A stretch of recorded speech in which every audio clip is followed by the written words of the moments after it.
Welcome to Motorized Bicycle Enthusiast, to another fantastic episode of Motorized Bicycle Enthusiast, episode 189.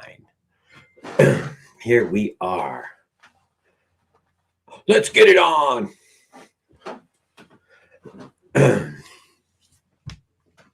So, a couple minutes late, but I'm still here.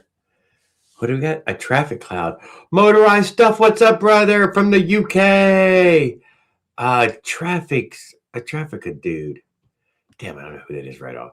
Mike Legault, the man from New York. Sorry I didn't get a comment on your video. I did just watch it a little while ago. Mr. Miller, Willard, holy moly.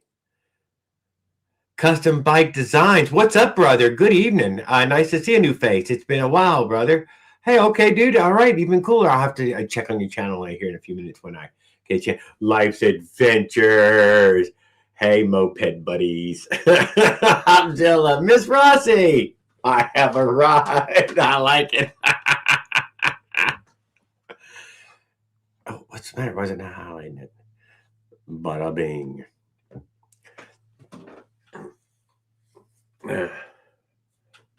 Well, good evening, guys. Yeah. Fired off a couple of minutes late, though. But whatever. I made it. I was fiddling with buttons.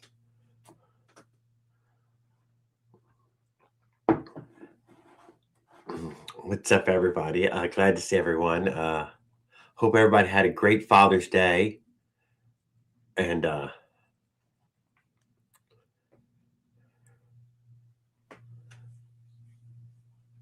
I know. I see now. Life's Adventures. Does that leave us in a special gray zone? Still, I mean, technically, doesn't that leave us still in this crazy gray zone? There was all those major manufacturers who made mopeds for all those years. They don't want to ban all of them too, do they?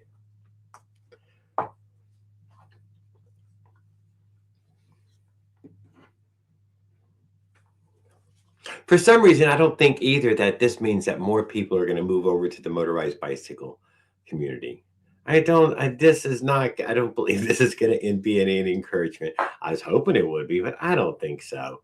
We're talking about people under 16. Apparently after 16, well, then it doesn't really mean. Although I've seen some of them saying, and a driver's license. And I'm like, well, if they're 16, they already got the driver's license. They're not going to be fucking around with a fucking e-bike. They'll already be gone. Duh. I got a new motor. What'd you get? What did you get this time? What did they allow you to have for 70 pounds, dude? Come on, that's a pretty good price, dude. That's about $100. I think 70 pounds is like $100. I'm not sure. It used to be a good bit more than $1. You know what? It's not exactly like that anymore. I don't know where it's at. Both governments have really fucked everything up. They try to make all of our money worthless. Oh, I think Donald Trump's coming on tonight. Well, that's why it's always on Tuesdays, Willard. That's because them fucking politicians are always trying to steal Tuesdays from us. But we ain't going to let that happen. PK80. Hell yeah. Hey, dude, motorized stuff. You'll be impressed with that.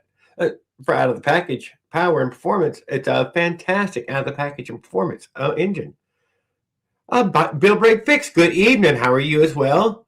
They ripping us off. I know. That's what I'm trying to say, motorized stuff. They ripping us off. They beating our dollars down to nothing.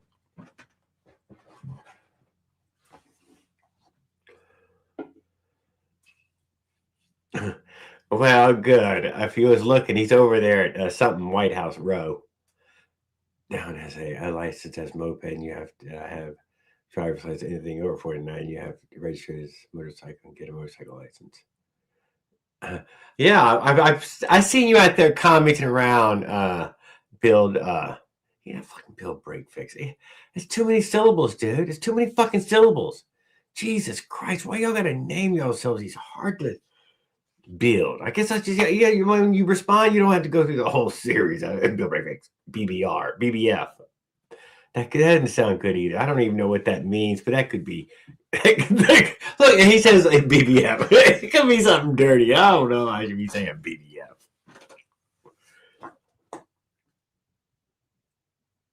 What was Smollett calling that clutch? BTG. That's what it was. BTG. BBF.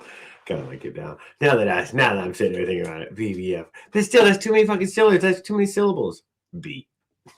That's it, B.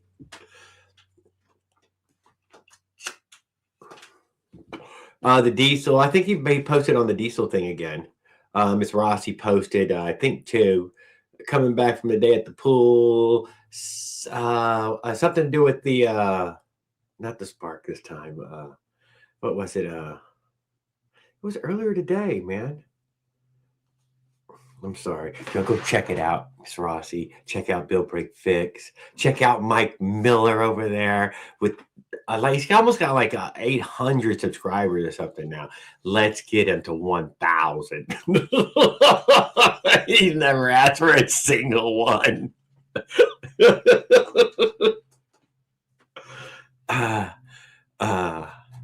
the BTG. Oh, let me get the link up. I'm sorry, guys. I'm sorry. If given a chance, I might just rattle on over and over. I'm already. Oh, see, like I said, he's got. Yeah, so you give him. Go subscribe, Miss Rossi, too. What am I? Oh, I was going to hit print here. We hit that right there. We hit that right there. And hopefully we can get back in time to J.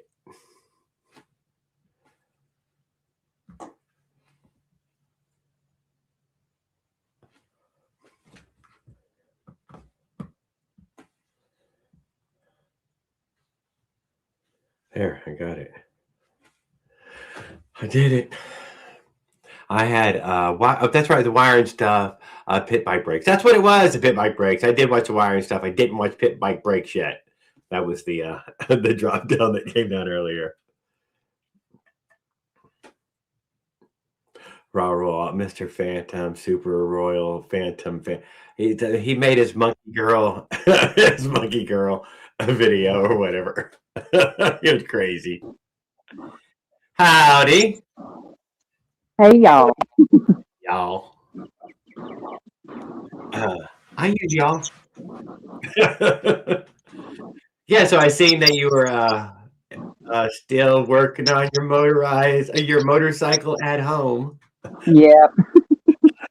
Whose superbike or whose street bike is that? Oh, the Ninja, that's mine. Yeah, I figured that was. I figured it was. The carbs need cleaned out. The fork seals are bad. Both the tires are from 2009. I noticed that you start to etch over, and the camera somehow ends up pointing at it, and you're like, ignore that.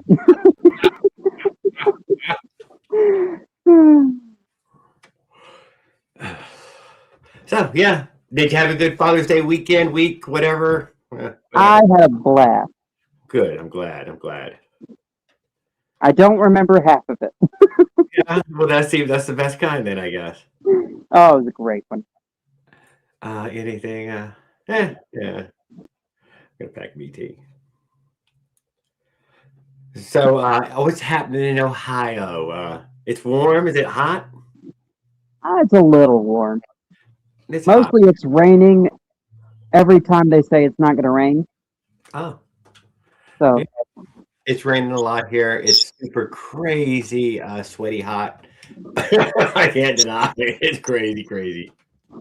It feels that way anyway. So maybe every year I get older, but whatever. It's crazy fucking hot. It's 104. I think it says 104. That seems hot to me. Yeah, it's a little hot.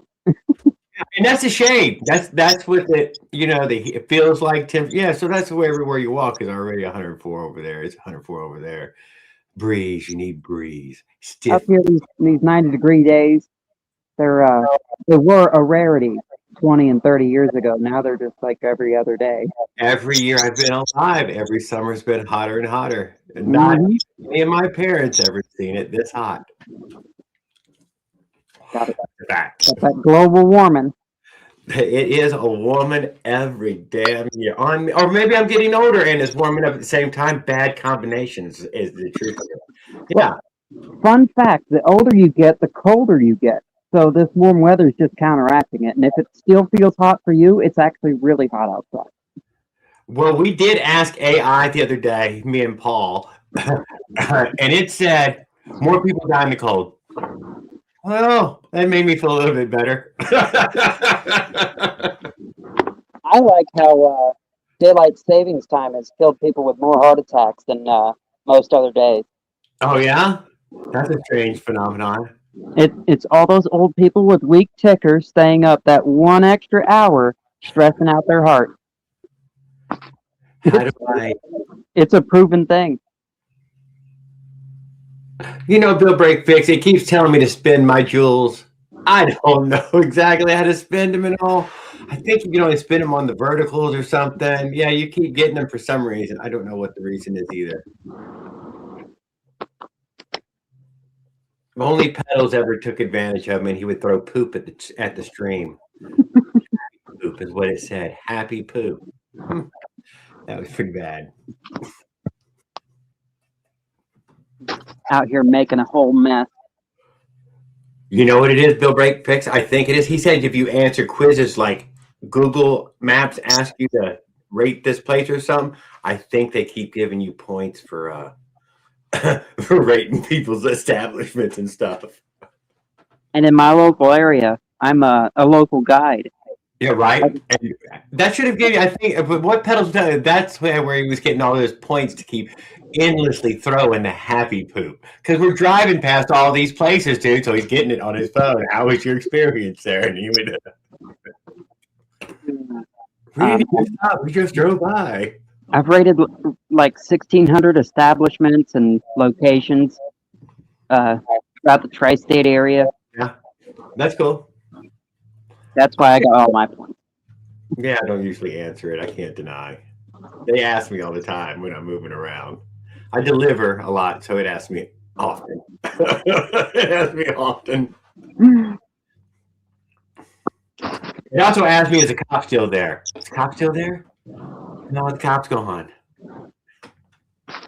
Who stirred up the wee-woos? On your Google Maps, it'll tell you the cop's up ahead. It's just, it'll even send you a message. Oh, yeah. There. Is he still there? Nope. I guess not. They're always moving, so you can't actually pinpoint them. What's up, Skip? Good evening, sir. And Daniel Berry, how are you doing this evening?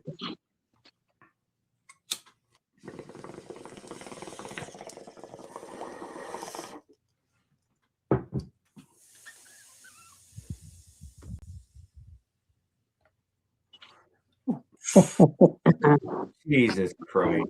My favorite thing about this bike, fellow citizens. it's got alligator skin seats. Oh, yeah? Yeah. That's very cool. What's up, J-Rod? How is my fellow Americans doing today? When are you going to lower the price of gas? Not yet. It's too soon. Oil. My pockets are empty. When are we going to lock you up? I need more money. You better keep looking over your shoulder. What?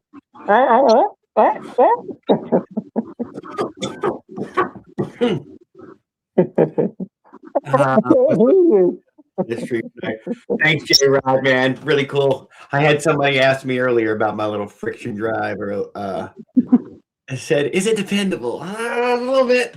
A little bit. Oh, okay, that's hot. Hi, Willard. Hi. Oh, it said Willard underneath your name too. You didn't even change your title. I'm working on getting that second planetary gear. It's coming in from Alibaba or whatever it is. Oh no, I'm kidding. And this was for getting a high-low or something? Yeah. Yes, that would be very cool. It's essentially going to be a 3-speed transmission. And for the GoPed, if you look into the GoPed, they have a thumb-actuated high-low for the high-end. It's a unit, little block never investigated other than I know they have this thumb operated high-low gear, and I should have by now. Well, I'm trying to get 3 speeds, not 2. 3 would be even better. Can't deny. I mean, I would prefer 3. I thought about using the 3-speed hub, but it's it's a no-go. Yeah, I think it's 2.6 to 1, then 1.3 to 1, and then 1 to 1. If I did my math right. I'll be back in a minute, guys. Well, that'd be significant. Oh yeah, especially on takeoff. I believe. And I wanted to slam into the next gear like those old link code transmissions.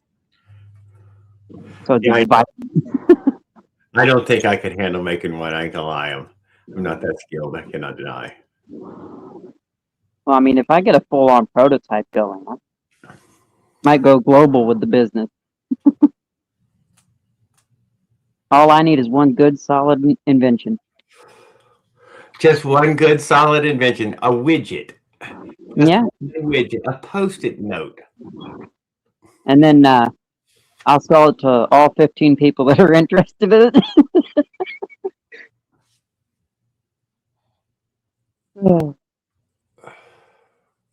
Oh, that's fantastic, BVF. You just go ahead and spread.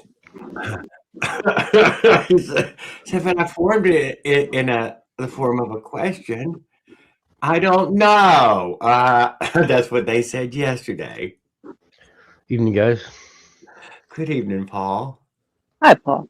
I had not heard such stories, but it's interesting, but I highly doubt it. Heard they tackled him off of his moped. I love it. Let's build a story. So it's full-on SWAT raid, machine guns, tactical gear. They had one of those battering rams. They had that guy, bam! And he explodes out of his little shed doing 90 on his little bike. And then he's shooting out of the shed, but they threw the spike strip out there. Bam! Not those spike strips. Tased 3 times.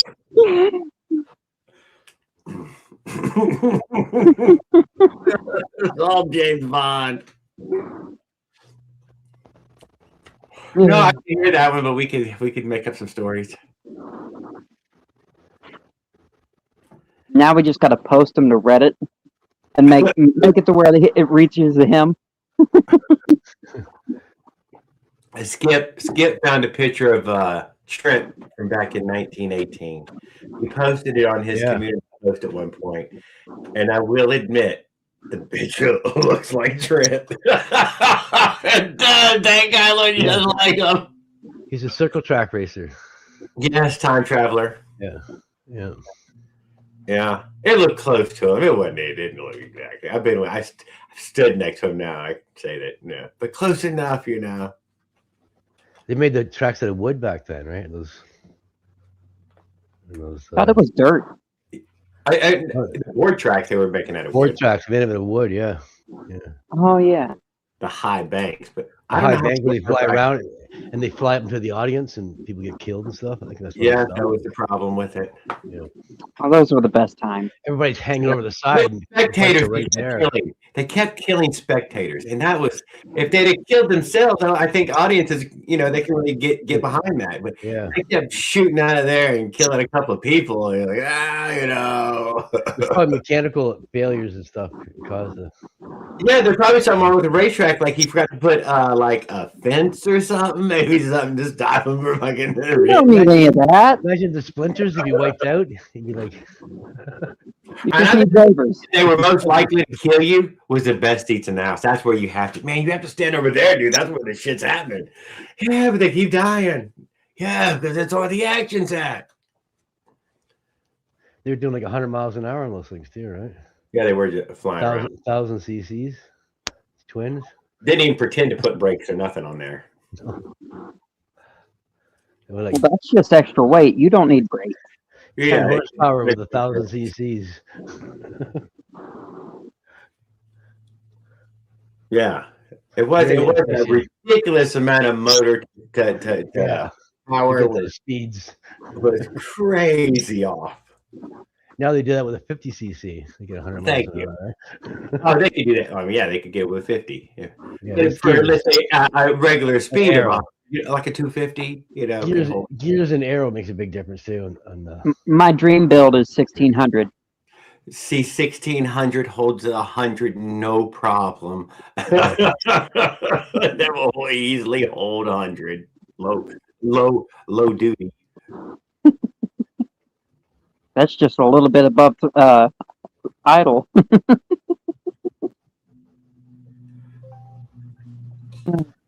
I was doing some work on my chainsaw cylinder. What was there?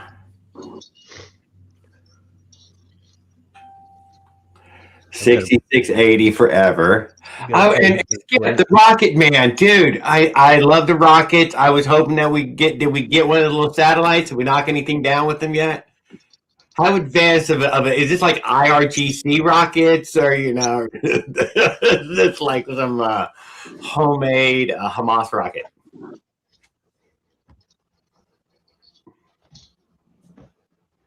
Okay, no response.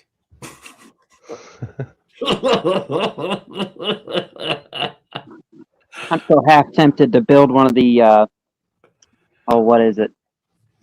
This is like a 100 because it doesn't have a head on it, so it's extremely hard to do any port work to it. But the porting in this is pretty extreme already. You look at it. What did you say you wanted to build? One of the what? A pulse jet engine. Yeah, well, I was supposed to have one of those demos ready with a jar. God damn it! The intake, the transfer ports overlap the intakes. So the piston has one pin in the center of the intake, and it has the other pin on the exhaust side, because the exhaust side has an open slot on both sides. Oh, really? The transfers only overlap the intake, which is I've never seen that before. Maybe that's why these revs so high, because he's got so much intake.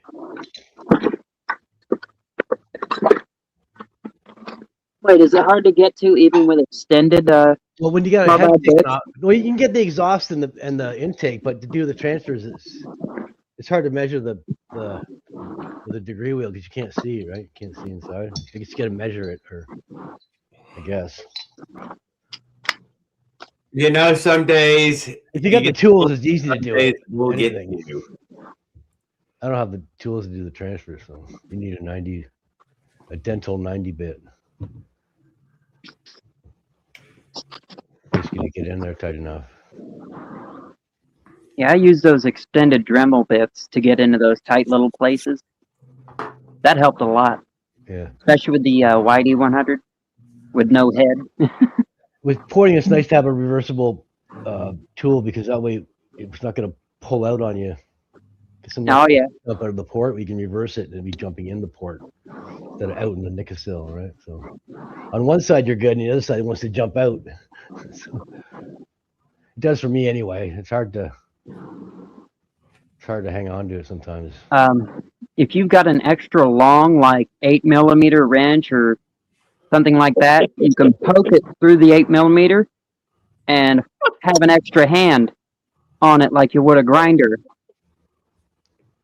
Just to hold it in place.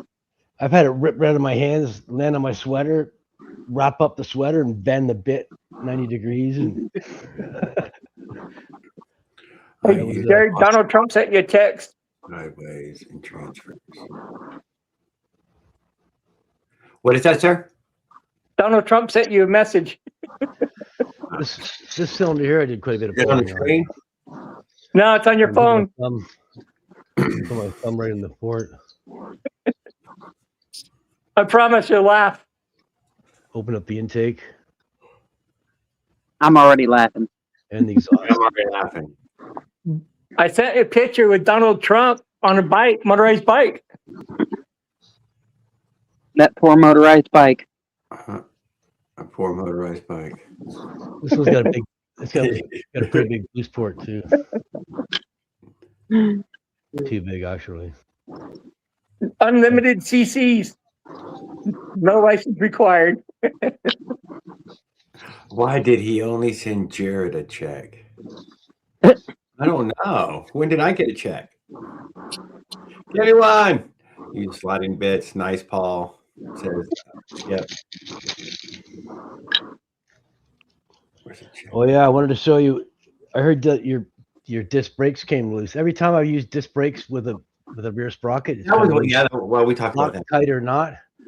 And then what I did was I tapped it. I drilled a 5 mm hole through the whole thing, through the hub and all, and then I tapped M6 right through, and then I used 65 mm Allen head bolts with 20 mm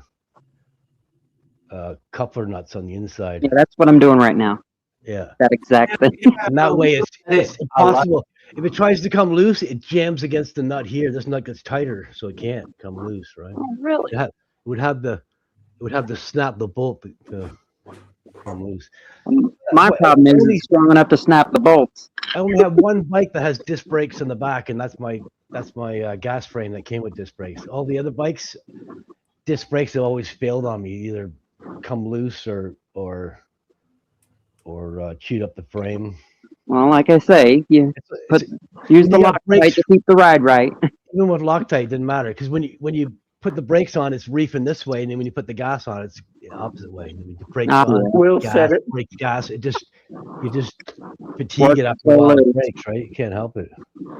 Well, it's like lug nuts. They stretch the bolts a little bit over time, so you got to go a little bit and then retighten them. Even I only have one bike that has the drill through the hub. My other bike has triangular holes cut. Like two spokes have triangular holes underneath them, and then one spoke is where it's solid, and then there's two spokes that have a triangular hole, and then one spoke is solid underneath it. So I can't drill through that hub because it would be on the solid part and it would be nothing left, right? So yeah, that's true. On that hub, I had a stripped M6, and I ended up putting a nut in behind, sort of like Bill Breaks fixed it in his M5s. Yep. But disc brakes in the back, that's why ghetto bikes, and they put it on the pedal side because it's a lot going on to have the brakes. If you do have the brakes and the drive on the drive side, you should have them both separate. You should have the sprocket on a hub mount on your disc and have the disc brakes mounted on the disc pad and not have them connected at all. Completely separate from each other. I've had success that way. Yeah, but I wanted to have the cassette because the only reason the only reason I did disc brakes with the sprocket on my gas frame is because I've got 3-inch tires, 26x3, and I've got a big hat that came with the frame that extends the disc out like 4 inches and still mounts on solid, and then I can mount my sprocket anywhere on that hat. I moved it all the way out, almost touching the disc. Actually, I had to extend it out to get past the tire.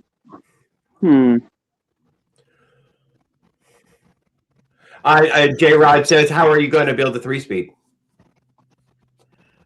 It sounds like that's a really complex question. J Rod, I couldn't answer. I am trying to use the clutch out of 2 separate motorized bikes. Oh yeah. Attach planetary gears to each one of those. So each time you pull the clutch lever, it locks up the planetary gear, and that specific planetary becomes 1-to-1, and you're just using the gear reduction of the other. And then you close up that one, and you have a third gear that is completely 1-to-1. Oh yeah. If you look up how a Lenko transmission works, it's the same thing. Lenko. Lenko. I'll have to look into that.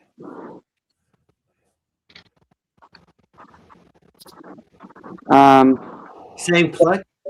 D4A did a great video on it. Oh yeah, somebody did do a great video on it. Yeah, the channel's called D4A. D4A. Letter D, number 4, letter A.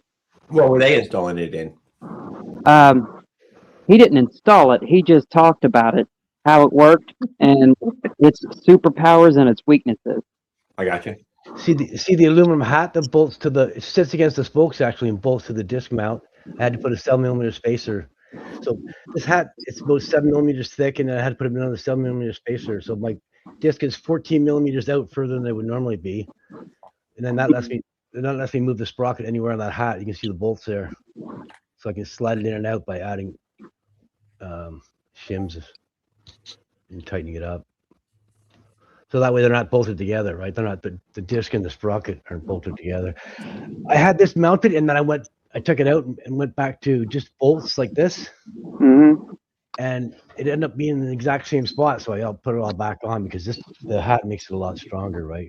Instead of being everything on the bolts, there's a lot of strength, where if it's bolted to the aluminum hat, it makes it a lot more rigid. I don't know where you buy those aluminum hats. It came with the frame on my bike. It came like that to get the sprocket around the tire, I guess, right? Yeah, I'm not sure where you would get those. Maybe a custom bike shop. It's got 165mm dropouts in the back. That's pretty wide. That is pretty wide. 35mm more than normal, right? Or 30mm more. That's an inch and a quarter. I don't know what mine was beforehand, but now I've got 180 millimeters between each one now. For real. Just bending and prying and bending and prying. 190 is fat. Yeah, 190 is fat tires, basically. Yeah, hot damn. I mean, if I got it wide, you may as well. Although at the very front, that can help you with chain clearances and stuff. If you extend your frame out, it gives you more. Oh, yeah. Yeah. Not afraid to bend it out. Yeah, it's fine. As long as your chain stays on, it doesn't have to be perfect. It'll blend together. I do want to custom make some swing arms so I can put on a rear suspension, but that'll come soon. Tonight. If you do that, you need to keep the drive sprocket in line with, like a dirt bike, in line with the suspension, and then modify your pedals to work to that. That's the easiest. Or I would have to have a like a heavier duty chain tensioner. On this bike, you can't really see it. Maybe if I light it up. Hang on.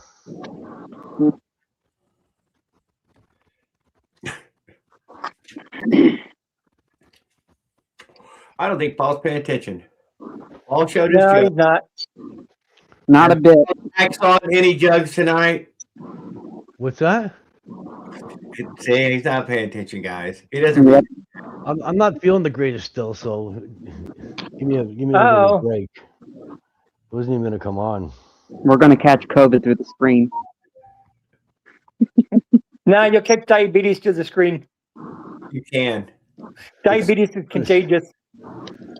I caught it off a doorknob. I caught it from my father. You can't see it. Shitty lighting here.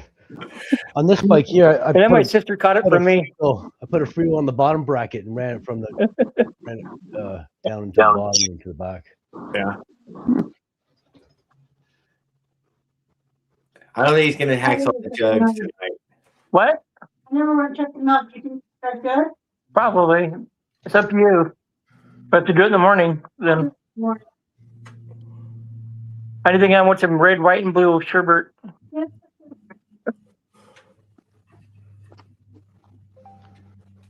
Hang on, I'm at the last inch of an M6 thread. United States won the group for third time in the blah, blah, blah history, blah, blah, blah, blah. I don't care. It's soccer. Bye-bye. TV off. All right. Anything else happening in the old motorized bike community? I think we're seeing a small clip of Leonard's bike running, only momentarily, just seconds of almost audio of it. I was hoping that tonight we would have already had a story of how it was ripping and raring up and down the road. But I haven't heard from him in a day or two, so I'm hoping to hear back. I was hoping this evening. I'm gonna head out, guys. Have a good night. Hey, Paul. Take it easy. Yeah. See you, Paul. Later. I'm wanting to do a little road trip video just to let y'all hear it while it's running. Well, I mean, we're always interested. You can always hop on it and put it in a pocket or something, or we've accepted the worst of the worst. This is the best of the camera community of ever. Nobody's ever going to critique you on the worst camera ever because we're the worst cameramen ever. Well, it's seldomly good footage. I can't deny in that way, so we don't mind. Hey, Skip.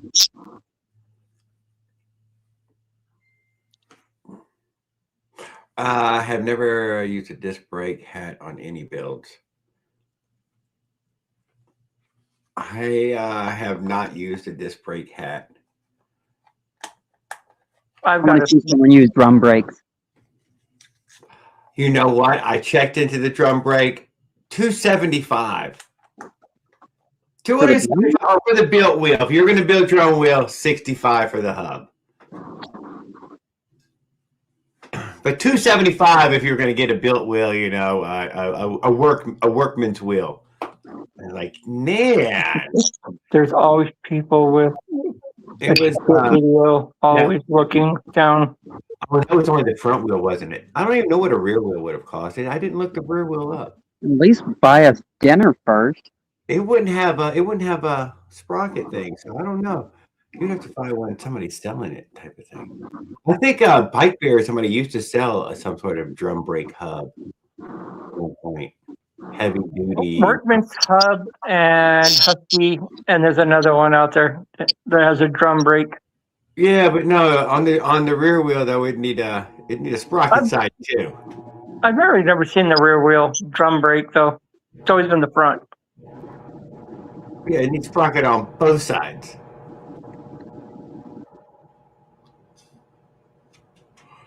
Not common. Totally not fucking common.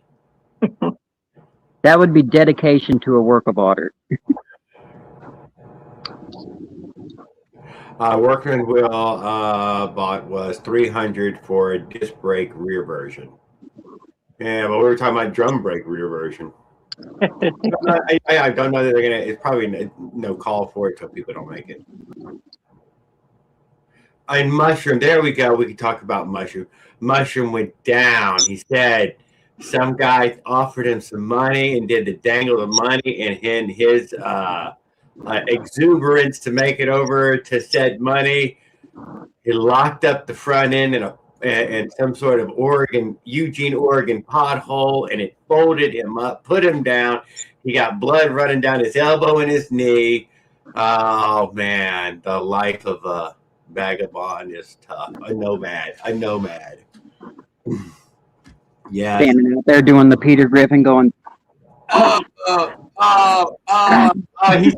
it was down to the scrape. All the epidermis was gone. He scraped it away. Out, and the elbow. There is no. Yeah, I didn't think that there was BBF. I was thinking of it. He's got another video he posted today. 6 busted spokes and took the motor off the bike. Yeah, he should pop in. Where are you at, Mushroom? Hey. Doing Starbucks. Oh, how's it going? It's going fine. How are you doing? Good. I'm doing okay, but man, leave it to my governor to turn a fun thing into a motorized vehicle. that was unexpected. Yeah, but it's happening in every state right now. I can't deny. Florida is. It's happening in Utah right now in 2027. Motorized bikes are listed for mopeds. Yeah. I didn't even know. I'm sure if How you you don't doing, Rosie? you got stories on the news about how they're about to regulate your e-bike. Yeah. Nothing here in Kentucky. Kentucky? Oh, I thought you said it was in Ohio. So nothing in Kentucky right now. I work in Cincinnati. I live in Kentucky. Right. Although I did find out that the old laws concerning motorized bikes are useless. They don't even enforce them anymore. There used to be worried about 50 cc's or greater or anything like that. Nowadays, insurance won't touch them.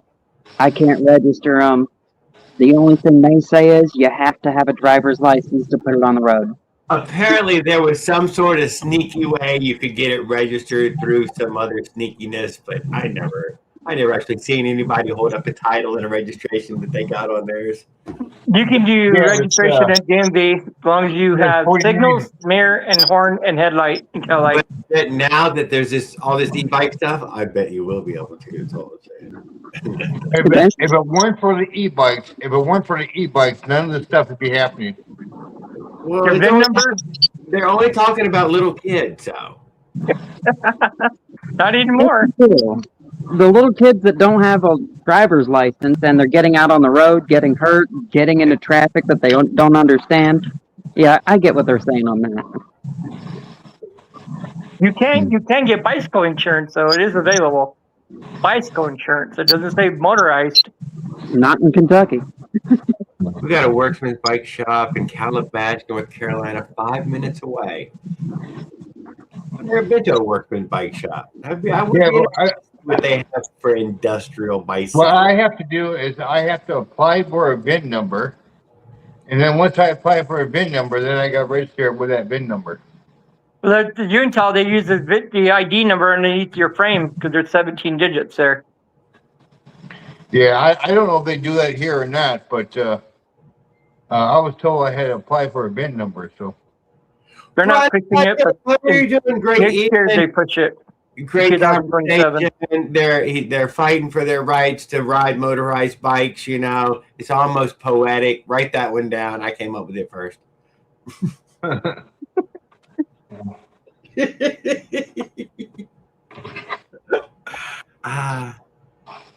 Hey, Skip. Use a crank frame ID number. Yeah, it doesn't make any sense. I don't believe, whatever. Things change, though, I mean, things change. I sent Jared a picture of Donald Trump on a bike. To say, fucking Skip. That's what I'm trying to say, motherfucker. They're gonna have to go at least 49 miles an hour to catch my ass. Uh-huh.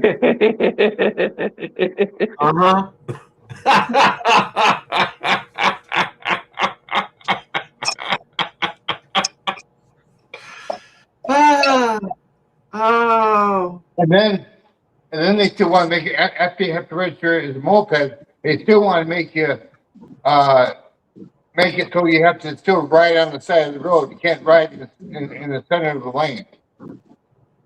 Bike lane.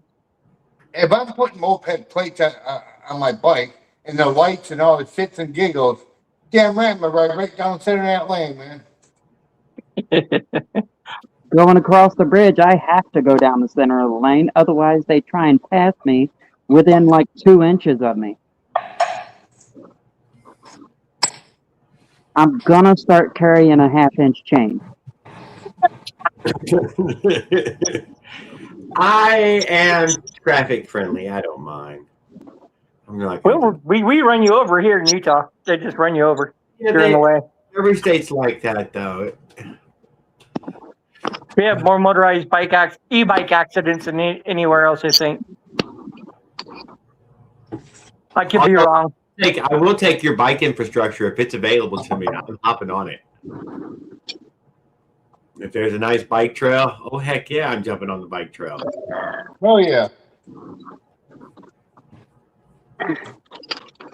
Now, I've never seen any authorities on a bike trail before, but maybe in some places there's these authorities roaming the bike trails with their e-bikes, maybe, and some sunglasses, wearing little shorts.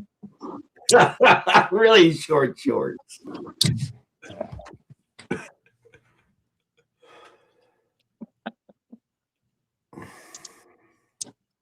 Girls wear short shorts. Don't you wear short shorts? Everyone should wear short shorts, at least once in their life.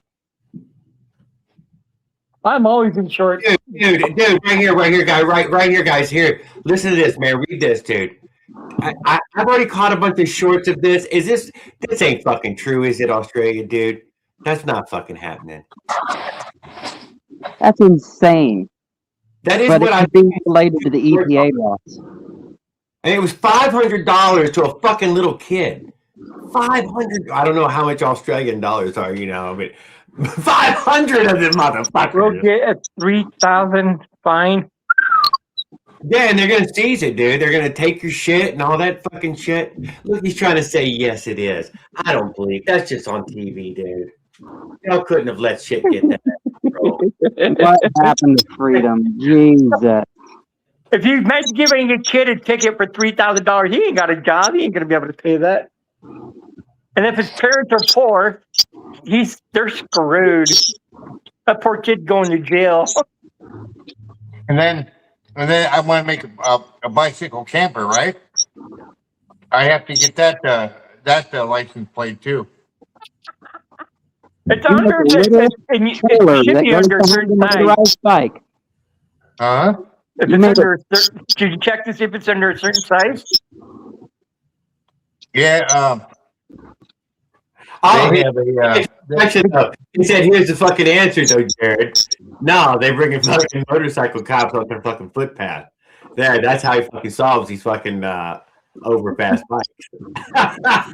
Yeah, they are. That's there.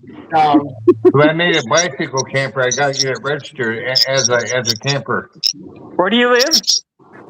Illinois. What if Life Adventure's been through there? Mushroom's been through there. Man, Mushroom better not go through there then. It's the highest. It's the highest state. It's the highest taxes. Highest state for taxes. Got the highest taxes in the U.S. who? They tax everything, and they're proving it too. Illinois. Yeah. Helicopters with paintball guns to get them fucking e-bikers, drive their asses down. Maybe some drones, some unmanned vehicles, to hover the paths. Helicopters with paintball guns. Little target recognition systems. Maybe we get some of those flop cameras stuck on there with enforced speed limits. There you go. Oh, you got to fit. Well, as soon as I get enough money together, I am definitely leaving the state. I don't know what state I'm going to. I'll probably go to Florida and camp out in a lot next to Jared. Dude, you can't turn your damn bike off, dude. That's how you get bit. Look at that. He says, I almost got bit by a dog today because of my bike. I even turned it off, and the dog fucking ran at me anyways. Dude, You know dogs run from tasers quicker than they run from guns? I don't know. That dog that was just capital murdered in L.A., dude. I'm on the dog side. And I can't. That dog, man. I can't even think of the movie that they used that dog in. I swear to God, I can't think of the name of it to save my life. And I keep forgetting to think of it. Yeah, they killed that damn poor dog. No, that's what Annie was talking about. I don't know. Yeah, Silesian. I think in Louisiana has the lowest state taxes. Yeah, I think so. May affect me. I think they have an inspection sticker though for your car. I ain't got no inspection sticker, and we don't have any state taxes. We don't have safety inspections anywhere. We took them out. They took it away. Florida's not because we have no state tax. So if your tire falls off while you're driving, they don't care. Get a new tire. If your wheel bearings blow out while you're going down the highway, they don't care. They get you when you wreck. That's how Ohio is. When you wreck, they give you a ticket for failure to control. They'll get you for failure for operating a safe vehicle. I totaled my car. Here I am getting another $300 ticket. Thanks for the kick in the ribs while I'm down. I thought I saw you in the video the other day on YouTube behind the wheel or something. Oh, I was in the back seat, Oh, okay. being chauffeured around by my friend. Yeah, on the passenger side. Went to the pool. Might have caught 2 sun rays on my lily white skin. and then went home. We move, we move, we move.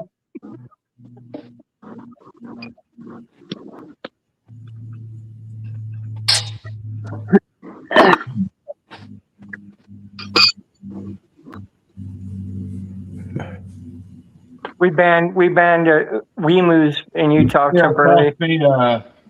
cost me $42 to plate and register it. A What? bicycle? Yeah. Well, I guess, I mean, you could be the first then. Run on down there and get it done. Yeah, I'm gonna have to. So, Oh, but before that happens, I have to get all the lights and stuff on it. I have to get all the headlights and tail lights and mirrors and everything else on it. I would imagine not. I would assume that there will be no more rules for all that. The minute Wait. they saw one person do it, everybody's going to be required to do it. And that's already started. I mean, No, they specified it has to be. But do you think somebody's going to walk outside and look at it, admire your bike for you? if you just get those rechargeable headlamps and tail lamps, most of the time that's enough for anybody around here. Y'all got to make videos of this happening. Raul's got signals and headlights and brake lights, doesn't he? What? I mean, I've still got to wire mine in, but all the turn signals and stoplights are already there. Yeah, I've got a set of brake lights and stuff. I just hook them to the brakes, and I press the brakes, and the light pops on. Yeah. Here's what you do. You do it super cheap. You get trailer light sets. No, That's what I'm doing. Just borrow them off of Rossi's motorcycle. Yeah. Which one? The bullet bike. The blue bike? I don't have a blue bike. The bullet bike. Oh, this one? Yeah. Oh, that's Buzz Lightyear. Oh, and you got the dude running the push bike with the motor on it. Enemy of the state. I hope you know that, dude. I know, dude. Fucking outlaw motorized bikers, dude. It's a rarity. Just take your bike to one of these motorcycle shops, and just say, "Hey, I need headlight, tail lights, and signals and brake light." See what the response is. They And might I start don't want you to laughing. install them. I want you to replace them. Where are they at? As far as the lights, I'm just gonna get some of those The bike lights had that a have a little generator on it. Put them on. $10. The bike had a defect. They forgot to put them on there. Those generators that you get nowadays are not like the ones when we were kids. No. Not at all. My very second short video will show you. They just die right off the bat. Like, if you accidentally spin them while they're not grounded to the bike, you've already fried the coil. Wow. I am a kid on this only. Oh, we have a kid on here. Wow. Yeah, Quickly, everyone start cursing. You know they're not. I get the battery operated one time. You, I'd hate to. Thanks for the heads up, man. Before I spent the money. But yeah, those ones from back when we were kids, they made for like 50 and 60 watts. Some of them even 70, but like the ones you get nowadays are making 15 and 20. Oh wow. Will Kid from Gemini created his own generator for a charging system for headlights. Well, he started on his videos. You can put the magnet on the spoke. There you go. Yeah. Coil is on the Put light. magnets on the spoke, wrap the coil to the fork, and go. It lights the light. Have y'all not seen these? Just saying, it does exist. So, just. I mean, I know how to make them. I'm just saying. Like scratch. I know what. You can buy the little flashing left and right signal lights. I've done that before, and then it comes the little signal thing. What about signals? Rechargeable. It turns on a red light. Yeah, they got those. Those smart lights where you can just put them on, and when you slow down, the brake light comes on. Yeah, I've had one. It didn't work out really well. For No? some reason, when the motor was running, it stopped working. Ah, okay. Too much voltage, I guess. I don't know if it was the static electricity from the motor or what it was, but it was a wireless setup. I had a wireless remote, and it was white with 2 yellow flashing lights left and right, and then you could make the to stop solid red when you squeezed your brake. But every time I would restart the motor, the whole thing would just stop working. So it was LED. Which one would you? Which one would you Yeah. like? I would say If the it B. was LED and remote controlled, Yeah, then it was an I have RF signal coming from the spark plug. I have a video on my YouTube channel of the headlight setup. Yeah, I'd get the battery operated ones. Oh, the BT80 is a beastie. All right. I'm about to put a motorcycle headlamp on my motorized bike. We're required to have, if we ride our bikes at night, we have to have a minimum of 500 feet visible of the headlight. Yeah, that's what it is here too. In Ohio, it's 2,000 feet. I have a rear flashing light. We're required here to have rear flashing light during the day, and that is it. I don't ride at night. Yeah. Well, I have to ride back home from work at night, so like I need the light. The drivers here will run you over. They don't care. At That's night. true. You're a speed bump here. Just a grease mark on the main road. I know. Another hood ornament around the car. I'm feeling rebellious too, dude. So yeah, I'm rooting for you. Can't help it. First person hits me, I'm totally in their car. Yeah, No headlight, no change tensioner, no exhaust. Hey, what is it? E-beam? You can run no change tensioner if you know how to adjust the proper chain right with the links and everything. I have no chain tensioner on my bike. I'm going no need. See beam in there. I would go with yeah. What's up, Daddy Dad? How are you doing, sir? Yeah, no chain tensioner, no exhaust, no headlight, no left pedal from Lucky. Lucky says no left pedal needed. You tell him, Lucky. Yeah, stop letting that chain tensioner chew up your fucking frame. Fuck that. Don't get caught up. Whatever the fuck you want. You can. To.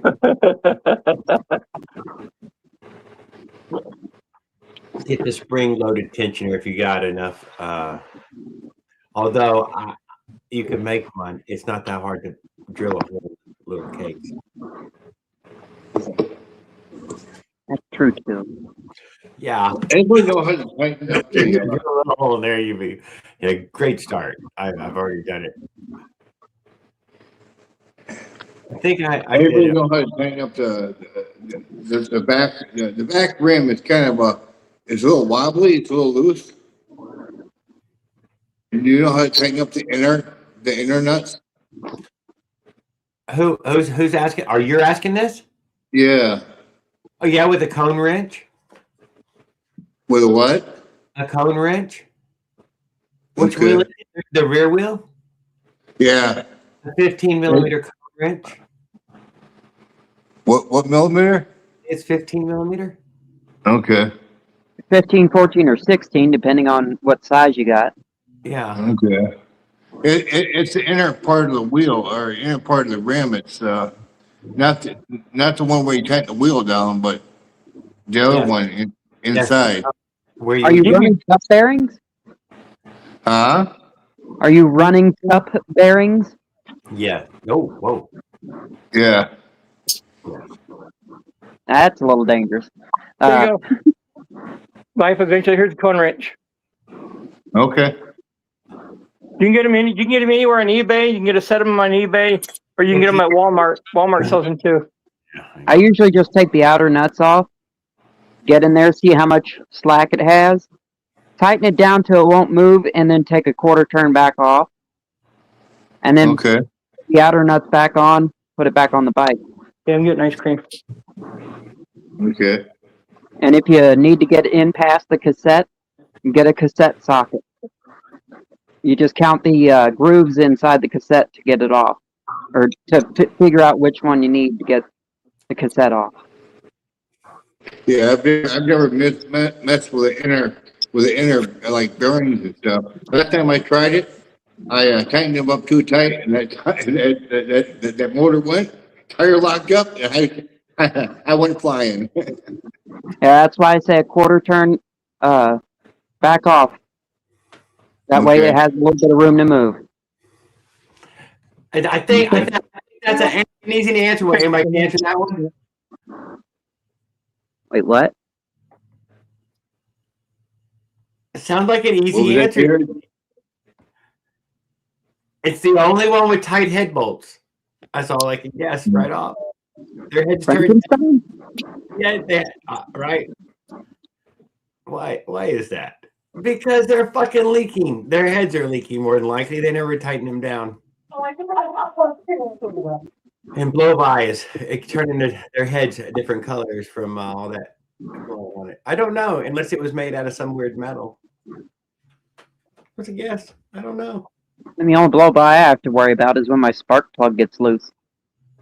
There you go. There's another one. So you get started getting dirty right there. You know, I don't know. I had little information, so I was only using what little I had.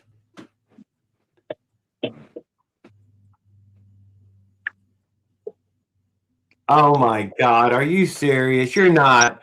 He's coming out of retirement, guys. 88 miles an hour. But yeah, in there is the bearing. I got ball bearings in there, but you can see the little grooves in there. Yeah. It's a specific socket that fits those grooves out the top motor. Okay. 88 miles an hour. Are we talking about Trent? You know, dude, fucking ride the bike for 2 hours and test it, dude. Okay. Exactly. Get the fuck out of there, dude. That's probably the daytime where you're at, dude. Get out there, rip it up, see if you can, you know. Let's see if I can show this. 44-piece sprocket is good. Road, off road. I don't know where you're living at. I prefer 36, 40 if you're cruising around. Quarters are like our 7/8 of is off road.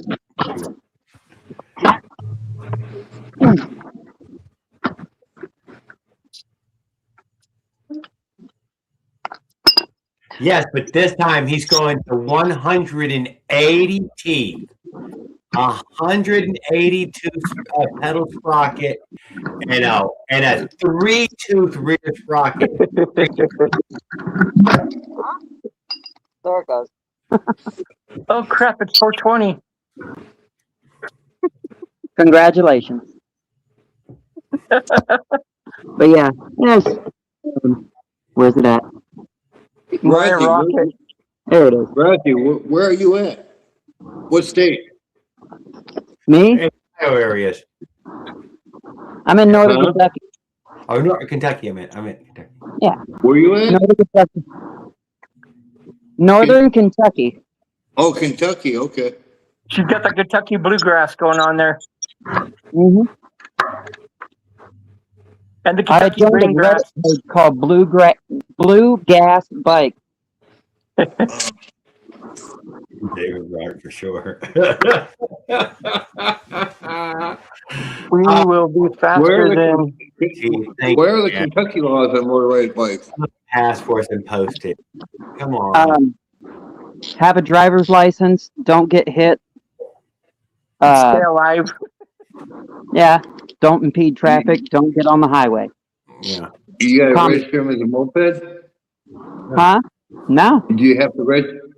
You don't have to register them as a moped? Yeah, Nope. they're going to start that here July 1st. July 1st, we got to register all e-bikes and e-bikes above 750 watts and up. Got our mopeds and 49cc and down as far as gas bikes are mopeds. Anything above 49cc, you got to register as motorcycle and you got to go get a Class M driver's license. Yeah, I think they need to drop that CC. What's up? Howdy. Hey, If it's below like 150, just let it go.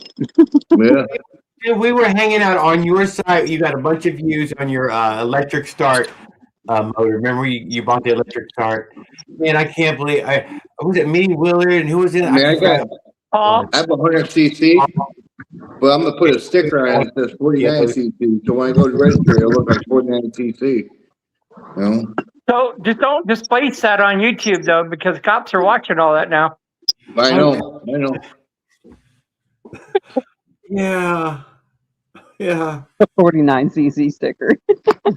Uh, I mean, you can get away with it on the motorized bike engines. Because Huh? how are they really going to know unless they really know?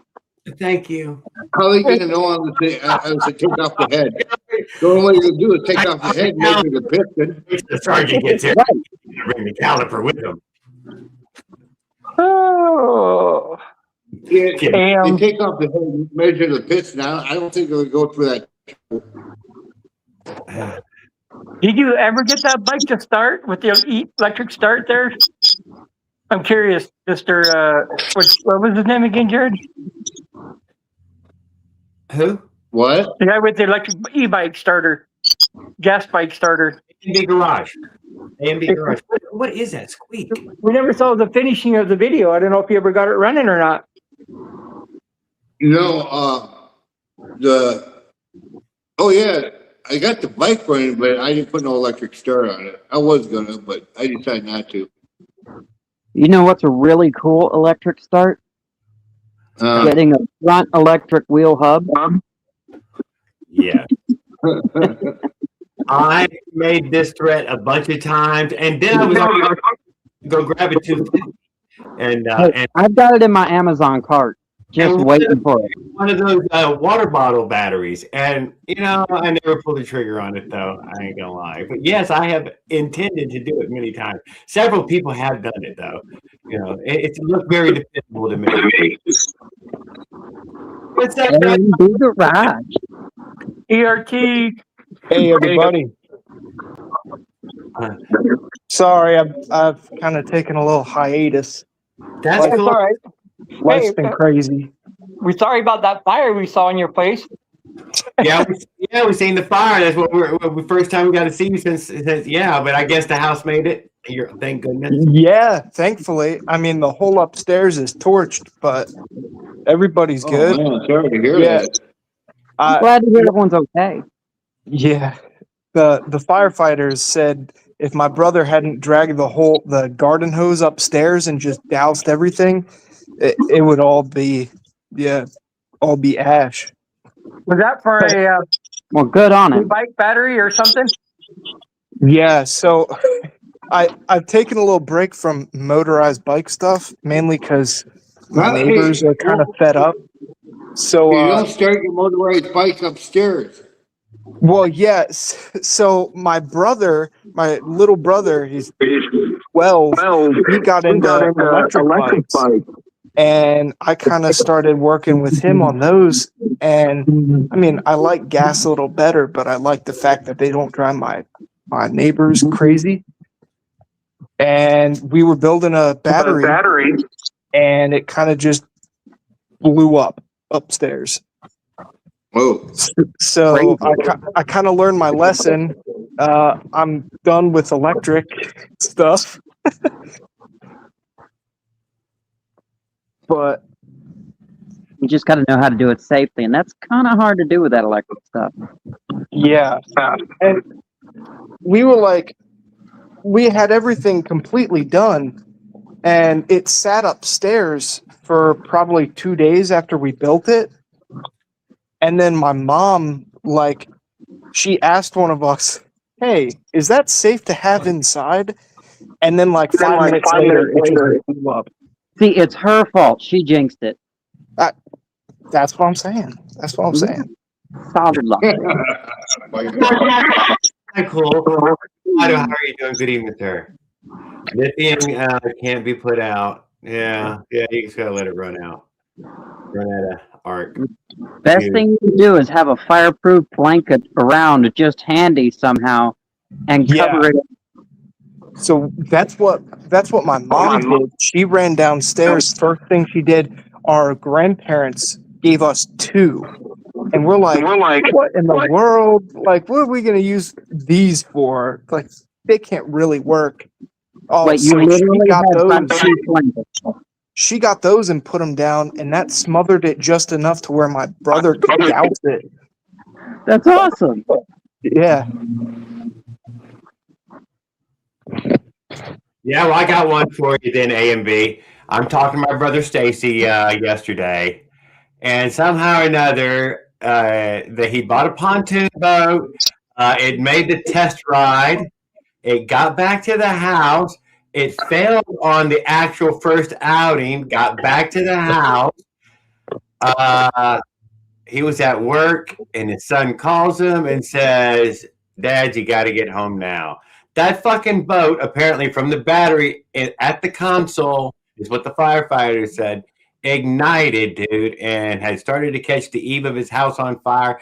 Totally fucking burnt the pontoon boat down to the ground. Yeah, just holy shit. Yeah, but the firefighters luckily got there, put the damn thing out. I've never heard of a gas-powered bike starting anything on fire. I mean, That's what I'm saying. Like, it could happen. Don't say it can't happen. It probably has happened, and we would. I don't recall it. I haven't heard it. I mean, like, it's not as common as like the electric stuff catching fire. I mean, you Google, or I mean, it's all over YouTube of like, especially those big dirt bikes just blowing up. It's almost comical.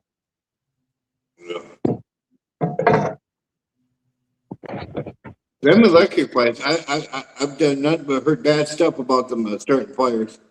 Even the electric cars, the electric bikes, even a couple of electric trucks, a couple of those bulletproof trucks they made start fires. Bulletproof truck. Bulletproof? Yeah, bulletproof. Elon Musk, that electric triangle they drive down the street. That thing started a fire. I've seen them take 9mm shells go through it. Through what? There's some videos of somebody shooting in one of those Elon Musk trucks with a 9mm. It went right through the door. Oh yeah, one of the employees got disgruntled and was getting in the cars and shooting down into the battery. Oh, what a beautiful employee! One bad thing about the electric cars, the whole bottom of the car is the battery. Yeah, he would have went up in flames with a quickness had he actually hit something. Yeah.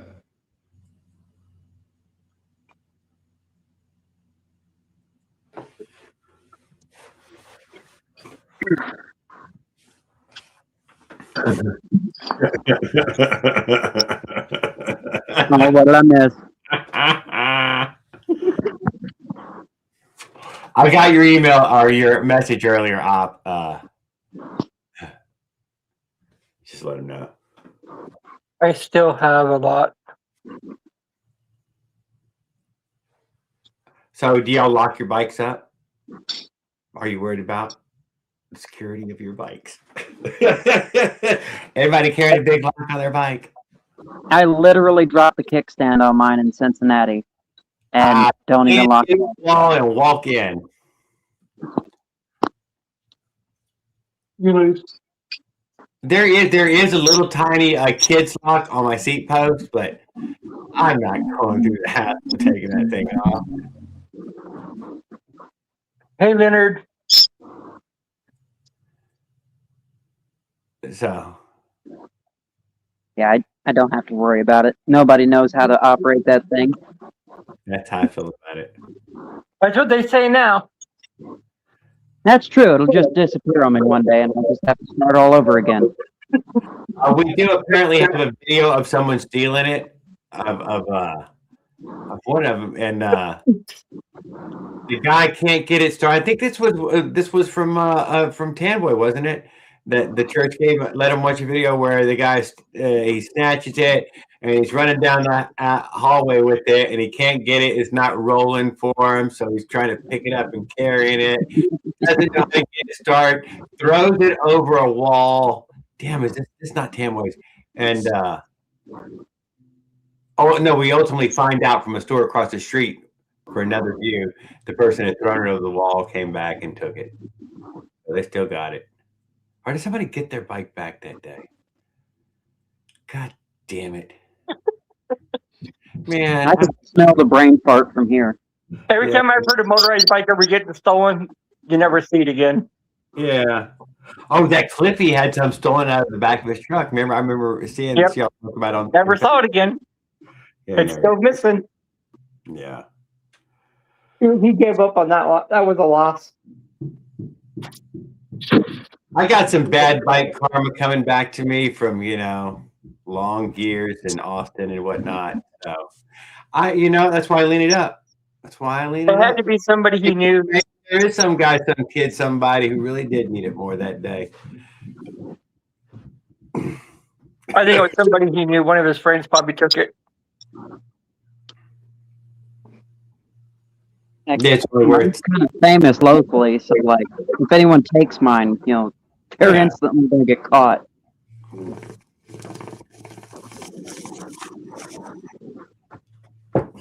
I've got people asking me to build them their own bike. I will admit, you can pick anything up at my Walmart. It's all right there on the shelf. You just reach out and you can just touch it.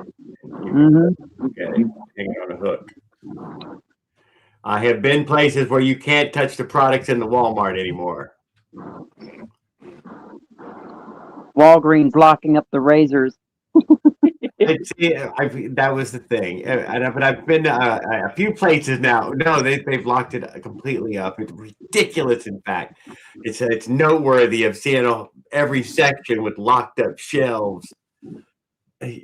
Bicycle helmets and hats and all the supplies, a whole wall there at one of them. We haven't done that here yet. You would look at the bicycle section? That's amazing. I'll tell you what, the most annoying thing about Cincinnati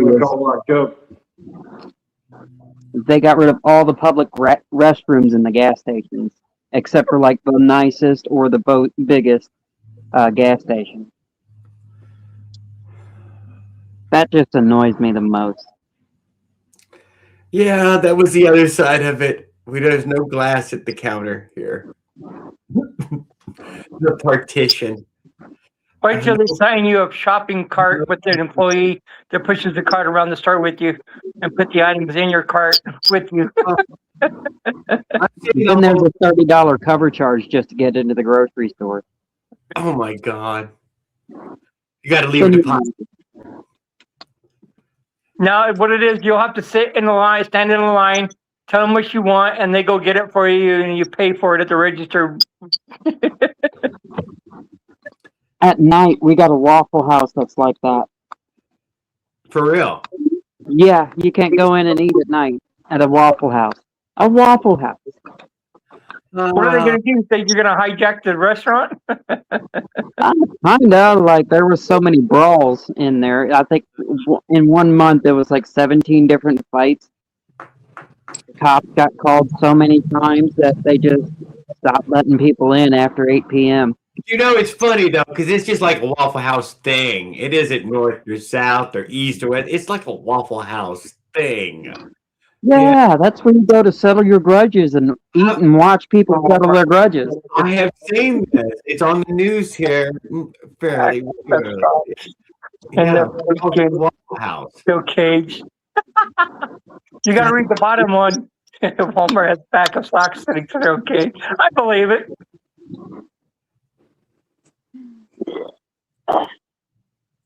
Yeah, that one's stupid. Dude, I seen the little steel cages. I seen that. That was my most recent one. Thank you. I forgot about that. Have y'all seen these little steel mesh baggies? Your products in this little steel mesh bag? Oh, yeah, the Faraday bag. Oh, my God. Jesus Christ. Yeah. You got to leave there, BBF, dude. That fucking place is, Jared, pretty soon it'll be Walmart, like Amazon.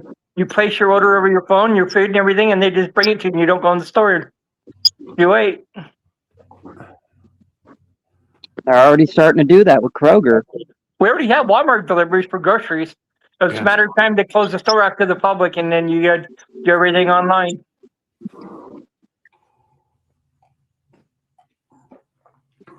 It'll be like Instacart. I don't think I don't think you'll get as much impulse purchasing and all that. I don't believe you'll get really customers. I don't know. Amazon makes billions off of impulse purchases. I don't think that's going to be an issue. We don't. South Carolina. You know what? South Carolina sounds like somewhere I like to visit. We even have an Amazon grocery store nearby. If you want food from Amazon, they deliver it to you. Oh yeah, no, they have something like that in Pensacola. I can't think of the name of it is. I signed up for it even at one point, but I don't go to Pensacola. We've got automatic pay grocery cards here too now. In certain stores, you just push your card, and the minute you set the item in the cart, it scans it. No, I have not seen that. It's at Harmon's, and it's Smith's in Farmington. Oh. The minute you put the item in the cart, it scans it immediately. I remember seeing commercials about that kind of thing. Yeah, I thought it was some Amazon stores or something, but whatever. Yeah, it's somewhere. Yeah, dude's just in a black trench coat. He's throwing stuff in his pockets on the inside. Walks out, and a receipt comes out of the side of the door or something. That is good for absent-minded spending, huh? Throw it in the cart. There you go. You already bought it. And then if you try to steal the canine dog's release. No, I just set it down. I just set it. No, you set it in your cart. It's yours. Don't touch anything. Don't touch it. Put it in your cart unless you're paying for it. Basically. A chicken and waffle never had. I've never had chicken waffle either. I have. They got chicken and waffles around here in a few spots. Chicken and waffle cups, maybe, but I haven't had chicken and waffles. It's not that great. Banana chicken. Not that great. I eat chicken, I eat waffles. I probably would eat it. But yeah, waffle cut fries. Though I like waffle cut fries.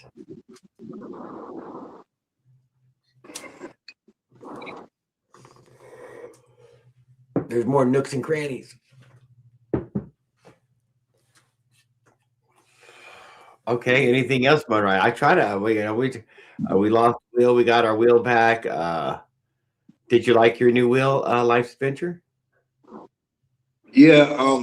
My new wheel, which is my original bicycle wheel, that I had on there, that I took off to put that so-called steel wheel on, that fake steel wheel. Oh, so you're just back to that. Okay. I rode my Avenger this week. Once I did get out there and ride it. I think it was twice. Yeah. I put 10 miles on it yesterday. Oh, I ride the 4-stroke every day. Yeah, quite a bit. Yeah. Leonard, did you ever get your bike up and running, right? Fixed with the brakes? He was in here. I forgot to ask him. We were chatting on something else. Oh, it was a whole e-bike fire. A&B Garage came in here, guys. After the fire, thank God his whole family survived. But don't forget, don't get an e-bike. It'll kill your whole family while they sleep. What kind of helmet y'all rocking? What kind of what? Helmet. I am not wearing such a stylish helmet as you. You probably have one of these stylish helmets of all. It's the damn goggles. There you go. Goggles. Yeah, it's got goggles.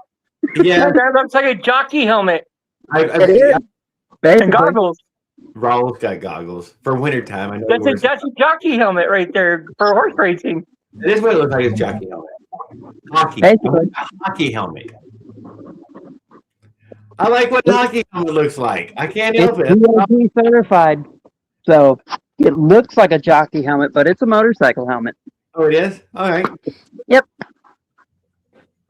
It I just don't. came in Yeah, these cool. from like the 1920s. It's a replica of 1920s. The bowling ball 3/4. It's just like pedals. I do like that. Well, no, no. I don't know. Yeah, it had a bill on it at least. Thank goodness. That thing saved my butt from a bike accident. Well, why'd you have it on your butt? It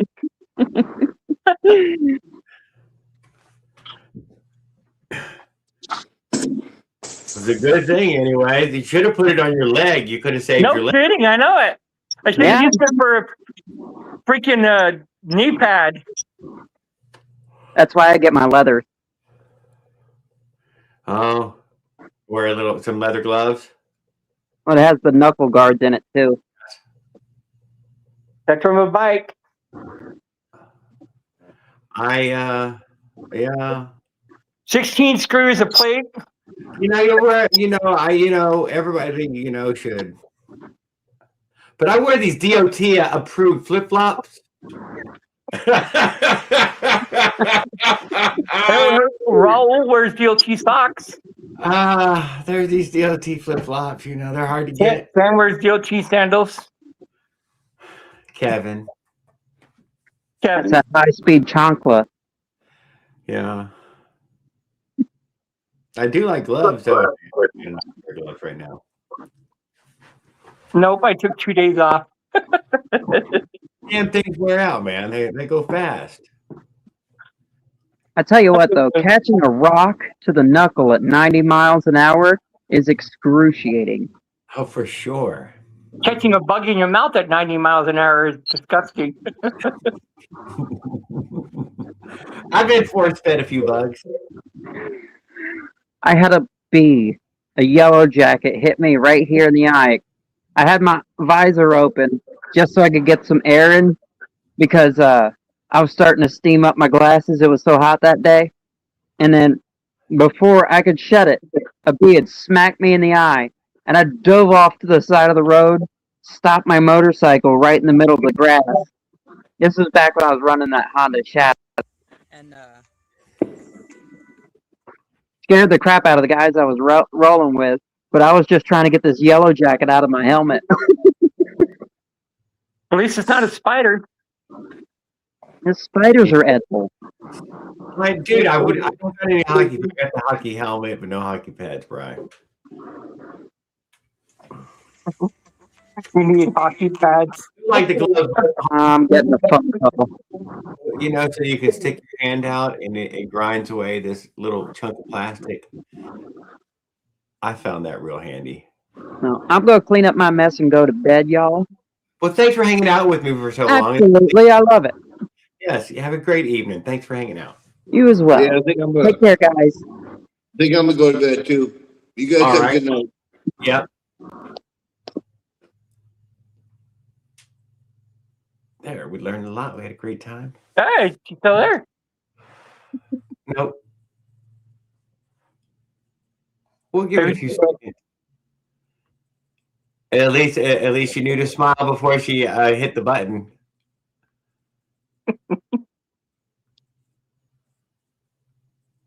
There it goes.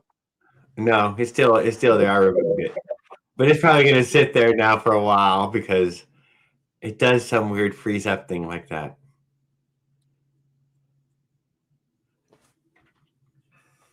All right, so that was really cool. We had company come over. Willard didn't scare everybody off with his horror mask. I sent you a picture of Trump on the bike. Yeah, that's, I'm gonna save that for my photo album. You do that. I'm gonna save her. I was trying to get my wife to do it for YouTube, but she said no. I thought I might riding the bike with the Trump mask, but I think that would be a bad idea. Yeah, you can't see out the holes. Not really. I'd have to cut the eye holes out bigger. Yes. But then you can wear it. Then I'll put the suit and tie on and everything and ride around. Then we'll make a YouTube video of Trump riding. get some laughters out of it.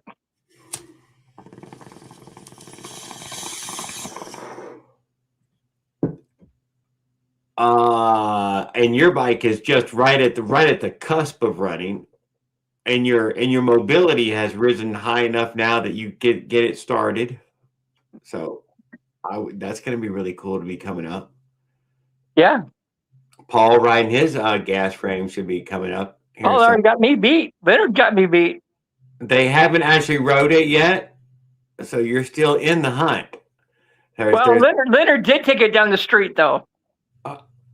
You know, did he have a GoPro? Cam was recording, I think, wasn't he? No. We can't count that.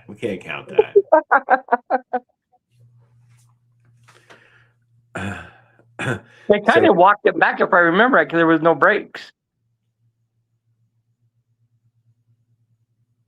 Yeah, he just kept coming down the hill, getting it started, and he got it started. Remember that. It did start eventually.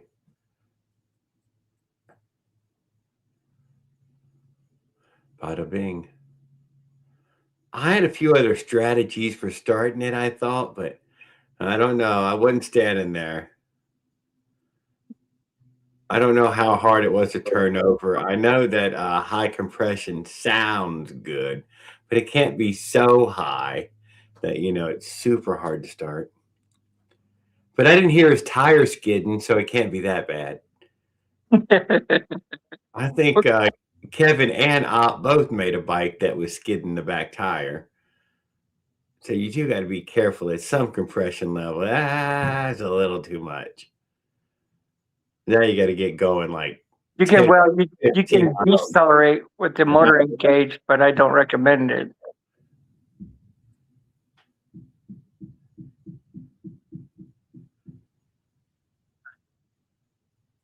I'm scared of the cops are going to pull me over and impound my gas bike frame. So I'm not rushing with it. I don't blame him. Ken was recording, no brakes. She pulled Leo. How strong, Leonard? We haven't got to hear how strong. When are you going to actually get that thing on a road going somewhere, and give it the old the beans, pour the beans in there. Hair on fire. Yeah.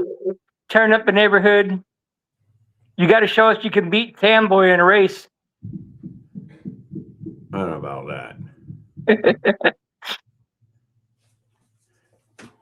He's got that fancy motor. That motor's got to beat Tan's bike.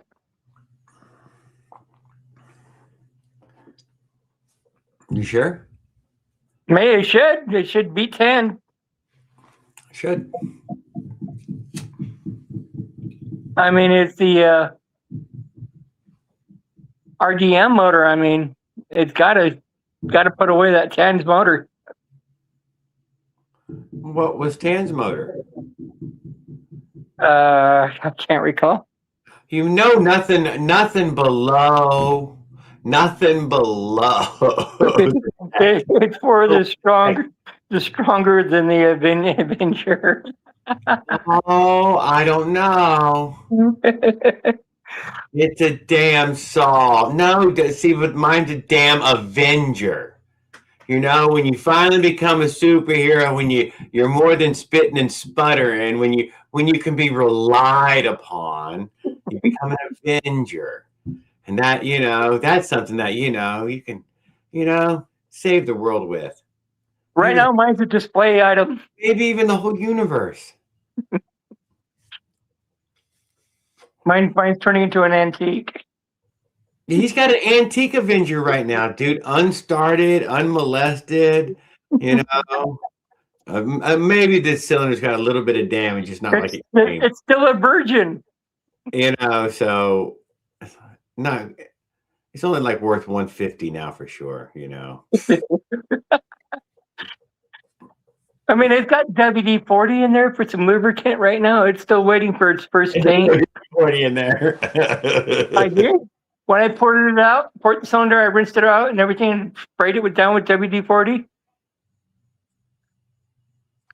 Good lubricant. I can't beat a 12,000 saw.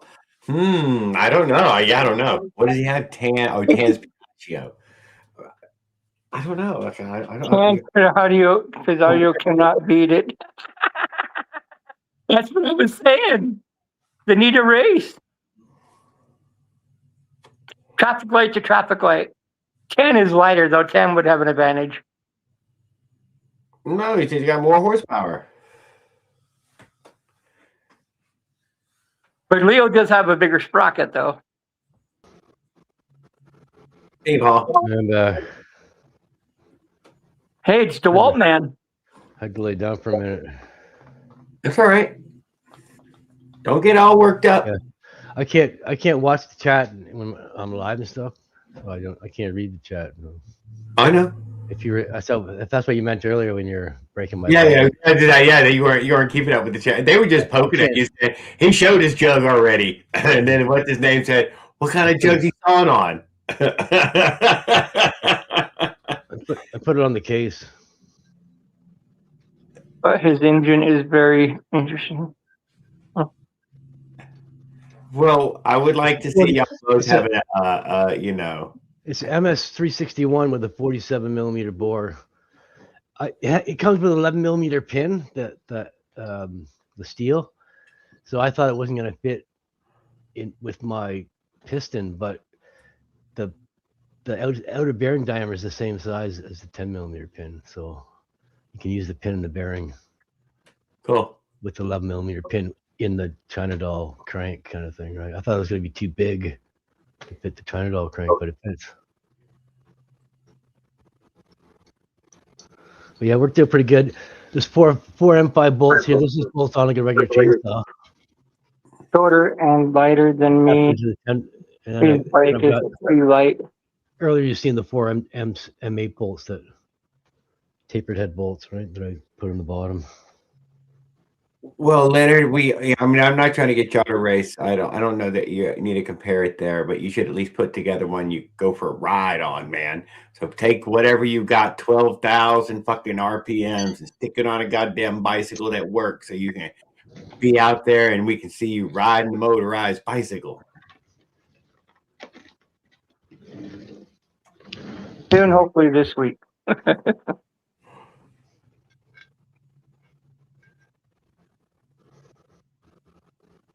I can't. Bowfang power. I watched some videos on the MS saws. They rev like 14,000 RPMs free rev. Yeah, free rev. My Minerali it'll hit about 8,000 and that's it. It'll hits a wall. It can't get over it. And when I'm revving, it hits at 9,000 to get to 10,000. It's like runs out. It fights to get over to 10. Once it gets to 10, it comes back and slowly picks up. But it seems like it's got a dead spot between 9 and 10. You got to fight through. So it won't free rev over 8,000 if I rev it. It just hits 8,000 and. You try downwind. See if that dead spot still stays if it's downwind. Yeah, same. Yeah. Yeah. Oh, there you go. Odd. It's something to do with the porting and the timing and the way everything's in the pipe and it's just, it has that from 7 to 9. It's got the power band. It only has a 2,000 RPM power band, but between 7 and 9, it hits pretty hard and then it kind of runs out, and it over revs to like 10,700. I got it 10,730. Oh, see, looky there, dude. Was a road bike with a 66. See, dude, there you go. Now this is the backbone of the community, dude. This is the lifeblood. These are the brothers and sisters that keep this hobby alive. Well, I've got a 50cc. My daily. The other one's a 70. The gas frame's a 70. This is what the brochure shows. These are the right pipes. That Trek bicycle you got, that's the right one. That's what they meant for it. That's why it falls right in the hole like it was meant to go in there. Yeah. But you look at the Chinese bike, and theirs is the Not the buffalo. What do they call theirs? Oh Indian? no, their bicycle. Motherfucker, I can't come up with the name. But it's essentially it's a 10-speed, dude. That was the one they adopted. You know, the top double top bar 10-speed with the regular safety triangle, whatever that geometry is. Yeah. Yeah, triangle is strong design. Yeah. God damn, what's the Chinese one? Cool, dude. Well, This thing is a and 3-table leg will never rock. On the planet ever by leaps and bounds. A 4-table leg will rock back and forth, but a 3-table leg will sit on any angle. Doesn't matter what. Oh, yeah. I gotta go to the chat. My phone's dying. Yeah, that's why one of the bikes that I'd always wanted was one of those flying pigeons, or one of those buffalo bikes from Africa. Either one would have been cool. I ain't gonna deny. Those buffalo bikes, yeah, those are heavy duty. I've seen those. Both of them bikes that are made heavy duty, lifetime. And they're primitive. You can put other bike parts on them and stuff. They're made to be welded to, intentionally fixed. made where people could weld to this thing. You can carry 8 people on there with you as you drive Carry down the road. dude. Yeah, all hanging off the side and back. Yeah. I never try. I mean, now that I have the internet, I probably could order one. I bet they're at the same price they are in Africa. They're probably not cheap. Something Spirit. It was a flying pigeon. I think is the name of it. Something Flying pigeon. Yeah, I believe that was the name of the Chinese bike. That's the one you see in all those war movies and all, with the Vietnamese and all these people around the world pushing that bike. That's that bike.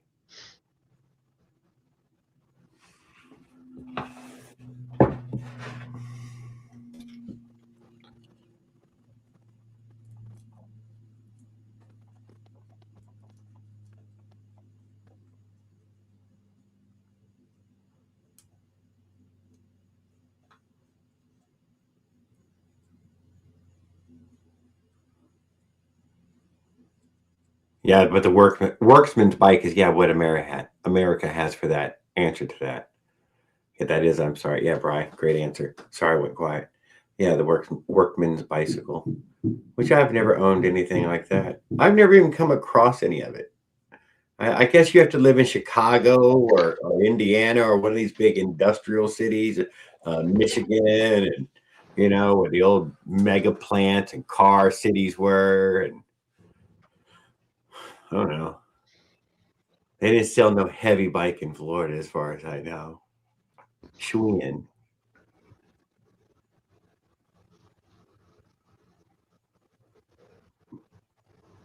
But maybe out at Cape Canaveral or one of them places, where somebody's got to walk a long fucking ways.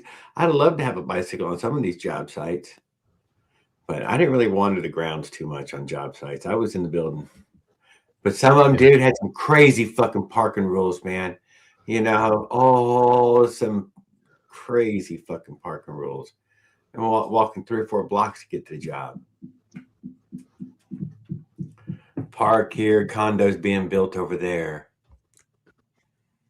Yeah, it's like that. They let us park in the underground until they start painting it and doing the lines and stuff, and they kick us all out. And you got to park like 8 blocks away, or or take a bus. Yeah, that's right. Yeah, it gets crazy. Or subway. Jump on the subway. Some guy, dude. All those spots down there that were in that parking garage. Those people in this building that doesn't come with a room. Every one of these spots is for sale too. You can get in now. Well, in Toronto, you can get in by those spots. In Toronto, you can go from Union Station down the south end by the lake. You can go all the way up to the north end of Toronto underground. You only have like in the wintertime. Oh, yeah? It's all malls and walkways and buildings that are attached, like apartment buildings that are all attached to it and everything. Well, why haven't you taken us there? Well, it's downtown Toronto. It's like 50 miles from here. Oh, fuck. Never mind. Okay. That's a short ride. There's videos on YouTube about it though. That's a 1 hour drive. It's the longest underground walkway with malls in it in the world. Well, fucking take us there. It's in Toronto. You can't drive a motorized bike down there. You walk through it. It's all underground, right? It's set up. What we need to do is we need to do a miniature, like the little one there, but even smaller that you can ride down there. We can get a video of you down there. You can leave your building, go down into the walkway, and then walk, and then do your in the wintertime when it's like freezing outside, and not even go outside. You can walk for miles and miles either way. Restaurants and all kinds of stores and shit. I've heard of this place. You've heard of it? Yep. I know. Las Vegas did it for their main strip. Yeah. They put that big giant roof down the whole fucking thing, so that way, yeah, you're indoors now. Why? Because it's the middle of the desert. You can't be outdoors. They need to be able to give some sort of assurance people won't drop fucking dead.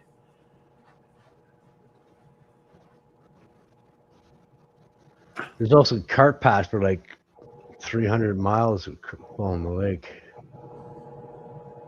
Walk paths and stuff. Following the lake all the way from here to Niagara Falls, pretty well. It's called the Path. It goes along the lake shore. And it's a bike path? Bike path. Yeah. Well, why are people down it? With bridges and all kinds of stuff. It's like, yeah, you got to go rocketing down that thing, dude. You can't take a motorized bike on it, though. That's the problem. That's what they all say, dude. Every time one ever been. There is hundreds and hundreds of cops on bikes in Toronto. They're everywhere. They're on the walkways. They've got dynos set up checking people's bikes to go if they go over 20 miles an hour. They impound them. They impound them right on the spot. But if your bike doesn't follow Class 2 regulations and it's too fast, cops get around your bike and put it on the dyno and try to make it go over 20 miles an hour. If it does, impound. You lose your bike right away. I think it impounds for 30 days, and it's like $100 a day or something, $120 a day to get your bike back out. So you pretty well lost your bike. You pretty well lost your bike. Undercover, dude. You need to get an undercover bike. And there's no way I'm ever going to run from the cops on a bike. That's just stupidity. Why would I want to risk my life for a traffic violation? It's idiotic to run from the cops. What? It's stupid. What would you could run from the cop and get killed. You know what I mean? Well, it's not worth it, man. It's not worth a traffic. It's not even criminal. It's a traffic violation. I think once you run, it makes it criminal. Once you run, it's criminal for sure. Yeah, when you run, yeah, big difference. Oh yeah, big difference. But if you don't run, then it's probably just a warning. You're not driving on the road, or if you run, you might run through an intersection and someone might T-bone you, and that's the end of it, right? You know what? I can't understand when people run. A motor on there. That does sound like a fun challenge. If you run from the cops, you're just stupidity. I don't know how you would distract them. You'd have to weed whacker motor. Is where you'd be at again, trying to hide this motor inside. Some cops are gung ho too. They'll run you down till you're dead. They don't give a shit. You know what I mean? They'll run other people over too. But I'd do it anyways. I'd go down with my friction drive for sure. I wouldn't even think twice. Yeah. He says they would just fucking tackle my ass. But they would have got me at the border though. Fuck, I wouldn't have made it through. I guess in the city there's probably a lot of places people going to escape this yet, but I know. There's nowhere to run. What would you want to run? I did see on a bicycle against a car. What are you gonna do? On the e-bikes, on several of them, you hit the button 5 times or something, or in some order, and all of a sudden this thing won't go over 28 miles an hour. Yeah. Well, the display tells on you if it's class 2 or class 3. It says right on the display. So they know. Some bikes can go from class 2 to 3, 4, 5, and you can send them to class 2. It sounds like something our good friends over in the oil and gas industry have been lobbying for. This is definitely not organic. They're cracking down here on e-bikes too. You have to be 16 years of age to ride an Yeah. e-bike. You have to have Sounds you have like to have you have Mr. to have license. You have to have a license and a driver's license, and you have to have insurance for your e-bike. He doesn't like There's motorcycles. no more e-bike riding on the road. Only private property if you want to ride an e-bike without license or insurance. You can't. By the way, the cult classic, The Chopper, is free to watch on YouTube. Here's the link. So not only did they screw the gas bike riders in Canada, now they're screwing over the e-bike riders. 20 miles an hour? Come on, who's going to want a bike 20 miles an hour? You're perfectly legal, though. You know you are, Paul. They ain't going to take nothing from you. They will. As soon as they You're pull valid over, in I every don't know. way. You'll give them your first and last name. You're not some, you know. But you know what? They're not going to pull you over anyways. They have in the 3 years. A lot of them laugh. They're when not they see going me to. pedal starting and stuff. It's not you they're talking about, and you know it. Although your fake motorcycle, it could be a different story. Yeah. Ride it too much, it may be. I think they'll let you ride it, but I don't know how much they'll let you ride it. But you were never looking to ride for daily. They won't register a gas bike in Canada as a motorcycle because it's not designed for a motor. But that frame is designed for a motor. It's heavy duty. So this ain't the first time I might be able to get that if I jump through hoops and go see a justice of the peace and get an ownership for the bike, and then I can get insurance for it and register it. I would not worry about that. Then I'd be street legal. Well, if I don't, then if I get pulled over, they're gonna impound it, and I'm gonna lose it. They impound it for 30 days, and then you got it's $100 and something a day to get it back. So it's $3,000. No, you take it. You only take it out on a particular time for particular rides, and you bring it. Doesn't matter when they pull you over. When they pull me over, I'm stopping. I'm not running. I know you're not running. I'm not running either. I pull over. That's how you get hurt. That's how you fucking. I pull far over too. I don't just pull. I pull way far over. I like it to be safe for both of us. For a traffic violation, what would you want to make something criminal out of a traffic violation by running? My stuff. Right. I can't lose my name. I'm not even losing. Even if I lose my bike, whatever, I'm not going to run from the cops. I'm going to impound it, and I'm going to lose it. Oh well. Easy come, easy go. Yeah, Mike was feeling under two other bikes for a little while. I hope he's feeling better now. There has been a few people dying. Paul's been dying for the past week. Yeah. Longer than he wanted. It got worse and worse.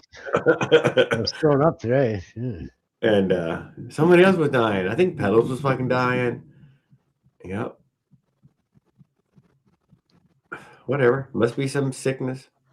The sicknesses that go around.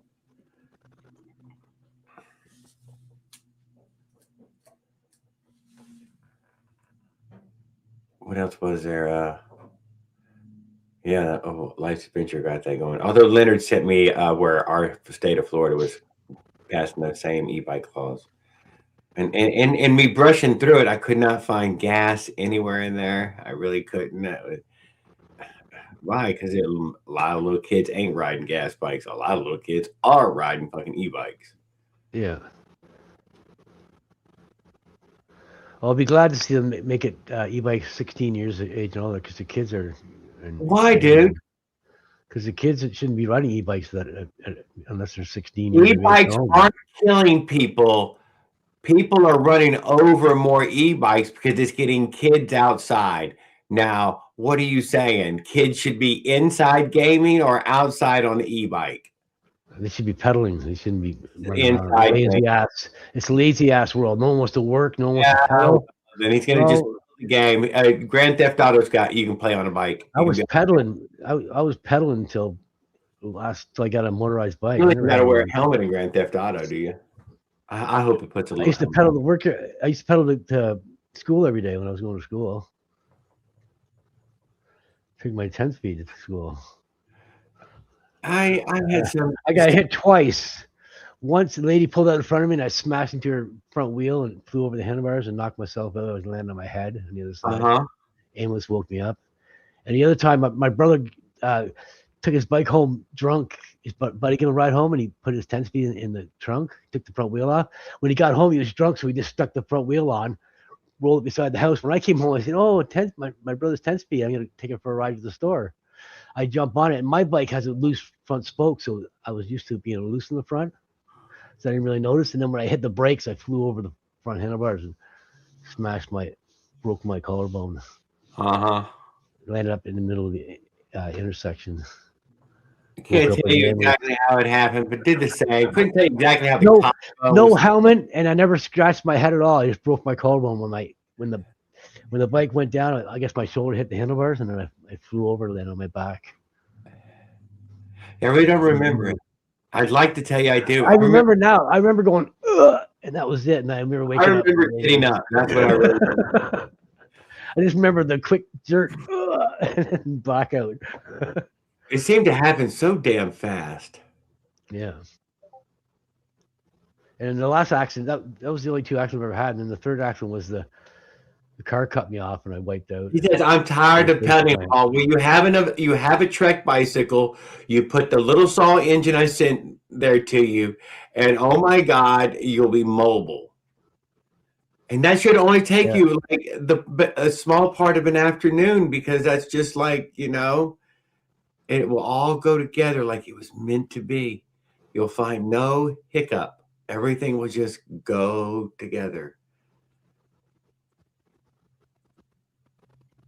And you'd be good to 50 miles an hour.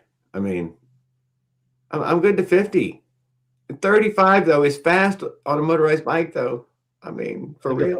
There's 40 on my daily now because I geared it down to 1044. So it does 40 miles an hour now. Only 40 is the top? 40 is the top, yeah, like 9,300 or something like that. More usable between 20 and 40, though, than it was. The motor, it likes to see $9,000. It hits $9,000 like instantly. And then it kind of fights over that. That's the old and bottom with the SKF bearings and the heavy duty clutch spring, and it's got the heavy duty magnet, and it's got the red and black magneto coil.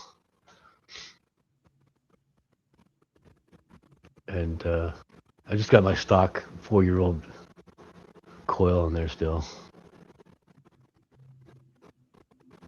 I'm good. You used to only rev 7,400, and now it does like 10,730. 4-year-old on the old and bottom with the stronger magnet and the higher output magneto. I can't see that would have changed anything. It would, yeah. Why not? Stronger magnet to give you higher RPMs. No, and a better magneto. Sure, will. Yeah. What would the difference be? I guess the motor helps it rev too, but it would only rev 7,500. Didn't matter if it was going down the steepest hill. Same gas, same carburetor, same pipe. Yep. It's all stock carburetor, Bofang, with stock jets. Never touched it, never opened it. Stock spark plug, stock magneto. Well, everything on the Minarelli. That's the okay, well, I'll give it to you. I don't know. Yeah. The Minarelli is just the coil is the only thing I used. I didn't have, right? It didn't come with the coil. It just came with the engine. The bottom end came with the magneto. They're hidden in the junkyard. I thought it was the magneto stopping it from revving over 7,000, but it was I guess it was the port timings. Just ran out of steam up there. It did have really bad port times though. It had like 15 degrees of blowdown. So the exhaust barely opened before the transfers opened. It would just revert down the transfers. I could tell because the transfers were black, all black carbon. I can tell you this. Spitting back down the transfers. Pipe, the carb, instant. Well, when I put the MZ65 clone pipe on, it helped the bottom end a bit. It wasn't running rich anymore, but it was running perfectly tuned. But it wasn't. It didn't help any of the top end. 40 miles an hour, 7,000 RPM. That's it. 7,400 or whatever, 7,500 max. It would not go over that. It didn't matter if I had a 44 tooth sprocket or a 28 tooth sprocket. Well, a 28 tooth sprocket wouldn't rev up there. Well, it'd only do 30 miles an hour with a 28 tooth on the daily. You got to have power for a 28 tooth. You might want to put that on a 4-stroke. You got enough to push it, because my China doll, it did 30 miles an hour with a 44 tooth on the back. I put a 40 on there, it did 35. I put a 36, it did 40. I thought, okay, I'm going to put a 32, maybe we'll do 45. Lost 5 miles an hour, I did 35. And then I put the 28 in there, it would only do 30. It would max it at 30. It didn't have enough to, even down a hill, it didn't have enough to push it. Too much gear for that motor.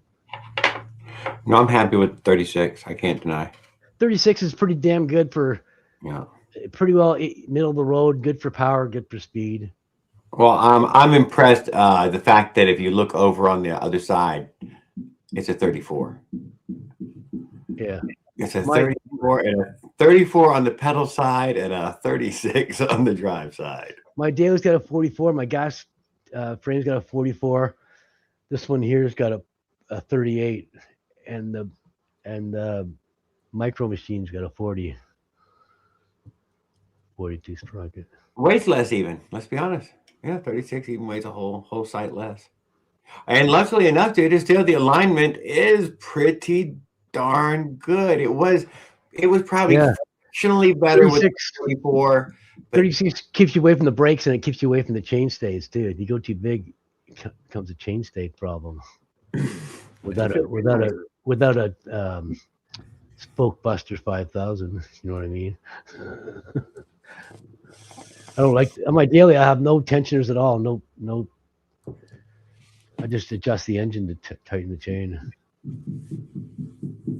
I guess the best setup is just to have no tensioners. If you can get away with it. My Daily, I can't get away with it because my motor's so far forward. I'll hit the chain stays. It doesn't quite hit it but it'll bounce and hit it, right? So although a tensioner is not to be said as a bad thing. It's not a bad thing as long as you can keep it out of your spokes. It's great. Yeah, I agree. And I'll even admit this. I guarantee you that tensioner is stealing a little bit. I don't know what fraction of a fucking horsepower. Well, every roller it goes around, it steals a little bit, teeniest bit, but it's drag, baby. It's all drag. I've got a 40-roller sprocket. But think about the timing chain in your car. You know, it's got a tensioner, and just that's life chains. Yeah, I have no choice on the gas frame. I have to use it. It's okay. Life with chains. It's just the way they are. Yeah, I could have used the spring tensioner on the engine, but I have to extend it too much, and it doesn't look right. So I went back to at least it's a welded on. I recommended to the kid earlier, the Australian kid, get rid of all the tensioners you can. Put it on the front side if you possibly can. Yeah, exactly. Yeah, adjust your wheel to your chain, and then have the pedal side adjusted with a derailleur or some sort of tensioner. Spring tensioner. Yeah. Derailleur, use the screws, and it will run a single gear. Luckily on my gas frame, I don't need a tensioner on the pedal side. It works so good, and I can't move the back wheel. It's set up for the disc brakes, so it's where it is. I can't move it, right? And this frame here is rim brakes in the back. Oh. I will say this as well about the tensioner. It takes out the story of goddamn cheap Chinese chain. Yeah. Why? Because cheap Chinese chain is going to show itself on these no tensioner bikes instantly. Like, oh shit, man, I need to get rid of link. Now you haven't even made it to half a link yet. You need to stretch it out a bit more sloppy so you can at least get a half link in it. This bike's got the chain tensioner on the power side. Howdy, Fat Moto Cat. Glad to see you, sir. Seeing you've been updating your build recently. Impressed with your comings and goings. I see Paul likes to check in on all you guys, so he's always impressed with people building stuff. Sure. Yeah. I'll show you my full suspension here.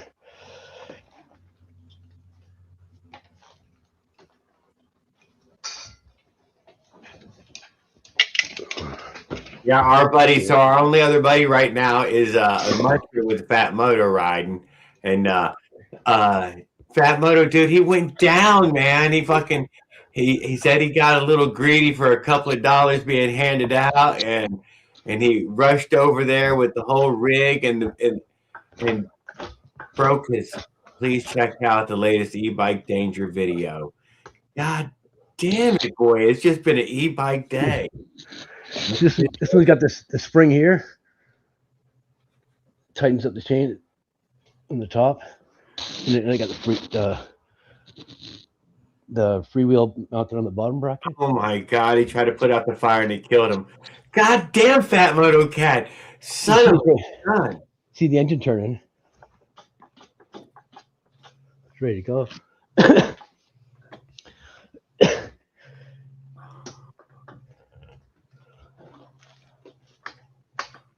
I'm just working on the throttle cable and the brake cable. You know, everything else is done. Dang it.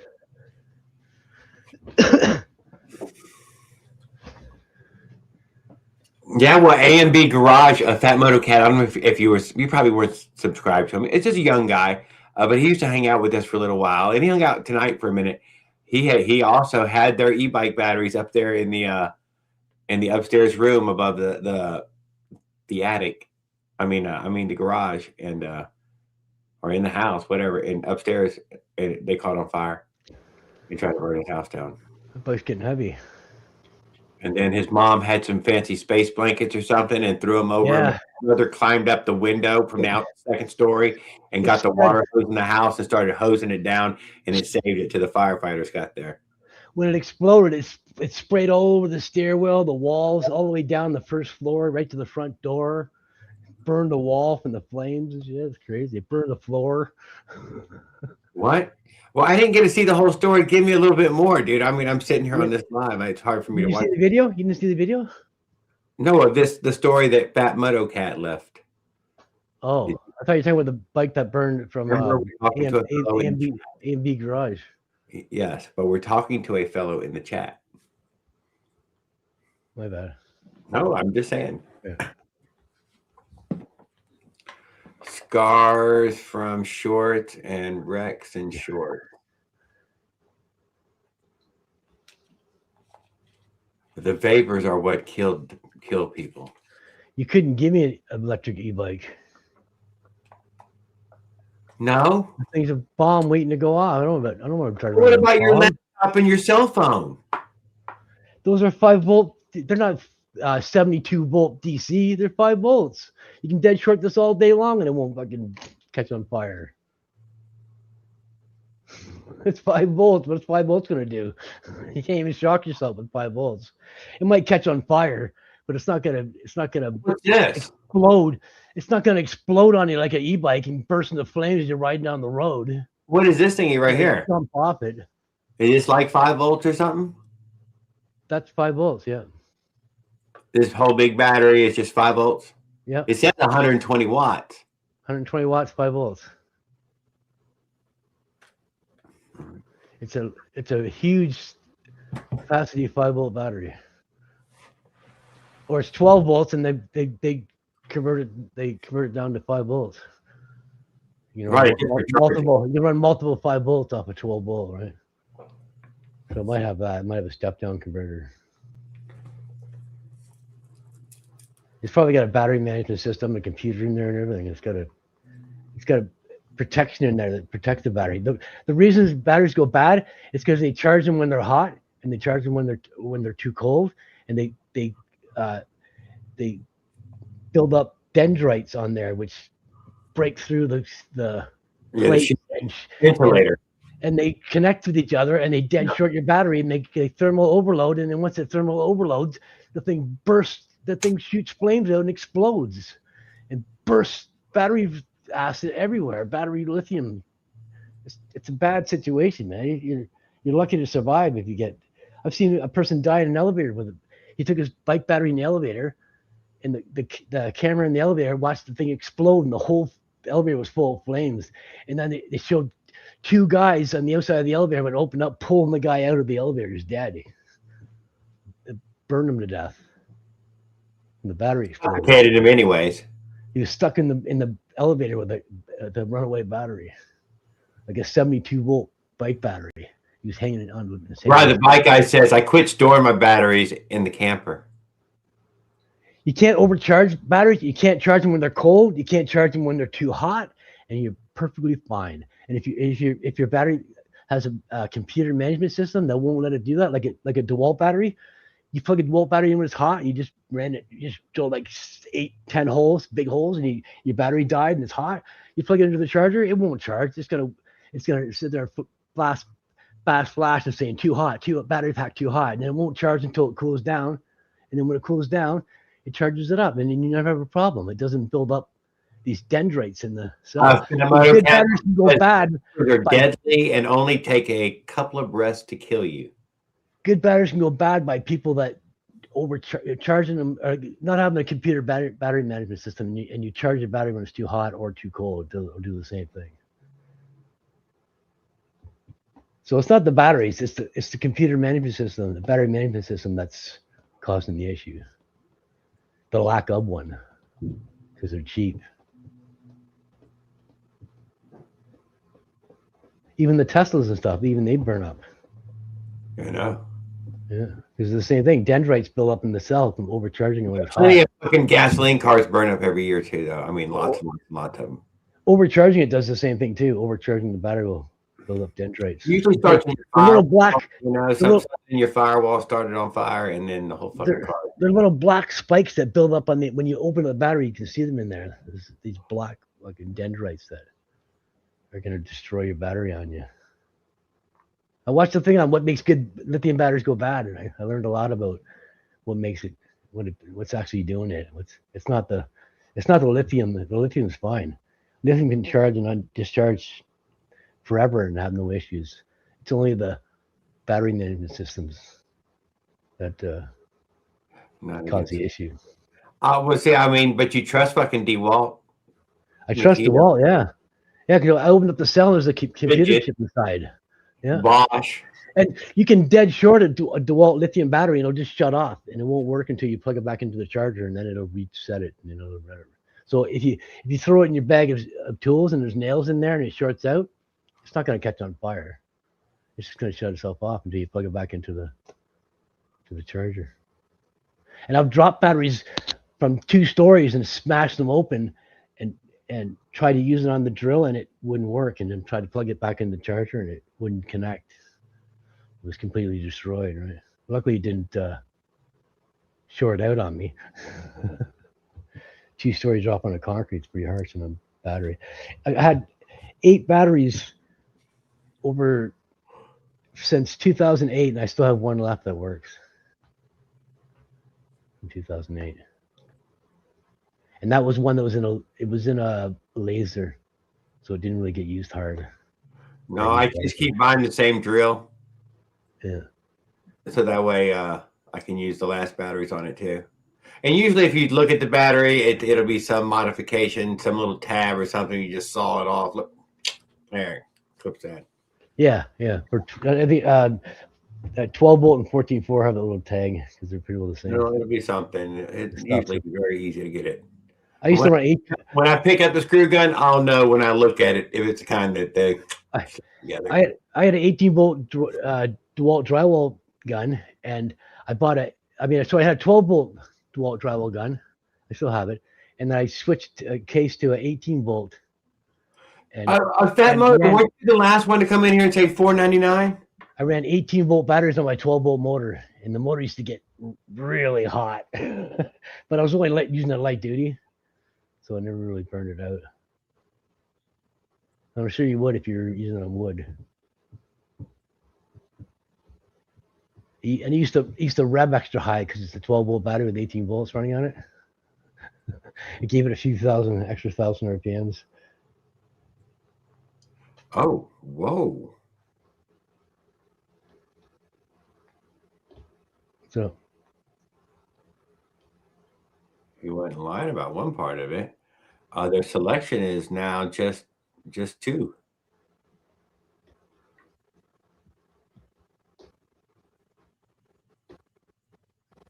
You lost me.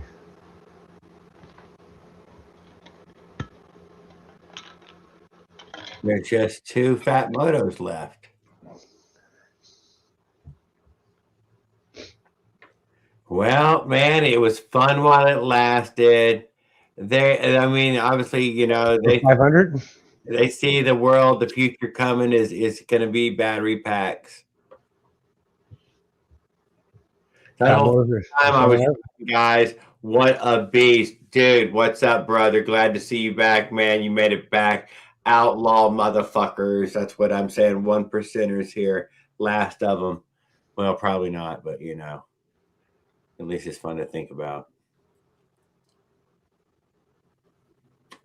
Oh my God, he's fucking petrol costs more. Whoa, whoa, whoa, whoa, whoa, whoa. Back her down. Keep your fucking gas strategies to yourself. We don't need to hear about how you try to put gas in this thing. That almost sounds illegal. When you get over 100 miles per gallon, who gives a shit what gas prices? Fuck, dude. In Australia, it's probably fucking $10 a fucking gallon. $8.80 a gallon here, so. Yeah. Look what you have to fucking penny pinch every dime. When my gas went from $9 a month to $13 a month. Oh, $4. Damn, that's really gonna hurt. $2.96 a liter. $2.96. Yeah, it's $2.20 a liter here. He's even getting jacked on the price, man. For premium. Oh, what do you mean for premium? For fucking gas? You don't get like the cheap stuff and the expensive shit? Ultra premium. Sunoco 94. Who gets fucking ultra premium? I do. Why do you think I get 100 miles per gallon? No, that's got nothing to do with it. No, I know. I just buy it for the cleaning agents they put in it. They put lots of cleaning agents in it. It's got Tektrol in it. I get fucking 10%, fucking 87, 85, whatever they're willing to sell me. The premium gas is better. It's more money, but it doesn't really help. 19 millimeter, 98. Oh, dude, that 4-stroke is just beating it, isn't it? Look at that, dude. 100 cc's and still getting 98. But it's a 4-stroke, but 98. That's damn good. That's damn good. Yeah, 4-stroke is worth it for the octane because it's a higher compression motor than 98 miles to the gallon. 98 miles per gallon, yeah, nice. Yeah. Yeah, with the gears, right? It's got gears, obviously. Is that single drive, single speed? Yeah, thank you, dude. Being dude, fucking totally the cheapest shit, dude. That's what he's probably got a variator or something. What I do for fucking oil? The cheap shit, dude. Give me some fucking cheap shit. You ain't getting that mileage with the fucking. Dude, it's fucking koala fat, dude. A little bit of koala oil. It only takes a little bit. It's only a gallon. With a variator, right? You're not getting those kind of mileage with the straight gear. Single speed. I don't even know what they got down there for oil, man. I don't know what kind of oil brand y'all got down there. If you had a 4-stroke without a variator, that's kind of stupid, wouldn't it be? You got the power. You must well have gears now. Thank you, dude. Fucking milk a kangaroo got me for a little bit of oil, man. You know what I'm saying, man? Kangaroos, fuck that. Them drop bears, dude. They got the oil stash. You know they do. And it's poison. U.S. has got the most oil in the world, I think. Got a little bit of poison oil in the back, dude. They're just gonna start pumping it. That's just high octane. That's why I said koala.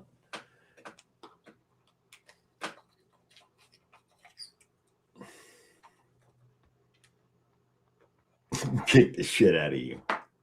Yeah, well, that's what we're trying to do, dude. So, I know you need to get the Avenger 85. I know, by hook or by crook, whatever, I wouldn't say whatever it takes, but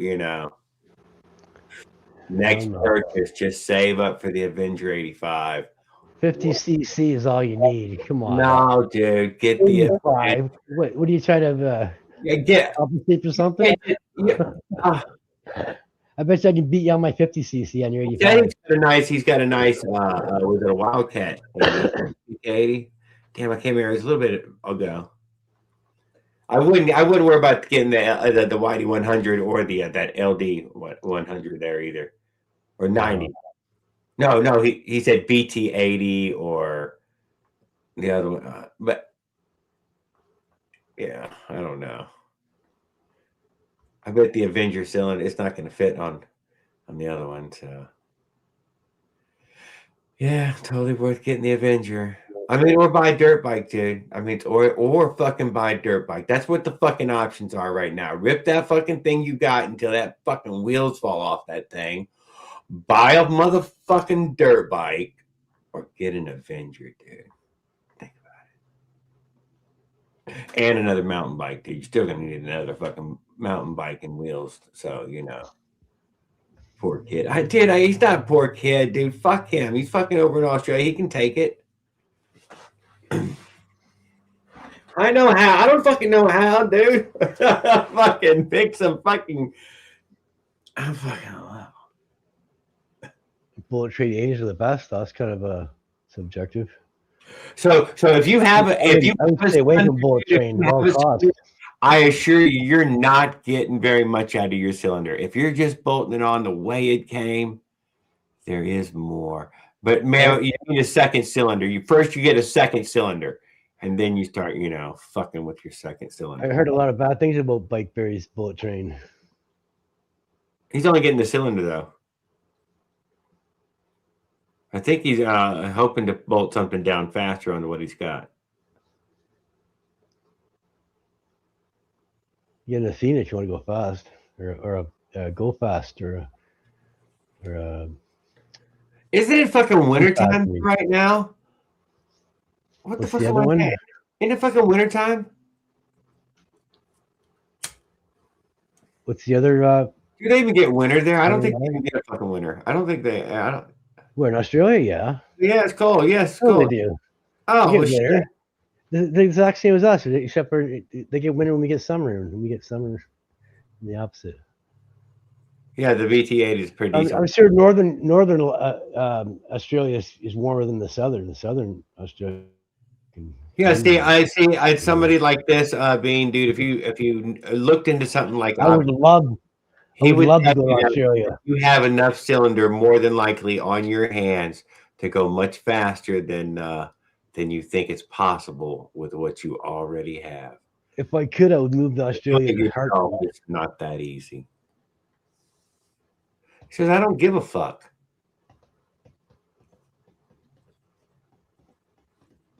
Hell yeah. I love everything about Australia. It's their standard China doll. Especially the women. More power, more petrol. All right, well, dude, here's the thing. Dude, just for fucking around then, a little bit smaller back wheel. Right. I mean, if you're ripping around, here's another thing. You put a little bit smaller back wheel, the 24 on there, dude. Yep. Definitely make it a stronger dirt bike. All of a sudden, you will notice it on the dirt. Yeah. Just for fucking around as a kid, and those ways that people like to fuck around. That's why they put 19 in the front and a 14 in the back on a dirt bike. Yeah, you'd have a 26, 24. It's got good power still, and the front wheel's big enough to get over potholes and stuff. Yeah. The bigger the tire, the smaller the hole. In the back don't matter because you want power in the back, right? So yeah. The front's taking most of the abuse. The back. And so it's using the same amount of gas, right? We're talking about still using the same amount of gas. There you go. Now we're still using the same amount. We're using the same motor and everything. We're using the same amount of gas. We've just altered what conditions it does better in. It'll do better off road. Like a motorized bike with a 20-inch, it's like wheelie fucking king. Once it's popping to a wheelie, but on 26, it's more tame, right? You can barely do a burnout. Gutless. Bah. Makes noise. BT engine. It's a decent one, dude. That's a decent cylinder. That's enough cylinder to fucking make a two-stroke out of. You got yourself a two-stroke. There you are. You got it. Which one? The one with the reed built in it? I don't think so. I'm thinking it's just an 80. I think it's just a China Girl 80. Or 66. You know what I mean. Oh, those are the motors. God damn it. Let me get over there. Ops probably already hopped on that. Damn phone.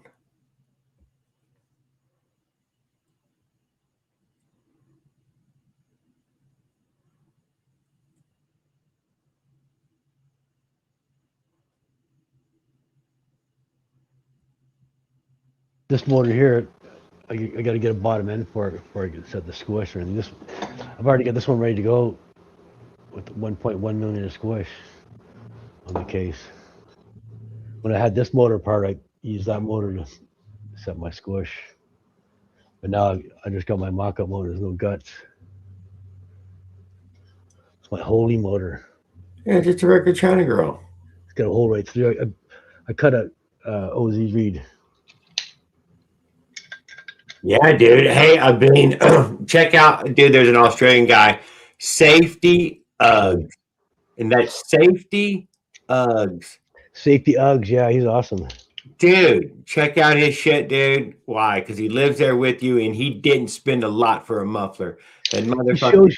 He shows you, more than enough in your hands, or can get more than enough to make more than enough illegal motorized bike power. He shows you what happens when you take the cap off your stock muffler. You gain like two horsepower in the bottom end, but you totally destroy your top end power. It just kills it instantly. So taking that cap off the muffler, it makes it loud, makes it. You ain't got a lot of videos, but you go and watch them all, dude. They're worth watching. You're next to the woods. I recommend him all the time for what exactly some things are capable of. People forget. We got the bean in here. I don't know that I can have the bean up on stage, though. This is my mock-up case. I just drilled this in here just to see how easy it would be, and it was pretty damn easy.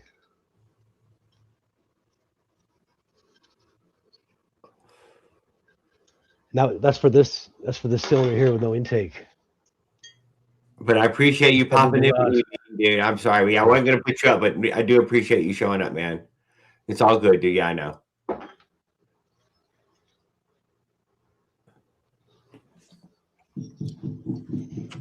But you're welcome to hang out with us for a good little while, dude. And then you'll probably pop up right up on here. I mean, you're not talking to me, are you? No, to the bean guy. He did put E Bean up there, so it makes me feel better about it.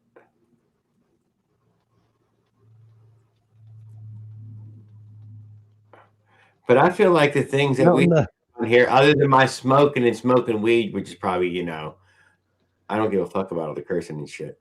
Mounting the OZ reed on here was 10 times easier than mounting a GT reed on my other China doll. It's got a little bit of play. It's got a little bit of space here. Well, you just ground the OZ on the sides a little? No. Ground it? I mean, the G2, the G2 reed, I had to file the sides down about 1 millimeter up each side. Yeah. To get it to slide in the case. Otherwise, when I bolted together, it held the case apart. So I had to file it until the case came together. Would the clutch fit right there still? Is they about to shoot the... No, I guess the other one. Oh, yeah, the clutch fits there, yeah.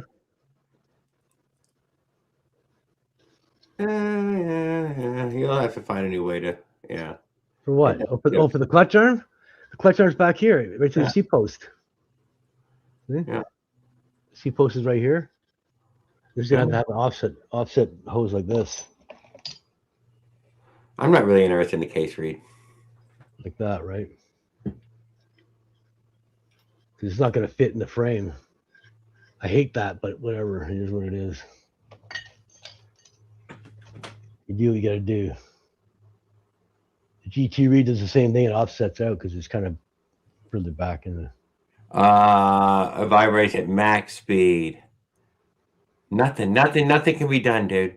Can't help you with that one. That's a fucking learn to love it. The engine apart, and you got to do a balance factor, and you got to drill holes in the crank. You want to stop it from vibrating. It would help considerably. It's a big project for a young guy. Need to change the part is a big project. Yeah. Yeah. Need a second motor before you start playing in these bigger games. So I cannot deny. Sprocket, dude. This would. But yeah, it isn't always. I'd like the 44, dude. You're gonna have the most fun on a 44. Although I would consider getting a 40 or a 36 if I was you still. If you've been thinking about it, you probably should. Or change down to that 24-inch rear wheel.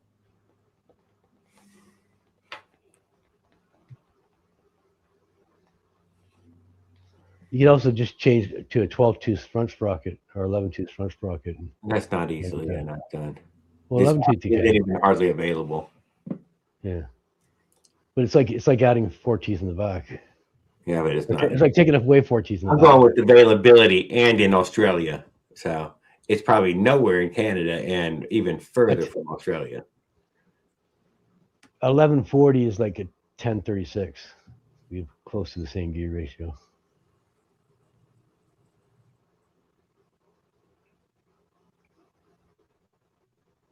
The front makes more of a difference than the back. 1 tooth in the front, it's like 4 teeth in the back. Yeah, it would make a wheel spin faster, easier. Yes. No, Leonard's got 12 tooth on the front of his. Who? Leonard. You can get on a 12 tooth. You got to cut into the wall between the magneto and the sprocket. And there's a 1/2 inch gap between the spinning magnet and the sidewall. You're not going to come close to it. Be good to seal it off though with epoxy if you're going to do that. Keep the shit out of the sprocket, out of the magneto. Didn't ask him what kind of riding he's doing. What kind of fucking riding are you doing, dude? You ain't even said. Let's be honest. Are you fucking cutting through parking lots, running down the fucking street, raging up and down the streets? I mean, you know, that's one way. If you're hitting the fucking outback shit, dude, if it's fucking dirt, clay roads, and rocks flinging around, that's a whole nother fucking thing. Does anybody know how these decompression valves work? Do these shut off on their own or something? Yeah. Turn them on, they'll turn off on their own? Yep.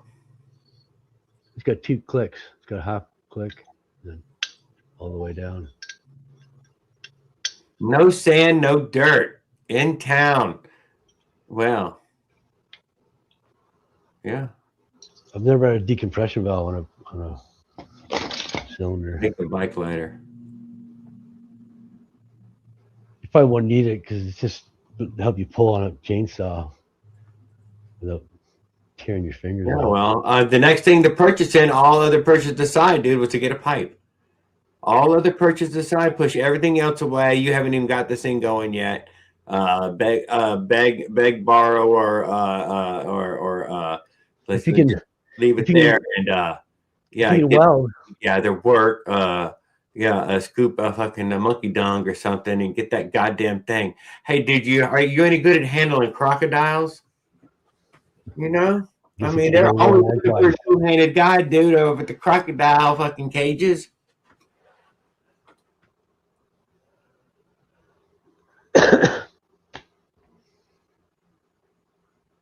Yeah, well, get yourself a goddamn pipe on it, dude. It's literally going to be the best thing. Don't even worry about the fucking carb. Go watch Safety. Just get the fucking pipe on it. This will make all the difference in the world. More difference than any carb you ever put on there. If you can weld, you can get a dirt pipe. I got one for $20. I got a KTM 65 pipe, 2007, and I welded it into a belly pipe. It took a few pie cuts out of it and welded it back together. Mounted it to the V80 cylinder. Had to use an aluminum bracket because the V80 was too small for the dirt bike flange. I got the pipe for $20 off eBay, and I got the flange for 14. I got the springs for 6. So for $40, I got a dirt bike pipe for my. It cost me $90 for my clone MZ65 pipe on this bike here. That was any pipe other than 220 from Gomax. I bought my real MC65 pipe for Minerali. It's got the 40. The fake one. 44. Which one you get? Get the 48. You can find. Yeah, it's got the 48 millimeter space flange and stuff, and it's got the quick S turn. So because the exhaust comes straight out. Yeah, that $30 fucking 2-piece one. That was fucking fantastic. That was a great fucking pipe. Easy mount. Nearly impossible for the average. Yeah, the $90 one is $30 for you. The $30 pipe is $90. Whatever. I don't know what y'all cost in the world countries. I can't help that, dude. I'm trying to save y'all. Yeah. Y'all don't want it. Y'all fight. I keep forgetting it's cheaper on there. From Canada. I should say $30 pipe, Oh. $7.90. I'm trying to help y'all get gas cheaper.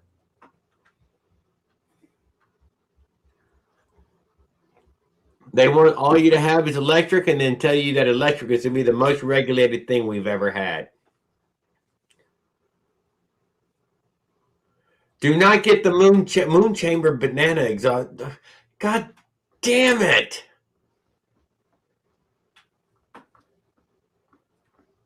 Oh no! God damn! What the hell? What do they got over there? Now that banana pipe's garbage. It's not. It's better than the factory fucking pipe. Fact. You can shake your head all you want. It is still better than what they gave you in the box. It's not a tuned pipe. It's fucking completely fucked It's up. at least a free-flowing pipe. I'd rather have a factory pipe than that fucking banana pipe.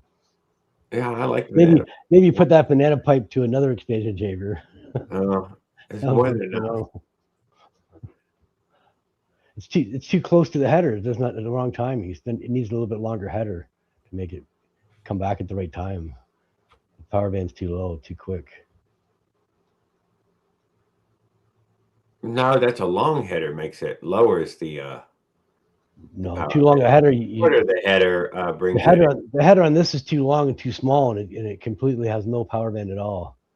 My real pipe, my real MC65, around $5,000 it picks up, and about $7,000 the power band kicks into $9,000. You definitely, and you don't even touch the throttle; it just revs up, and then it just kicks in the power band and starts pulling. Yeah, get the CDH power. What happened to it? Go fucking find the kid who stole it. Get it back from him, dude. Learn to fucking fight. What the hell's the matter with y'all down there?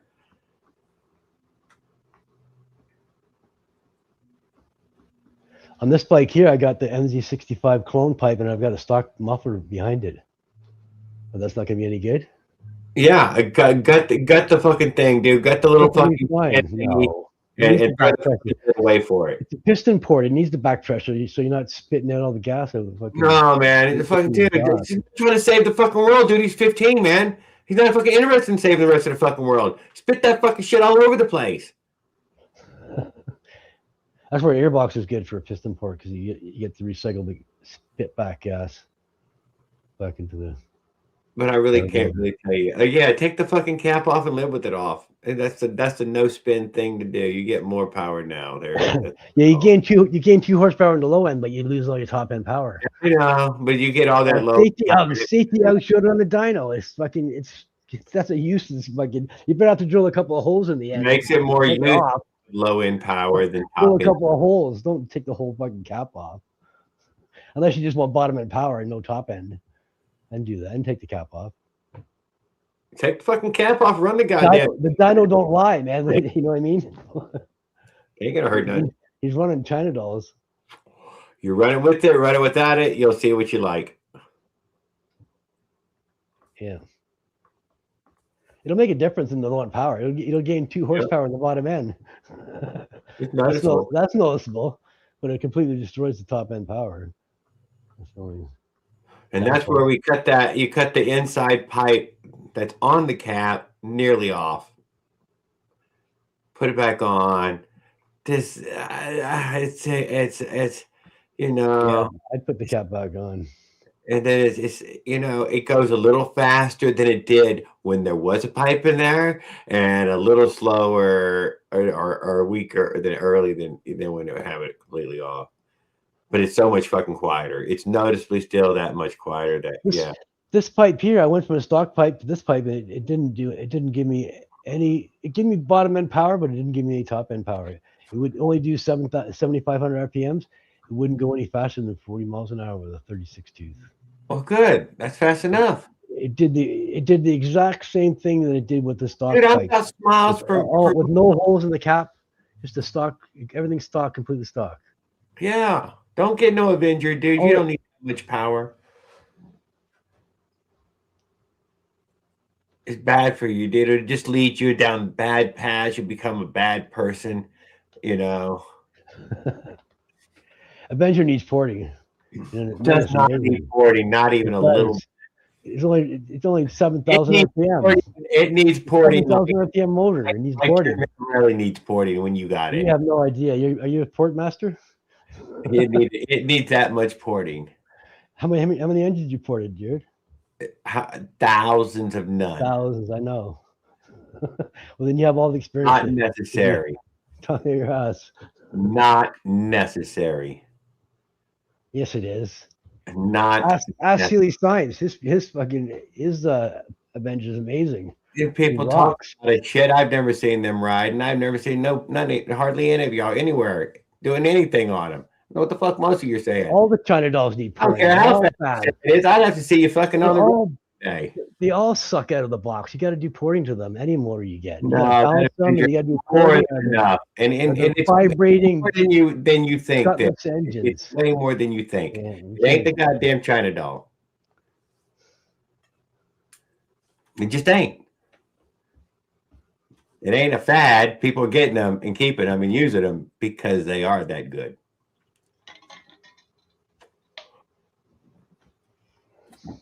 That's all I'm saying. They are that good. It is that much more already. It went up to 9. It goes up to 50. How much faster do you got to go? You got a pipe and carb on it though.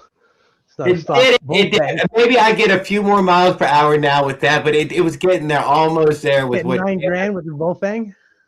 I don't know that fucking pipe does it. No, fuck no. That little 14-inch hole ain't gonna do $9 grand. You got a massive exhaust on that Avenger, and you got a little tiny 14-inch hole. Now that you put a carb, a BM18, and a pipe on it. Apparently, you did not watch the same motor up videos, did you? Apparently, go back and watch them. Go back and watch them. He ain't fucking playing with the 21 millimeter or 26 millimeter to get here. 14,000 RPMs with his Minarelli, China Rally. 14,000 with the Bofang. 14,000. Just saying. I don't know. It doesn't. I don't know where y'all come up. The velocity is higher. Surprising. Surprised. What do you mean? What do you mean? That didn't change anything. A tuned exhaust would change it. I don't think I have a tuned exhaust on there. It changed it nearly none. And that's the stock Avenger, 14,000. No, that's what he was able to get the China Rally to with just a tuned exhaust. That's a China Rally. That's different. That's not an Avenger. Oh, are you fucking kidding me? That's a Smolik engine. Smolik engine. Right. I got nothing, dude. You run what you run. Run however fast you say you run. I run what I run. Miles for miles. Don't give two shits how fast y'all fucking run. I would love to see you on the road one day just to say hi. That's all I can say. I haven't seen a fast motorized bike in my life. Never.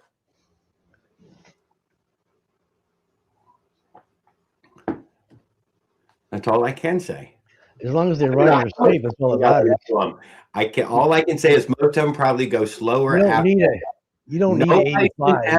Dyno or any kind of measuring device to give any accurate measure to any of this fucking gouging. You don't need an 85 for a bicycle engine. Come on. I don't know. If you want to know the truth, there you go. 110 cc 85. You don't need that for a bicycle. I run around with a 50 cc and do 50 miles an hour. If it's only going 40 kph, dude, you didn't even put it on correctly.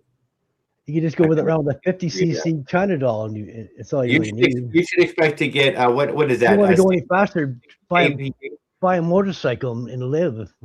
Don't kill yourself on a fucking motorcycle. I'm just saying. So I have yet to see a fast one. I understand what fast is. They're not designed to go 50 miles an hour.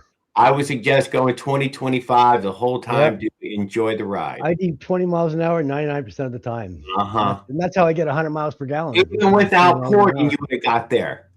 I shut the engine off and coast down hills, let the engine cool. So I see how I didn't recommend Stuff anything like that gives me that 100 miles per gallon. That I'm not wasting gas and I'm cooling the engine at the same time.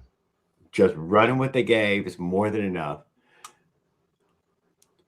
Sometimes I'll rev it to $9 grand and then let it coast. But I do know that kph is not correct. It should be 37. You should be able to get it to nearly 37. I do know that. Out of the box. Whatever you got. They going. advertise 35 kilometers out of the box, I think. It's like 25 miles an hour. Oh, they is? And So what is 40? 5,000 RPM for the China doll. I don't know about the Avenger. I've never had an Avenger. No. He's asking for his BT80. I think that's what he has is the BT80. Oh. What was the question? His stock motor goes over 40 miles an hour. Yeah, my I know, even his dyno was fucking willy-nilly. Don't you think I don't know that? I totally agree with you, dude. That was not no fucking wheel. I got my completely stock 6060 to go 40 miles an hour. And that's Okay, the bone stock. That's the bone stock fucking what did he do? line 5,000 RPM motor. Doesn't So get any lower than that. what did you do to it? He put a pipe on it. And a no, I did 40. No, you put an ignition. Stock pipe. Nope. Stock pipe. Stock carb. Stock ignition. Everything stock. I drove for a year with stock. I never even changed the spark plug. I didn't even take the spark plug out for a year. So what did you get it to? Tell me what you got it to. Out of the box. 40 miles per hour. 40, dude. So Bean, dude. I'm saying 40 kph is wrong, dude. You're way too slow. Slightly downhill. Oh, never mind, dude. He said 40 miles kph. Never miles per hour, slightly downhill on my. Yeah, that's right, dude. That sounds right. Bofang carb. If you're getting a free, dude, that's you getting everything out of that. I bought the motor, threw on the bike, and drove it for a year without even. When I hear a pipe. 40, it tells me that you got the thing airtight. That's exactly what it tells me. Motherfucker's airtight right now, and 40 is all you're ever gonna get out of that piece of shit. And it don't go straight to 40. It takes my 50cc Morelli does 51. Don't lie. It takes a good motherfucking moment to get to 40. Yeah, you got to work at it. Come on, it takes a moment. But man, you sure can pin the throttle all day on the damn thing. It don't take long in the power band to get to 40 in the Morelli. I would say if you got a pipe, instant thing to go the fastest. With an MZ65 pipe, a real pipe. Yes. That would be his easiest. An Avenger and you're doing your money, get your day. I already went there. And I got my Avenger just to make it go anyways. I've got a PZ20 carburetor on my 50cc and a real Minerali, a real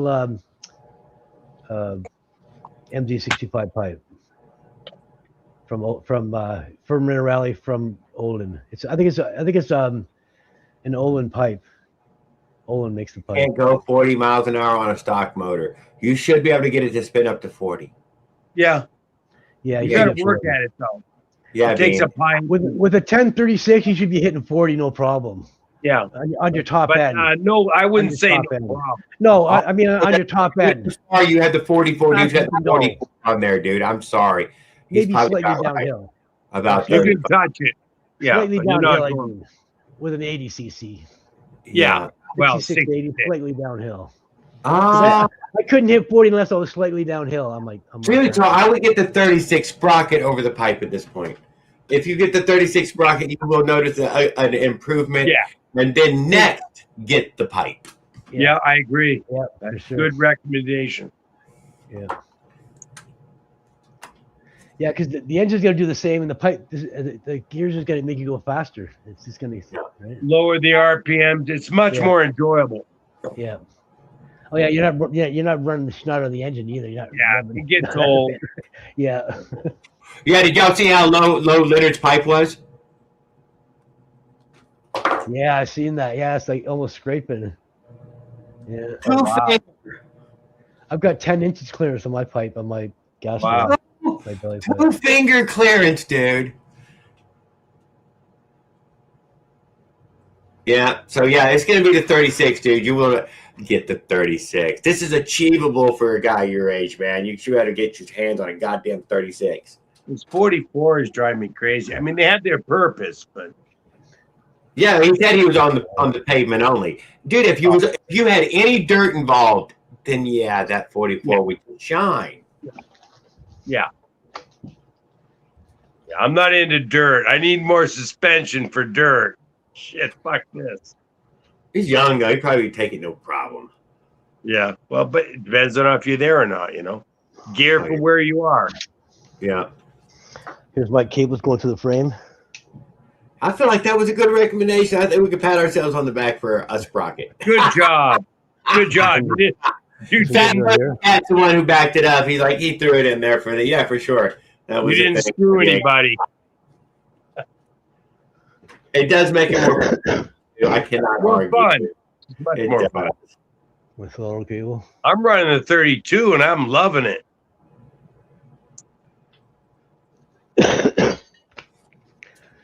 Yeah, I've had them all. I ran them all, and that's smaller than the pedal side. I got my high speed with a 1032. The odds are you have. I'm just trying to tame that Avenger. I don't care about the speed. It's just I'm tired of the thing constantly wanting to go.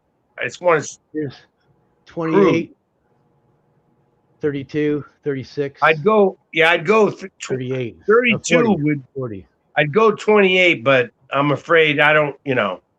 The drivability becomes not good. I tried 28 in my 50, and I drove around. I came back home because I had to pedal too much. It's like this is pointless. Yeah, too much, even for the Avenger. Yeah, the drivability. If you wanted to, you can get a really good top speed with that, but you're over gearing it. Yeah, and that Avenger will pull it.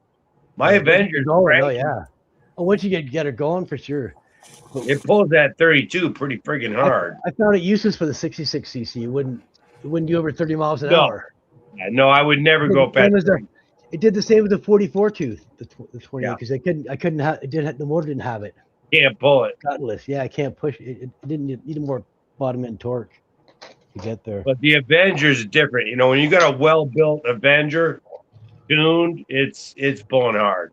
It is pulling hard. It's like you get that some bitch airtight. That some bitch got some fucking torque. I mean, I got a 25 millimeter pumper carb on it, breathing with a modified MZ pipe. Oh, no, it is nowhere near. It's probably 6 or 7 horsepower, 5 or 6, whatever it is. At least 5. And you think about an 85, RM80 or what? Dude, those are 30 horse, man. Yeah. We're nowhere. No, we're in kindergarten, but I'm just 5 horse. I don't want to break a frame. I don't have much for brakes, so these are stuff that I don't use anymore because they're too small for my 50 and 66cc. Yeah, but I was going to tell Kate. I like the 44. It's my favorite now. Got a 34 on the pedal side, and a 32 on. No, it looks smaller than the pedal chain side. I don't pay attention. I just put it. I just slip the gears until it's a good starting gear, and then I'm done with it. I bet it looks good though in that way. The chain's probably even, makes it all look even across. When my engine it's pretty small. I didn't want to do it really, but I had to do something to make it more drivable. It's just too lurchy.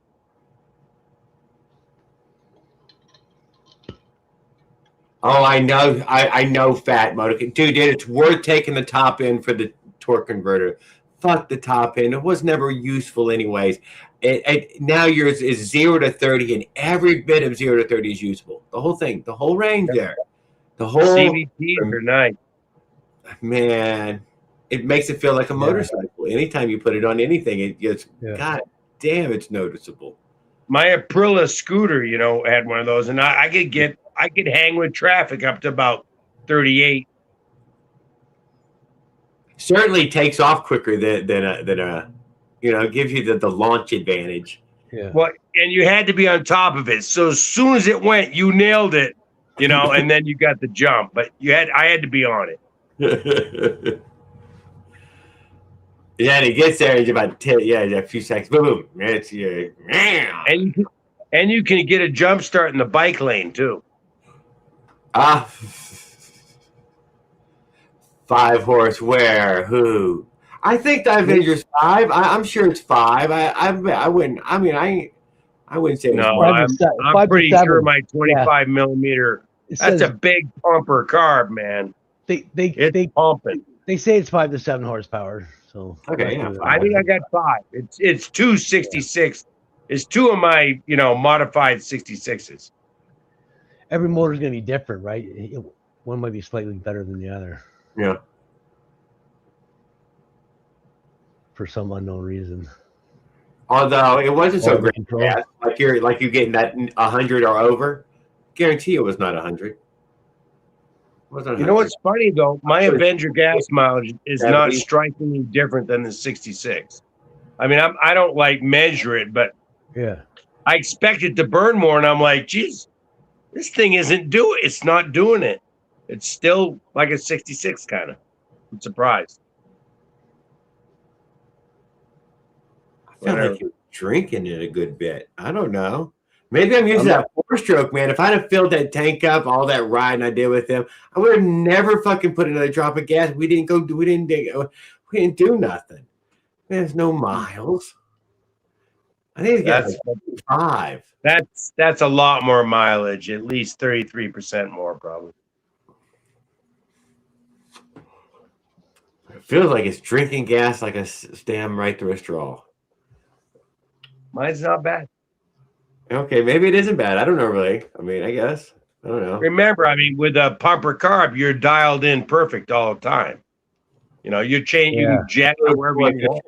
Yeah.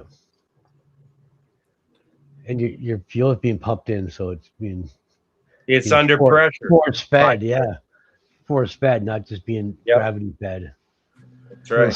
It'll suck through restricted filters before where a gas one or a gravity one will just kind of suffer. It'll starve for fuel, right? I'm really surprised I haven't had one fail yet. I seen a chainsaw repair today where the pulse hose had rubber bits inside it, and it was stopping it from running it. And he picked out the 2 little pieces of rubber, put it back together, and the thing ran perfect. It revved up.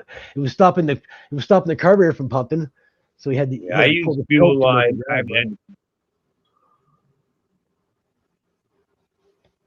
The slightest little problem like that pulse hose getting clogged. So the couple of chunks of rubber. If anything, they're super precise. If anything goes wrong with it, you take it off, you throw it away, you put another one on. Don't even fuck with it. Yeah, for sure. Usually the rebuild kit comes with that pulse hose and the fuel line. For $15, you don't do anything. You throw it away and you put another one on. Yeah, a new one. Yeah, exactly. If you're hitting, you're hitting the right speed for a 44. I don't know if you wasn't catching on with you got a decent. On my stock, expect to get out of one that's airtight. When you put the 36 on there, it will you'll get more out of it. Trust me, you have enough power right now to get more out of the 36. You'll enjoy it more. On my stock China doll, 30 miles an hour. The 44 will only do 30, and then now that my 50cc Minerale revs at 10,000 RPM, so I can do 40 miles an hour with a 44 tooth. I don't need the totally different RPM anymore. Yeah. So before I could only rev 7,500, it would only let me do 40 miles an hour with 36, and then 35 with the 40, 30 with the 44. Geared to the power envelope. But now that my 50cc can rev higher, I don't need a 44 gives me. I think 42 is my highest speed with the 44. 42 miles an hour. Put the 36 on there, you'll notice it. Put the pipe on next, you'll really notice it. Put a better carburetor on it. I've got a tuned pipe and a PZ20 carburetor, so I've got a bit of intake and a bit of tuned exhaust. And this was before you had to do any other weirdness to it. This is all just screw the shit on. Yeah. Make sure your fucking fuel, your head don't turn yellow, like you said your friends did. Sounds like they had fucking fuel leaking out or gas leaking out everywhere. I think the Avenger can bolt on a dirt bike flange on it. Can it? It's big enough to bolt the dirt bike flange on. Because I had to put a 10 millimeter aluminum spacer on my China doll to get it to the flange to bolt on, because the China doll is 40 and the flange is like 48 bolt spacings, and it wouldn't fit on without it. I know it helps a lot and expensive. I know, Fat Moto Cat. That's why, Put the sprocket on there. Put the sprocket on. Yeah, do it. Sprockets You are have cheap. to do it 36. That's crazy otherwise. I've never spent more than Hey, 20 Jared, I'm bucks going for to a log sprocket. back on. Someone's breaking up. Yes, sir. And I bought 1, 2, 3. I bought 8 sprockets. I've never paid $20 more. I've never paid more than $20 for each one. 36 and 44 is the cheapest of all of them. I know that They're all the same price for me. they're I think significant. the 28 was the cheapest one. It was like $17 on sale because no one buys them.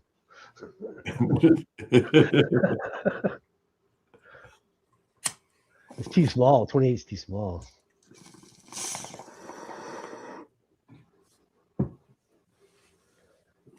You can probably run on an Avenger. You got enough power for an Avenger to run it, but on a China doll, no. Definitely not. No, the 28. I think That was more the boost bottle stuff. Well, what about a 28? Well, I guess everybody's learned that. Yeah, not the 28. no. I see Trent doing high speeds with his 28, and he's he's flipping the clutch to get the speed going because he's got no guts to get going, right? He's got to fucking push it. He's got to slip his clutch to make it go. He'll just sit I there and slipped take my forever. 32 because I don't like pedaling too hard. With the 1044, I just have to do 2 pedals, and then that's it. I'm done. I'm going. That'd be But I can't do no pedals. If I broke my freewheel and I had to run beside the bike to get it going because it didn't have enough power to get going off the line. It's a 50 cc, right? So it doesn't have any bottom end. It's all top end revver. in the rally. It's a revver, exactly. Yeah. It likes 5 grand and up. That's where it likes it. Right. You know what, Leonard? I couldn't tell you why they would say that, but I can't vouch for that. I didn't get a second Avenger yet. Haven't had the breakdown yet to say that, but noticeable. Raul wasn't lying when he said it. Mike Miller didn't lie. You don't have to spend a lot on expansion chamber. Like I said, I paid $20 for my 2007 KTM 65 pipe. But I think the 66 only comes in at 2 horse. The 50 was 1 point something. Then the 66 was 2 horse or something. And maybe this Avenger is 5 horse. I don't know the numbers. I'm always saying 5 because I've done a lot of work to it. Other than that, the MC65 pipe will fit as a side pipe without doing any modifications to it. It'll bolt right on an Avenger. Yeah, I know. Which is nice. I liked the Zeta machine. I thought he was a decent dyno machine.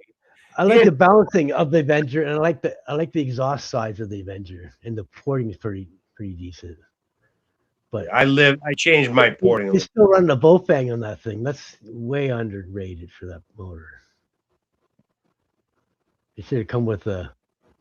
It'll still take you over 40. Oh, sure it will. A small carb is great. It'll be easy to tune, but you'll lose top end power. And you lose this throttle. Top end. That's all you. It has this real finicky throttle. A small carb will create the high velocity, which will keep the fuel suspended and not any droplets. Good mix. Power. Make more power for sure. Just like a reed will atomize the fuel too, and it'll cause the fuel to not suspend or not to stay suspended. That's what I was saying. With just the tuned exhaust is what I was saying. That safety Uggs used. He atomized.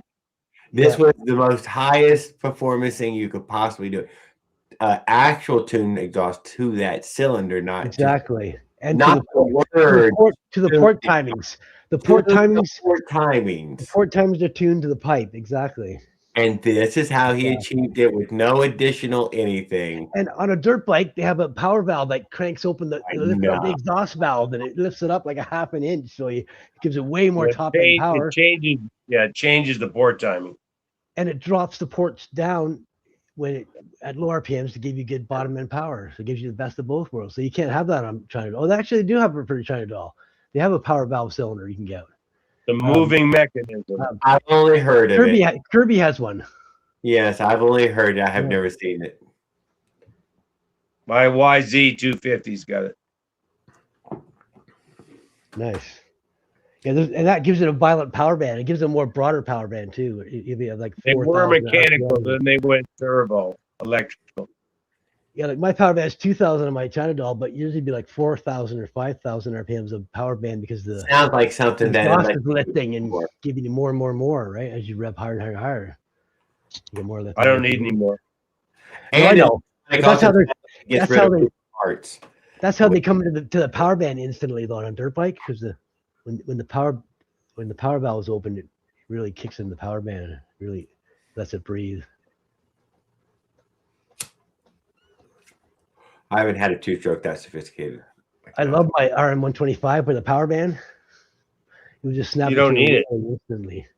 See, and here's another one, dude. The You silencer. needed to climb hills on when you were Yeah, at the bottom, at a hill you couldn't walk up. At the bottom there was a swamp, and then 10 feet of straight up, and then a landing of 5 feet, and then you lose all your speed, and then you got to crack into the power band and lean forward and let the ass end spin all the way up the hill.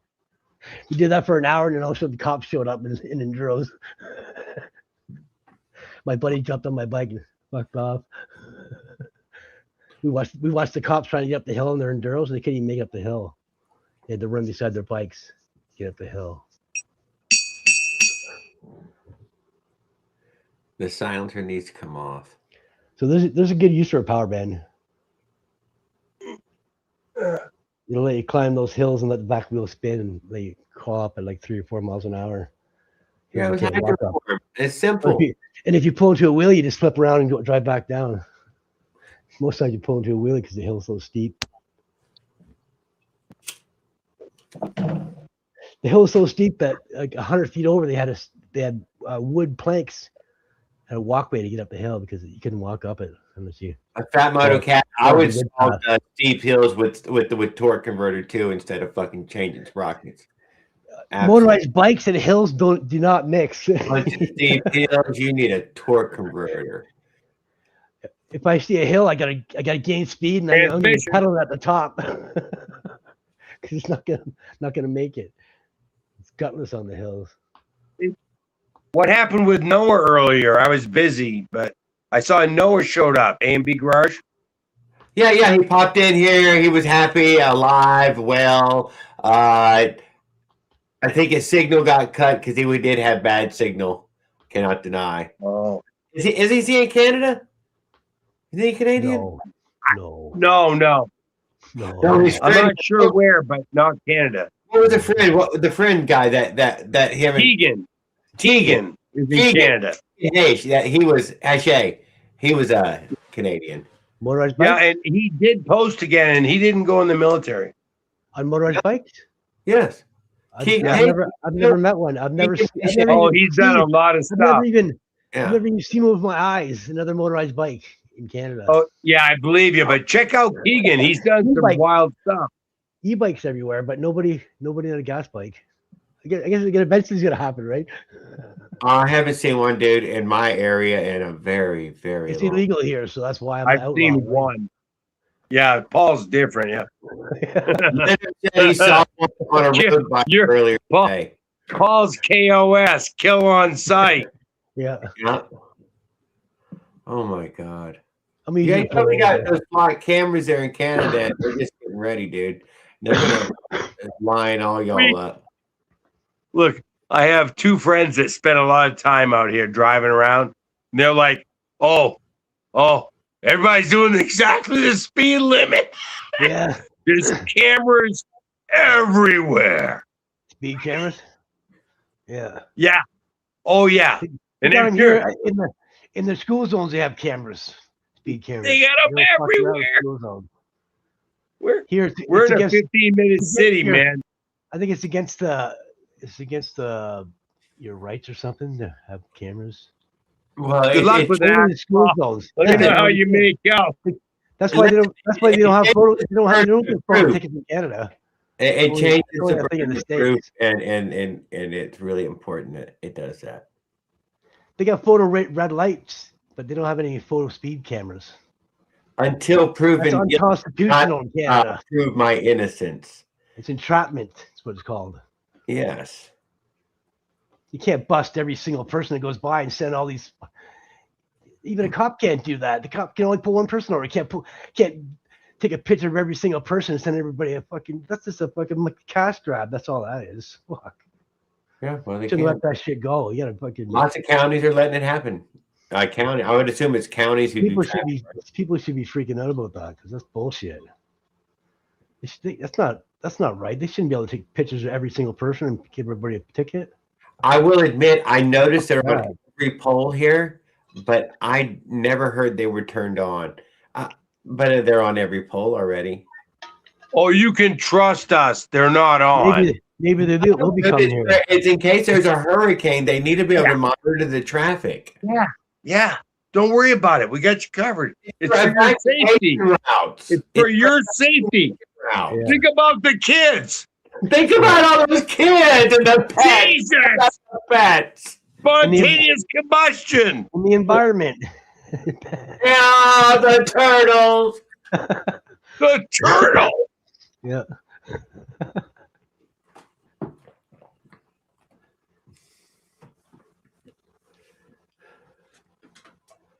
If they send you a ticket, you send them a picture of the money.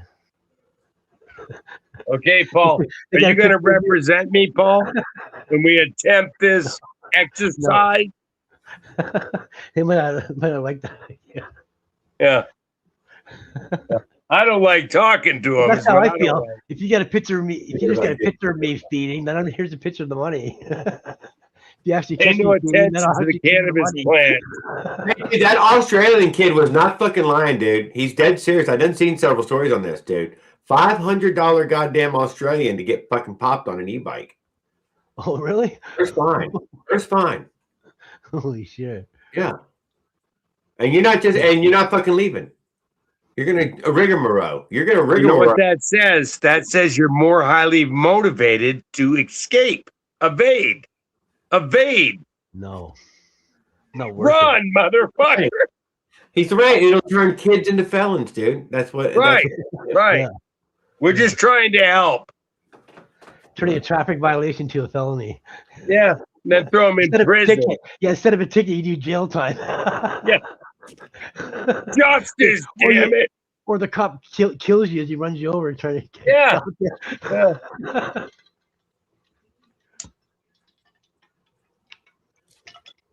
Well, you're in Canada. They'll kill you for free up there, Paul. Mate. Oh my God! Stop it. That's only under certain circumstances. I didn't start it. If you're fucking, he's like, oh, my toes hurt bad. I'm ready to end it. Okay. You have to be on your deathbed for that to happen. Sure. Mercy sure. killing. Okay. Yeah. I trust him. Lightly. I trust him. It's not everybody doing that. Are we paying attention? Fuck no. So we don't know what's going on. It's going to get worse and worse over time. I know nothing. I know nothing.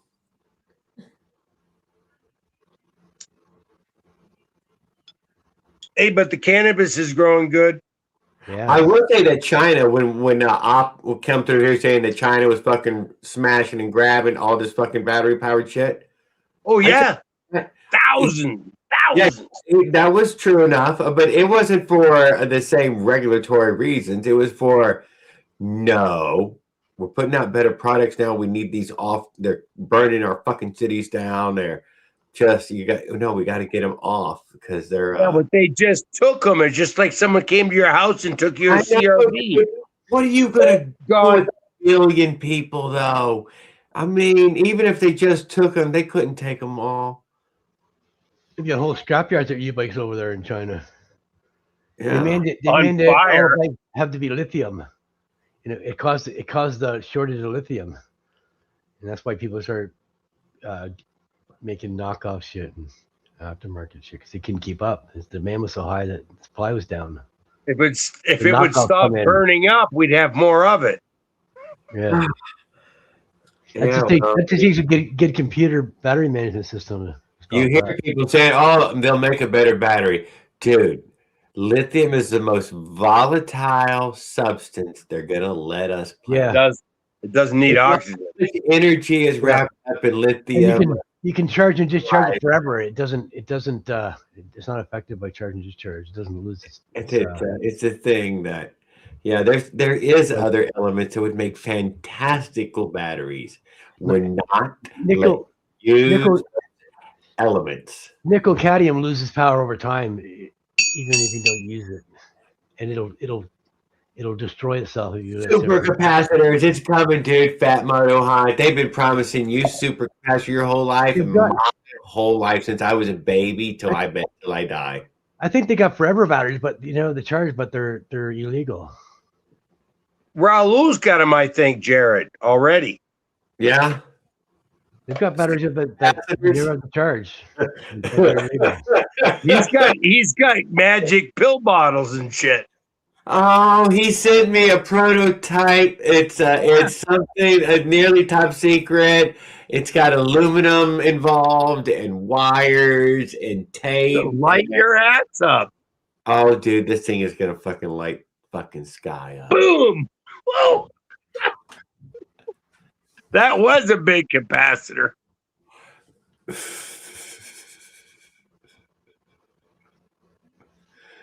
I hope not. No, it's possible. I do got to get it on there now. Capacitors are odd things. They can hold a charge for a while. No, he just gave me that little charge coil in the charger. 12-volt charger thingy. Yeah, voltage regulator. Very simple. Voltage regulator, yeah, so it won't. Okay, so I have an idea. We should have Miss Rossi test that out for you. She'd show us how it works. That's too much work for me. It looks like you got him test it out. Yeah, it's going to charge your battery. It looks to me like he's got it set up right. It'll charge your battery. He's got a coil and a voltage regulator. It should be fine. Yeah. A little lighter. I don't. Mine's running. I don't need to mess with anything. So frig it.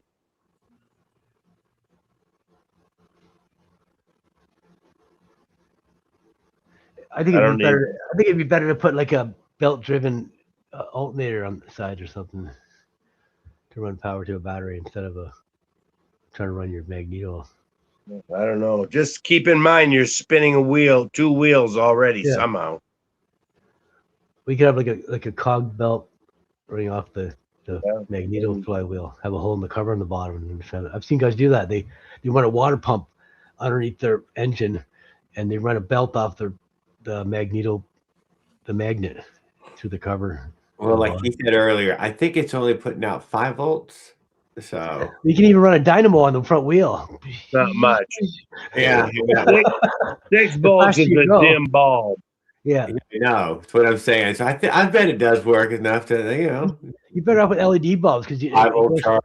5 to 24 volts or 30 volts or something. LEDs has got a range of, so you're less likely to blow up your bulbs with LEDs. Yes, but 5-volt is incredibly dim.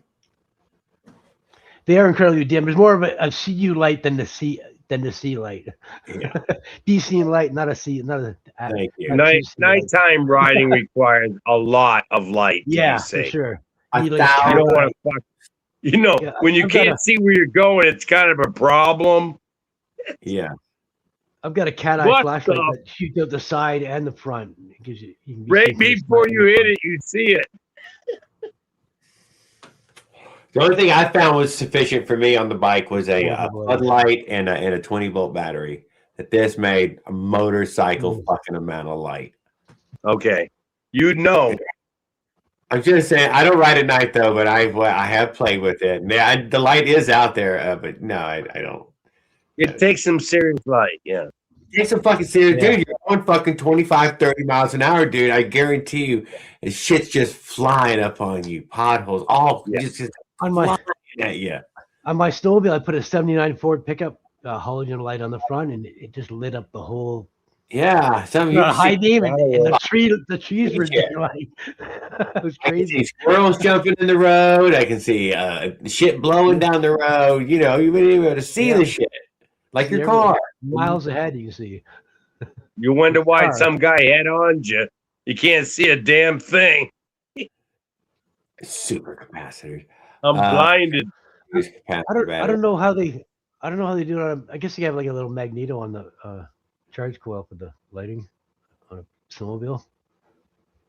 Yeah, they all got a magneto, and Yeah. they're just charging Separate I from the think it's ignition. hard. with a regulator and a. Yeah, there's a bunch of coils around it in a circle. Yeah. Thank you. Yeah. The charge Yeah. hidden behind some cool- flywheel somewhere. Yeah. The Putting cool tons part of is a power. lot of stuff didn't require battery at all. You just fire it up and go, and you still get lighting.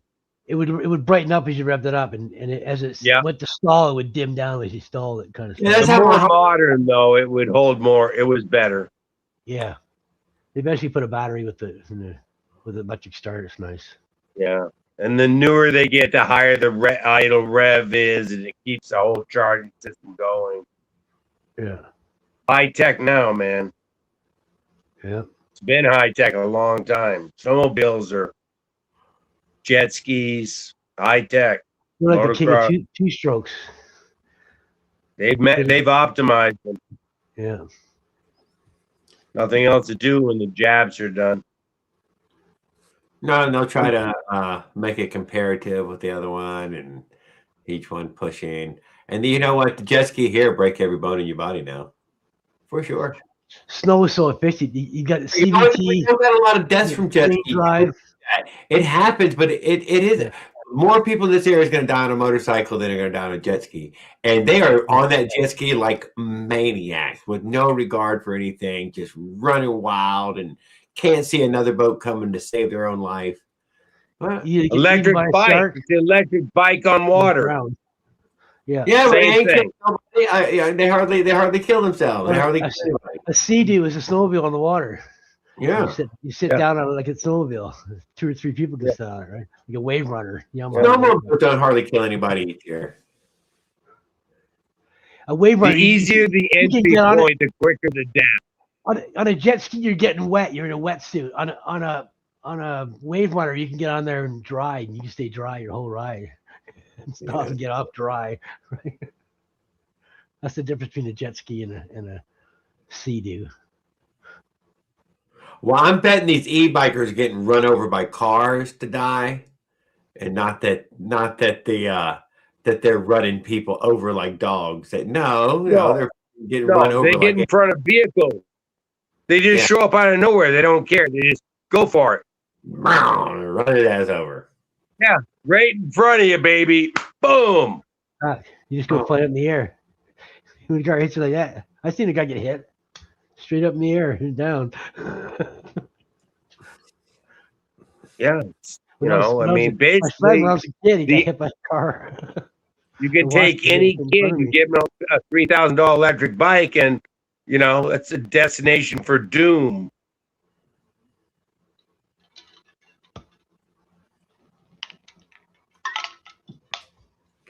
Yeah. Just give it to him and say go.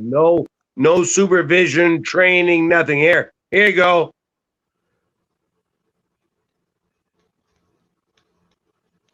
It's like getting a fucking 454, Your dad gives you a 454 and over 4-speed and says, have a good time, son. Maybe that's why that you drive on the opposite side of the road in Louisiana, because most accidents on bikes are you getting rear-ended. Cars hitting you from behind, they don't see you. Driving along, they're texting, they're driving, bang! All of a sudden, what was that? Try and flash your brake light to prevent that. No, they're texting. They're not watching the road. I know. You can at least attempt. If you see a car veering off like that and you're on a bike, you got to go for it no matter what. Yeah, that's why you get to have mirrors so you can see what's coming behind. Yeah, I don't trust anybody. I don't trust anybody. Nobody. I don't. You are putting a lot of faith in I know I people say when that, you but do I that. wouldn't understand what I really mean when I say it. I don't, though. I don't. They're all there to kill you. All there to kill you. I like lava. Unintentionally and fast. Yeah. They're unintentionally. You're in a video game. You're in a video game. Yeah. You are in the video Except game. no reset button. No respawn. With your life. No. You're playing what do they call it? extreme hardness. Sports. How about this, dude? Big car on that damn Baby Go, what's up? No, that's not Baby Jones. Have a squatchy day. Thank you, man. That Bob Jones. That I remember Bob Jones. I forgot. I'm a fucking stoner. You got me with that one. Easy. I'm easy to distract. Like a dog and a squirrel type of thing. Just and I can feel. Yeah, oh yeah. I've lost a fluffy fucking thing in my head and gone.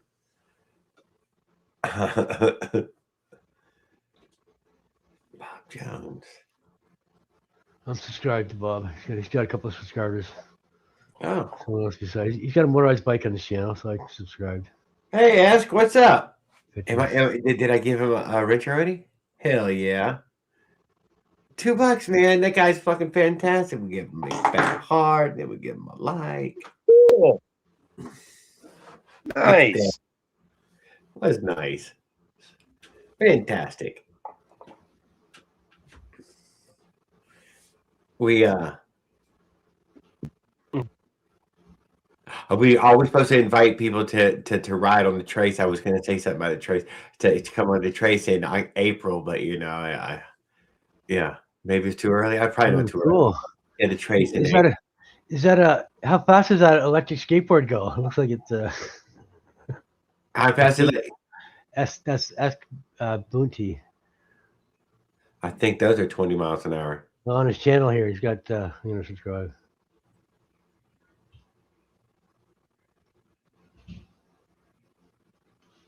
Well, thank you, man. I appreciate it, Bob. Not a problem, man. Yeah. You ever see those guys go on the mountains on those skateboards? Yes, I have, dude. Those guys are insane, man. Holy. And they'll power slide, and dude. The camera car behind them is like right on them, ready to run them over. And then they'll tuck down, and it just leaves. Yeah. They kind of skid sideways to slow down. I think they got metal gloves and stuff too. They slide on. Thank you, Bean. So now you get to make the choice, dude. Are you gonna make it screaming loud where people fucking say that fucking punk, or you cut that tube off and put the damn thing back on, and you get just a little bit, not what you just felt, but you get more than the zero. But it'll be quiet. And what you do is you cut that off, dude, and you leave it in your pocket or something, and you don't fucking until somebody actually tells you to stop. Fucking run it.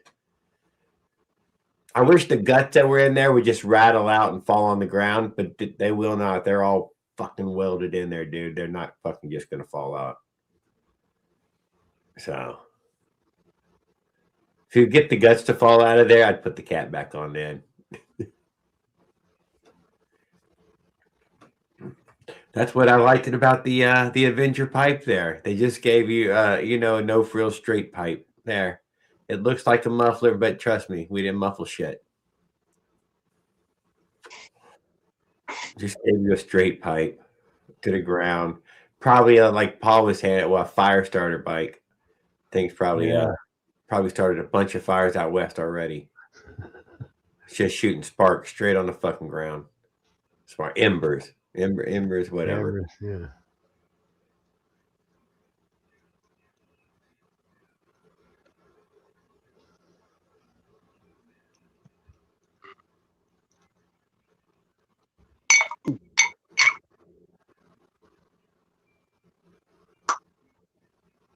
You try to make it louder, there's always making it louder. Yes, it seems faster when you're standing on a skateboard than 40 miles an hour than on a bicycle. It's not bad for it, dude. It won't do anything to your motor at all. Nothing will happen. You can run it without that cap for the whole life of that motor. Does not hurt anything. You don't even need to exhaust on a T-stroke. You don't have to have it on there. You could go get the weed eater fucking around the corner, snatch that fucking exhaust little can off of there, screw it right on there, works just fine. I've seen chainsaw guys, they put a 3-inch straight pipe to cap the end off, and 1 inch from the end, they put a little 90 pipe out, and that creates a little tuned pipe. Not perfectly tuned, but it's a slight tune for a chainsaw. Just a slight tune and more power. Let's just be like Lucky. Take the whole thing off and flame forward. Yeah, you just run without it. Lucky ain't fucking just. You know what? Yeah. Why wouldn't he just cut the header? It's dirty though. Header. I have no idea. It spits gas all over your engine. Cut the whole pipe off the bottom of it. Run the little curved straight header, dude.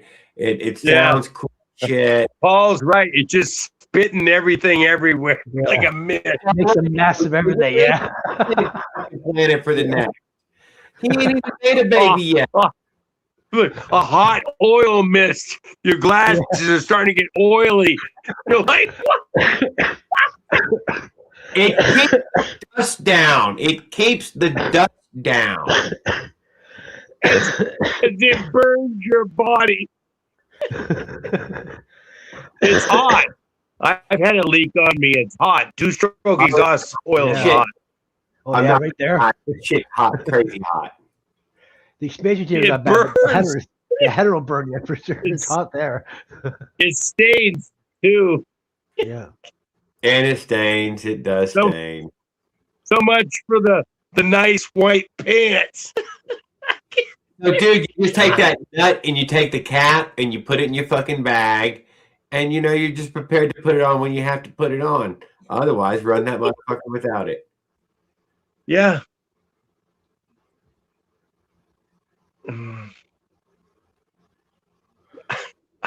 I like the guys every now and again on Reddit. You'll find someone that can't get the exhaust to clear, so they send it straight up, but they cut the muffler up, so you got this header coming right up in front of your face. Spraying oil in your face, directly in your face. And they're like, "What do you think of my build, Paul?" It's self-oiling. The oil falls back down the pipe.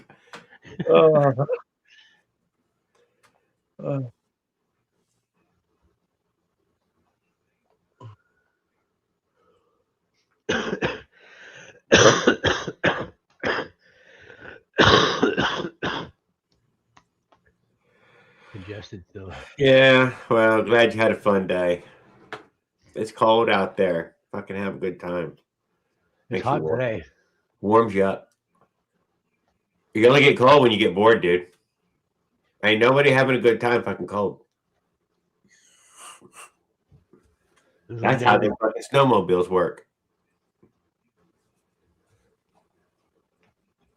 Everybody's having a blast and they ain't freezing yet. As soon as the fucking fun runs out, though, boy, I bet them things are icebergs. What about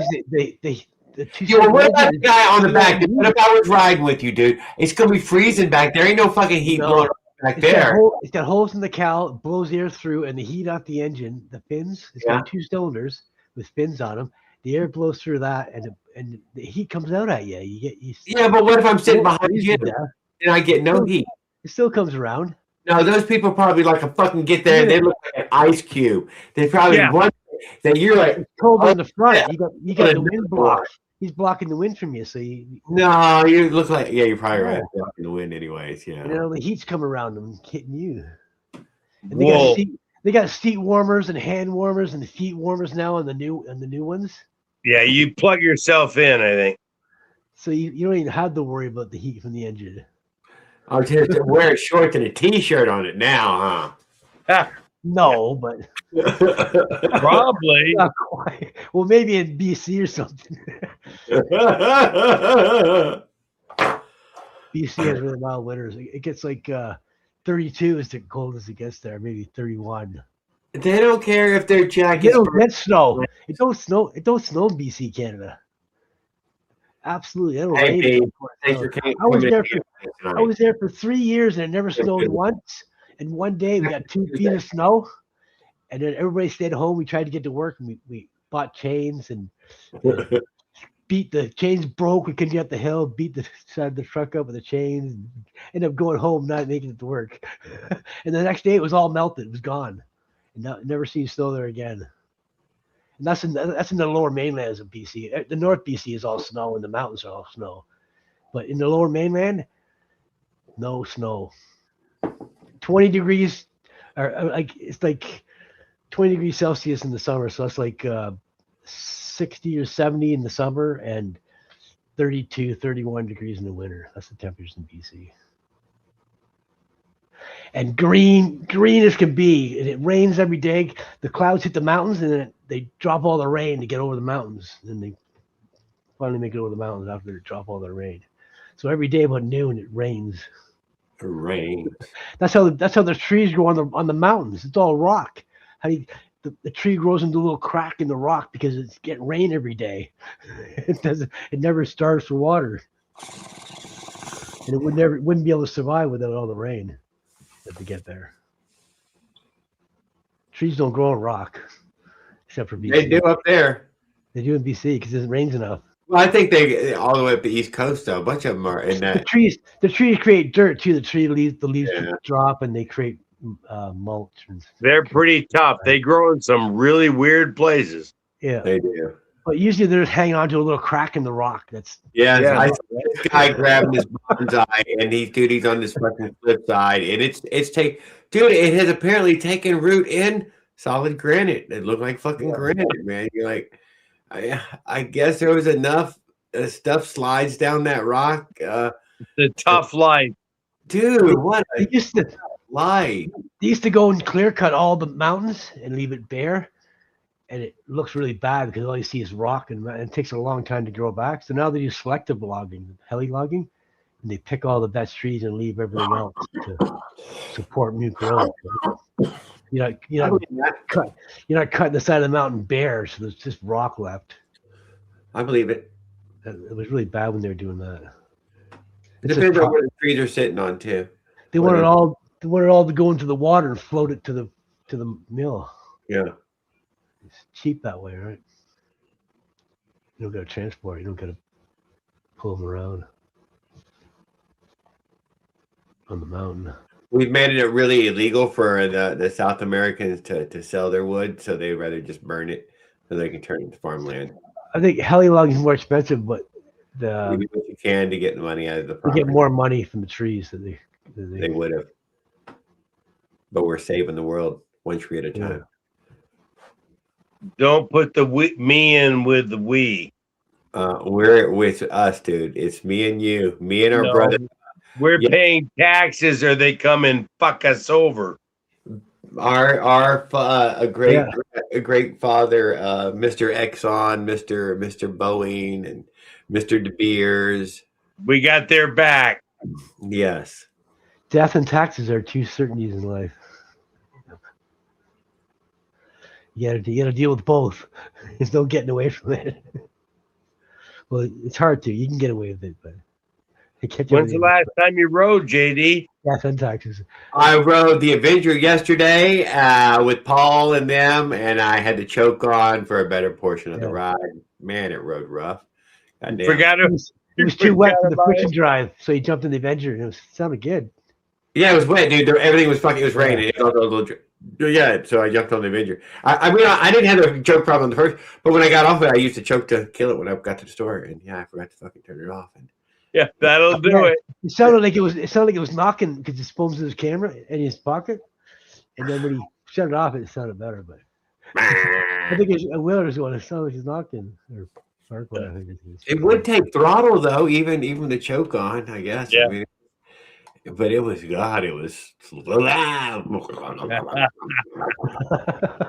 loud popping fucking sounds. No, that was a procedure. You were just flushing the bottom end to make sure everything's immaculate. I guess so. Well, everything's well lubed in all areas. Right. Exactly. It's well lubed. It's a procedure. When you're at Honda or Yamaha, that's what they do. Yeah, so after that, I went ahead and rode around the neighborhood. One good time there just to scare all the neighbors. Clear it out. Oh, yeah, you don't have a silencer. No. Shame on you. I know it. I think it would cut out on your phone if you had a silencer. You wouldn't hear it. Oh, yeah, right. It would cut it down enough to be in the in the background noise range. Oh, right. Cuts It's me like out. It's like Farquaad's bike. You can't hear it Yeah, sometimes. it cuts it off. But when he makes a video, you hear every drop, right?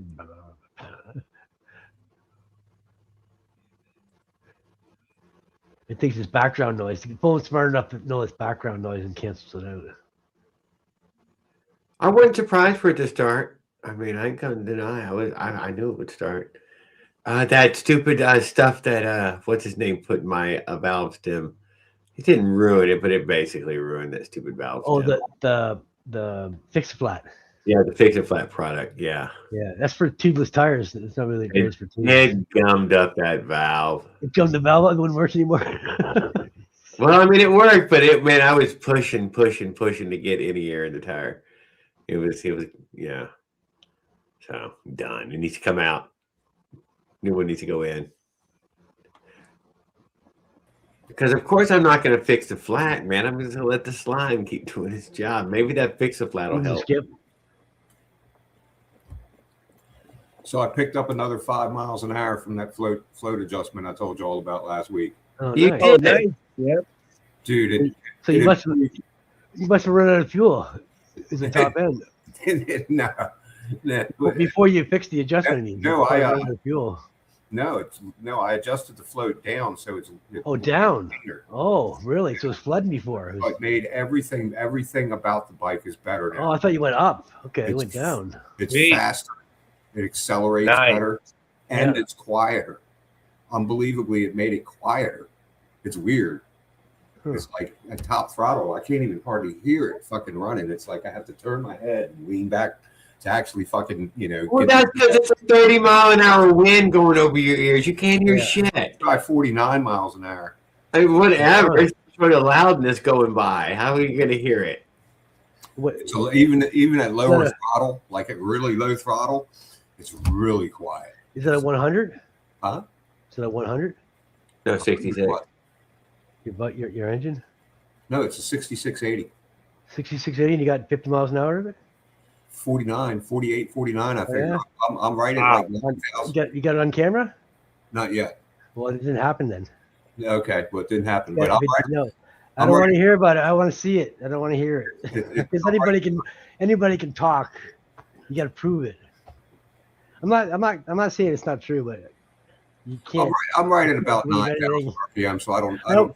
I can't believe anything I hear anymore, and I believe half of what I see because AI can make it. It's AI, yeah, yes. AI Yeah. can make it look real. Well, I'm AI. I'm AI, Paul. And what sprocket are you running? I'm still running the 36. 1036 at 50 miles an hour? I'm almost to 50. It's almost 50. I don't think it's quite 50. That's a lot of RPMs. Let's see. I'm about 9,000 RPM, just over 9,000 RPM. I haven't done any calculations yet to check to see what that is. Are you checking it for me? Yeah.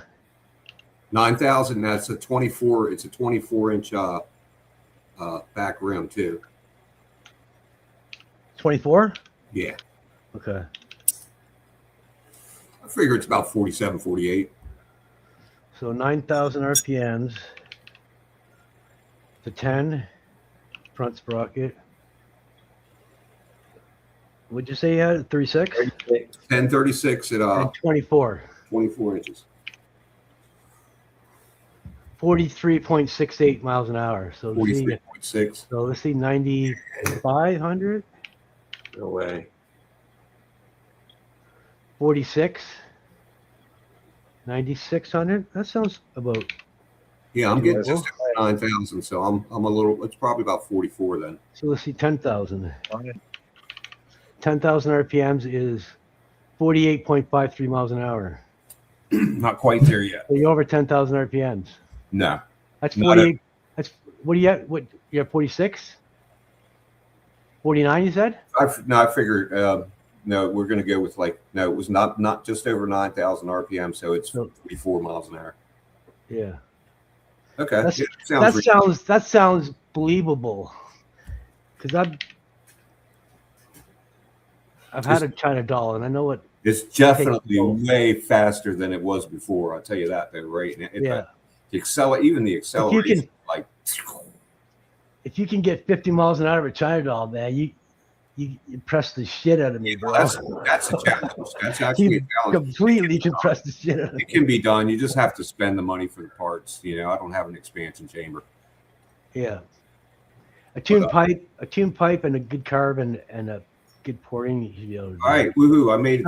What's his name? Dave Amos. He does it with the China dolls, with porting and tuned pipes. Checked out for a while, seems like. Yeah. I think he did with just porting. Just porting. Just and a pipe. No, and a pipe too. No? He's doing a lot. He's doing a lot of other stuff besides just porting. Yeah. He's done it all. He's doing all the little things that fucking add up. Back we didn't even know about it. Well, I didn't anyway. Squish, timing, all that shit. Yeah. It takes all that shit. You can't just port something to go. Exactly. Oh, better because I ported it. Yeah. Yeah, you just fixed your squish too, so that probably helps in your top end. Oh yeah, well that's been a while since I did that. Yeah. Yeah, it's been like a year now since I did that. With the carb brought it all together when you fix the carb off. Yeah. Fix the float in the car, man. Adjusted that float, set that float correctly, and now it's. And that's the bullfan carb. Yeah. There are some specs online about setting the float in that carb too. Yeah. I don't remember what they are off the top of my head. head. You got to bend the tab. Right? You bend the tab a little bit, but you can look up the exact specification for where that float should sit, measured from the bottom of the carb to the top of the float. There is a specification for that level. The PWK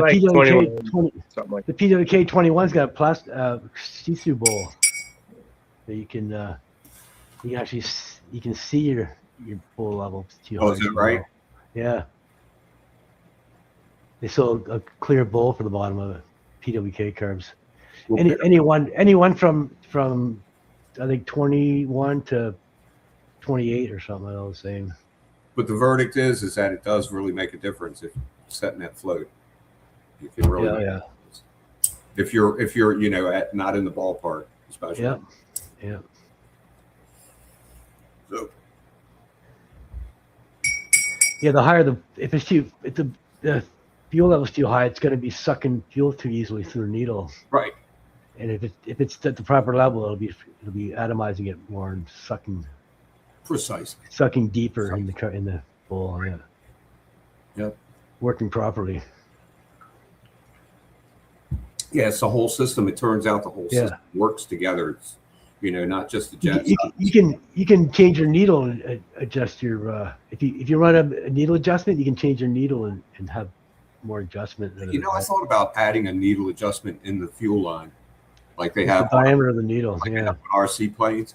Yeah, you can get one of them fucking needle adjusters to control the flow. But I suppose if you have the float level set correctly, that's not necessary, probably.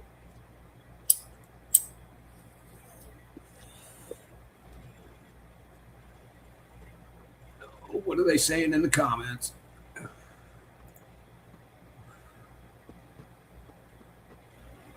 I don't know. Not much. I think they're listening to y'all.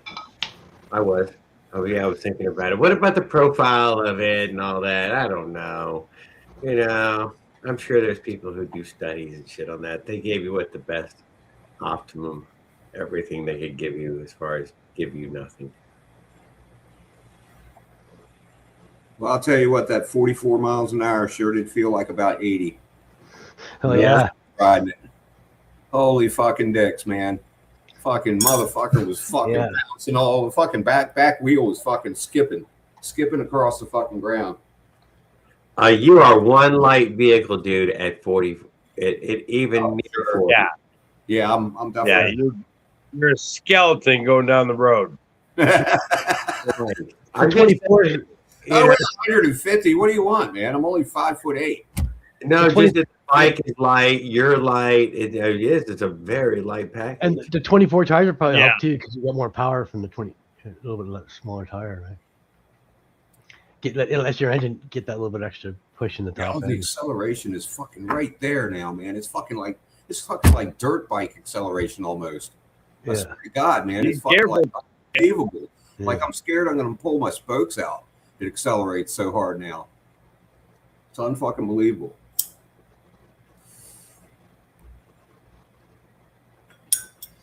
That's good for China doll. It's impressive.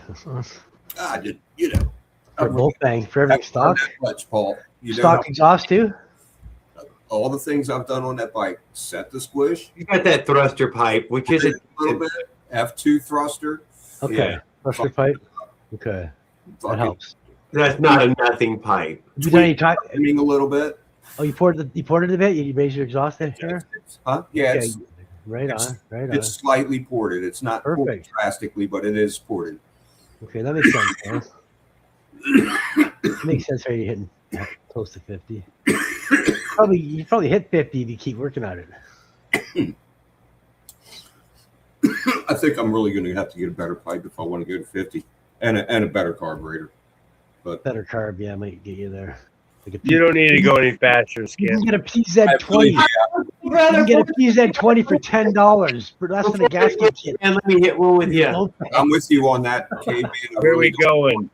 I really don't feel like I need to go any faster. I really don't. I mean, I I'm was friends with Josh on No, Facebook. you're Better good. tuning on a pilot jet. I don't know if you Facebook much. I was only on there for Marketplace, Josh, but I've been hanging Both out. things just got idle and full throttle. It doesn't have any tunability in the yeah, middle. no, not really.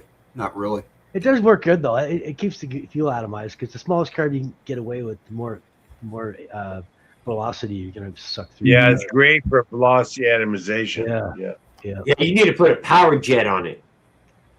If you Power it up. put too big a carb, your fuel can't stay suspended in the air and it drops out of suspension and wets all your engine inside.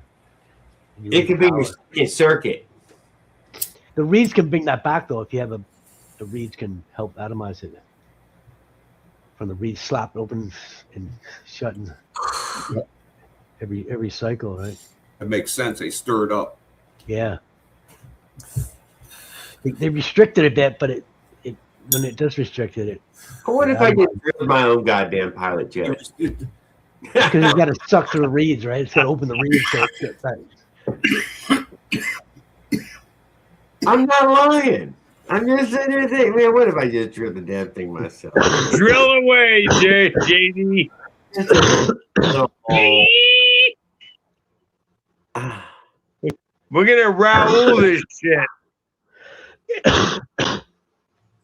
That is a very tiny. I don't know that I could tie a drill anything in the 30s. I wouldn't. I really don't know what I'd use to make a 30. I got all those drills, and they're so fine. You You can drop it. I get that. If you drop it, you got a big problem. got a big problem. here's the speed calculator I used. You need a magnet. Oh, dude, come on, Lost in Space, man. Come on, we're gonna get this thing running, dude. Believe in yourself. Believe in it. Go Yeah. watch videos how two-stroke works. It helps. There's build always a way. that man. It's not broken. I just got to get it started. Compression, ignition, and fuel. It will fire. It will. Pull the plug out. Make sure it's not soaked. Yeah, read the plug will tell you a lot for sure. It says maybe someday I'll get mine going. You know, that sounds like he's already. Come on, be positive. Oh, God damn it. Will Dude. over matter. He's got a sailboat on there too. Hey, if you can't find the, if you can't find the fucking the will to work on it, at least turn a nut every day. Just fucking turn one fucking nut every day, and eventually you'll turn them all. Fucking, you'll walk in the room a month later, and it'll fucking be 3/4 of the way done. Then you'll feel motivated. Oh, it's There you fucking go. Ross Robinson. It works. Dude, get this adventure going, dude, before you have to eat part of the crew. What the hell?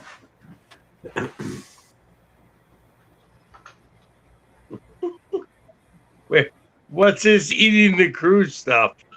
That was Lost in Space Robinson. Robinson What? stuck on an island. Danger. Thank you. He's got a sailboat on there, Dr. Smith. He's got the The crew. pain. God damn it, man. We got to get this fucking bike up and going, dude.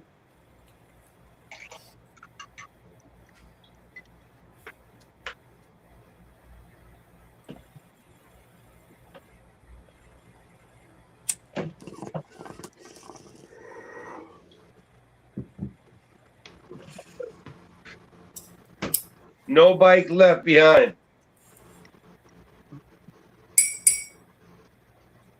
Oh, it's fucking not likely. He's like fucking Jared. Not likely.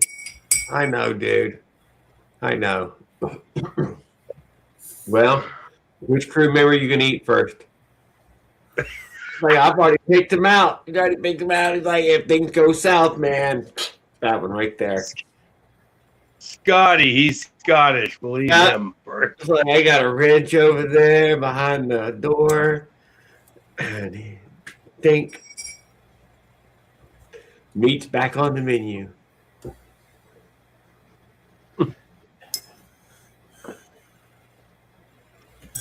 We're gonna get this bike going, dude, before you fucking turn cannibal, dude. I mean, it's the same that guy, that one who was gonna get the wrench, So let's take the wrench and fix the bike. What's wrong with the bike? I don't know. He said it never started. What? I got nothing from it. I made up all this so far, except for the guy said he's lost in space and his bike hadn't started yet. And he really appreciated it one of these fucking days. It was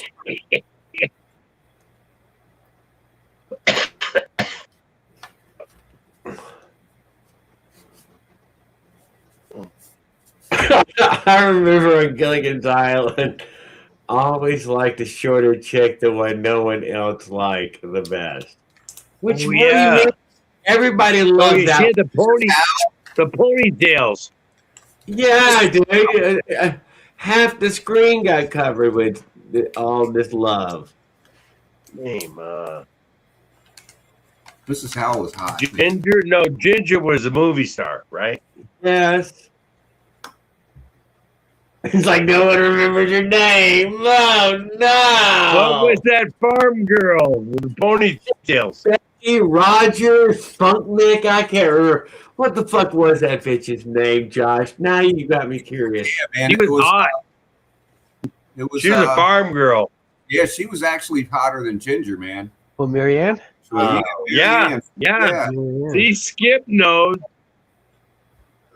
No, I said Marianne. Marianne, dude. Forget her name. Marianne. Marianne. Yeah. Dawn Wells was her name.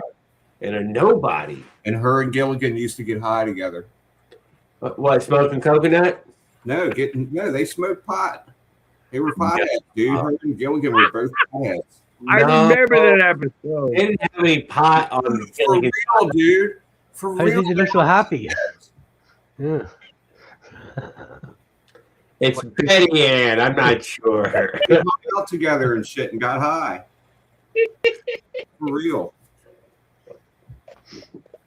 Yep. It was native weed growing on the plant on the island.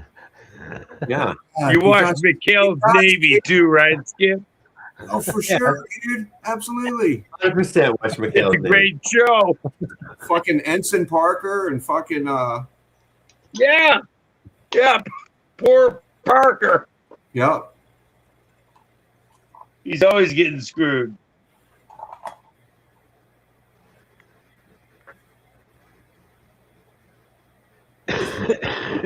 Separate fantasy from reality. It's all real. Look, Sophie didn't kill last night. Still alive. It's my grandpa talking to my grandmother. Well, here's something I thought was ridiculous, and I don't, it's just because the years go by. Andy Griffith passed away. When he passed away, it was gonna be a news story because Andy Griffith, but then who was it? The one lady, Whitney Houston, just stole his thunder. It was gone. He was a side note to Whitney Houston's overdose in the bathtub. That's like Megadeth. Michael Jackson took their number one away. Fuck, He I would number be one. really pissed if Ouch. He never got a number one because Michael Jackson kicked in at the right time, right? Man, if somebody They were a upstage, good band too, right? I would be Megadeth. I'm gonna be a professor and go sneak in her butt. Stop it, Josh. They were not allowed to frag each other while they were on the island. Damn phone. That's good enough. We knew what you meant. I seriously always thought Ginger and the fucking professor were getting it on, Oh, for sure. and they were letting Mrs. Howe Showed. watch. They would let Miss Howe watch. I'm- Oh, that kinky bitch. God damn it.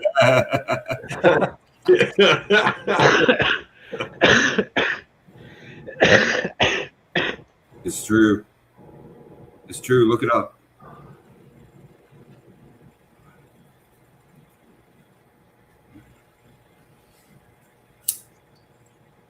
You know I'm thinking greatly on this Bofang mod. What Bofang mod is it? The one that you were claiming there. I'm thinking on it. I want to test this one. Of course, setting your float level is like standard procedure on a car radio, dude. Yeah. Yeah, look at I that. believe I have mine running level when full. Yeah. Mine set level. I've never took the car apart. Well, until recently, but when I ran it, You have to take never changed the jets. off to Never you took have it apart. the Bofang bowler. Change the It jet. started up every day. It ran for me. It ran great. Did 40 miles an hour. I was happy as a pig in shit. When you take the bowl off, the pin invariably will fall out of the fucking thing that holds the fucking float tab, right? Yeah. And it all falls. I've done it. I've done it. And then I've done it. you know, On this one here, I opened up the port at the top, made it higher. And I cut too deep, and it ended up leaking fuel. yeah, I've heard of that mod. I'm not sure if it really works. Not a good idea. Fucked up the carburetor. It's actually a good idea because then you can throw these in the garbage. My mock-up carb now. Like my mock-up case. Gosh, man, we're getting here. This is a GT Reed bolt. Went through the bottom end and little buddy Raul was gonna pop in, but I'm gonna have to. And it blew a hole back here too, a little small quarter-inch chunk. I gotta send him a Christmas case. card. No, I didn't get a set this week. Was laying in there, and I patched the front hole and drove around the block, and there was still a hole in the back, and it still started. And it still ran. And it was detriment. It was toast. I drove home and knew that this motor was completely. There was all kinds of aluminum parts in the bottom end. I think you got a leak. Bearings were seized, and it was grinding on the crank. You might have a The leak. drain on It was your bad. Use a clear line. I took it home, took it apart, and bought a new case. Balanced the crank and trued it, and put it together in this one. Oh no! Actually, the gas frame. I can see that. You're gonna hold it up over it. This one's a new motor. Close. This one's just a 6680 Water level. piston port with Good idea, Josh. what carb I got on that? I got the PZ19 carb on there, which I liked really a lot, but it wouldn't idle for me. And I found out I had one of the vacuum hoses was off on the side of the carburetor. I just found that out recently. And that's why I had no bottom. I had no bottom adjustability, but it had the highest RPM, 10730. I got out of the PZ19 carb. Maybe because it was leaking through that vacuum leak and run leaner. Because I got to run a little bit rich to be safe. I like my spark plug black, not brown or white. Why's that? Because I'm revving it to $9,000. I'm hitting the power band all the time. You want it rich? You want it rich? Yes, because I'm running the snot out of it. I want the extra fuel and extra gas. And every carb I put on there, I have to max out the jets I have to get it to run, and I'm still not enough. Yeah, I worry now that The PZ20 on my 50cc daily, I have the air screw all the way in to give it more gas. I'm And it's got 100. It's got 100 main, and if I want a bigger main, it's like $30 for two jets or something, or $20. I'm worried now that I might be too lean. I need to get some temperature readings. You can check for your spark plug, tell you. Why don't you drill out one of the other smaller mains? Drill out the smaller mains. Yeah. What do you mean? Oh. Take. If you Oh have yeah, I don't have any drill bits for that. I gotta get a jeweler set of drill bits. Yeah, because I ended up buying jets and they sent me the wrong ones and they sent me my money back and didn't keep the jets. And I got like. Why not two just different- a tiny spade bit real quick and drill it out? Yeah, I could do that, but I didn't have any bits small enough to drill out the Mains. I don't have anything that small. A pin and a hammer. Yeah, but it's a precision thing. I want to know what size I'm going. I'm just wanting to make it whatever. Yeah, that helps. Even when you buy jets, it might not be the right.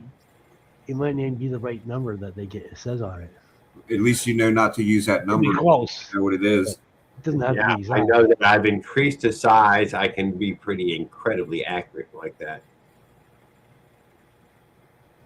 But yeah, you're better off. You're better off to buy a. Sure, the pin goes in there and passes clean. Now hammer on it till it touches the walls. This is exactly how big this fucking hole is. Now, if you want to make I know it what you're saying, a Jerry. little bigger, Hard at that. tap it again. With jeweler's bits, you And now you just made a spade bit. It will cut fucking brass, no problem. Yeah, but yeah, and if you fuck it up, you can just solder it and then start over again. The same thing. I'm going to use this same technique to make this bit, so I can make it one size bigger than it was. Yeah, I never thought of that. You can use a needle because that's what I'm talking about. A needle, a pin. Needles, not a pin, because pins are the same diameter all the way down, but needles are tapered. And some are triangular in the tip. So I would want that. I would want it to be so I can make a spade bit on the end, even level. You could use the taperedness of the needle to gauge how big the hole is by how far the needle will penetrate. I don't know about that. It's a tapered object going through a round. The deeper you go, the deeper you go, the wider it'll be. It's kind of like just geometry. It's a tapered thing. The further in, and the wider the hole is. Yeah, but how would I measure it? Is what I'm getting at, though. You can't measure it. You wouldn't. We were discussing not being able to measure it. Yeah, from the top of there to the top of the needle, what's left showing? Here's the way to, for that, you can measure that against whatever other reading you get the same using the same method. You're saying, yeah, I just need to be able to make it precise. I had a way of making it precise. That's another way to make it precise. You have a reference point. I don't need to buy a jet. That's all I'm saying. But on my PZ20, one more extra jet, you wouldn't even just try. When I put the 100 main in there and I screwed the air screw all the way in, it was perfectly tuned. It idled beautiful. It started amazing. It went into the power band with ease. That works. When you hit in the power band, you know you're close to tune. That method works as long as you just need a richer jet. I changed one of my pilot jets and it killed my power band and it made the engine run like shit. And it went right back to the 35. I went from the 35 to the 38 and it killed my complete drivability of the bike. It just was dog shit. I went back to a 35 pilot and it ran beautiful, started up perfect, and hit the power band. I got something called a guns color tune kit. So you can tell when you're tuned. You can watch the fire. The plug will tell you a lot too if you don't. If you're in a close to lean rich mixture area, you need your plug and fine tune from there. Oh, that's rich though, like I say, because rich is safe and lean is bad, especially in that 9,000 RPMs. If you're lean, you're not gonna last very long. You're gonna that's on my list is to get me a little fucking. I've seen somebody else with a little cap, a spark plug cap that flashed every time it went off. I want one of them. You can hook up an O2 sensor in your pipe and run a. I wanted to go. Yeah, if you want to get real high tech. You want to get like 14 to 15 to 1 shit, like fuel, right? 50. Little sparking. I'm going to hook up my temperature gauge on it again. I previously I used a temperature probe bolted to the head of the motor to get readings. It's a great deal, Josh. We were talking to a kid earlier trying to keep him a believer. I'm going to do that again. I've got one of these. Yeah, that's what I'd like to have. Well, the battery's dying. That's what I'd like to have. But that, I mean. How are you going to know if anybody got COVID from across the room? You got to have one of them. You got to shoot everybody in the room, dude. You got to be masked up, goggled up, hat on. Dude, man, you need one of them. You have to have one. That's old man carrying gear now. Everyone man got one. You need a leather holster for it. I think you got a fever. Point that thing at the head while you're going full throttle, though. So, that's the only issue with it. Yeah, and 135 Fahrenheit. Is that normal? breather. As soon as you let off the gas, man, the temperature on that head starts dropping dramatically. I think I got a little fever. Trust me, I know because I've seen the live readings. I've seen heads go from like over 300 degrees, fucking back down to under 200 degrees like that. Yeah, super fast. As soon as you let off the gas, that motherfucker starts cooling off. A temperature probe works great too, though. You can do that. Yeah. But that's so you can check their different I areas. was gonna send that run leader to freaking Raul when I send him his card. He can have a little. It has the temperature gauge on it in the Yeah. the RPM. Yeah. And it's ready to rock. Just got to hook it up. It's ready for a single cylinder, Yeah. 2-stroke. Yeah, I don't know what the little instruction You book. can set it up for 4-stroke, but it's out of the box. It's F1P1 or 1FPF or something like that. Or it's set up for 2-stroke. You know, when I bought mine, I just put it on the bike and it worked. It was dead nuts with my speedometer. With the RPMs. They have tachometers now that come with temperature readings, I think. Yeah, mine has temp on it. The I was freaking checking my Alarm. I was checking my speeds with my RPMs and it was working out on the calculator. I was able to get it to flash though. I got it up to 350, pushing pedals up that hill. Unbelievable. I know. I finished pushing them all the way to the top. 250 degrees. Holy shit. 350. 350. I think 500 is the highest I got on my Minerali.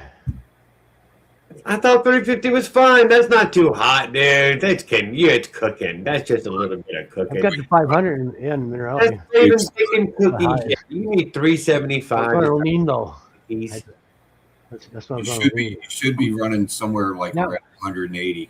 No, I'm at 170. all the If time.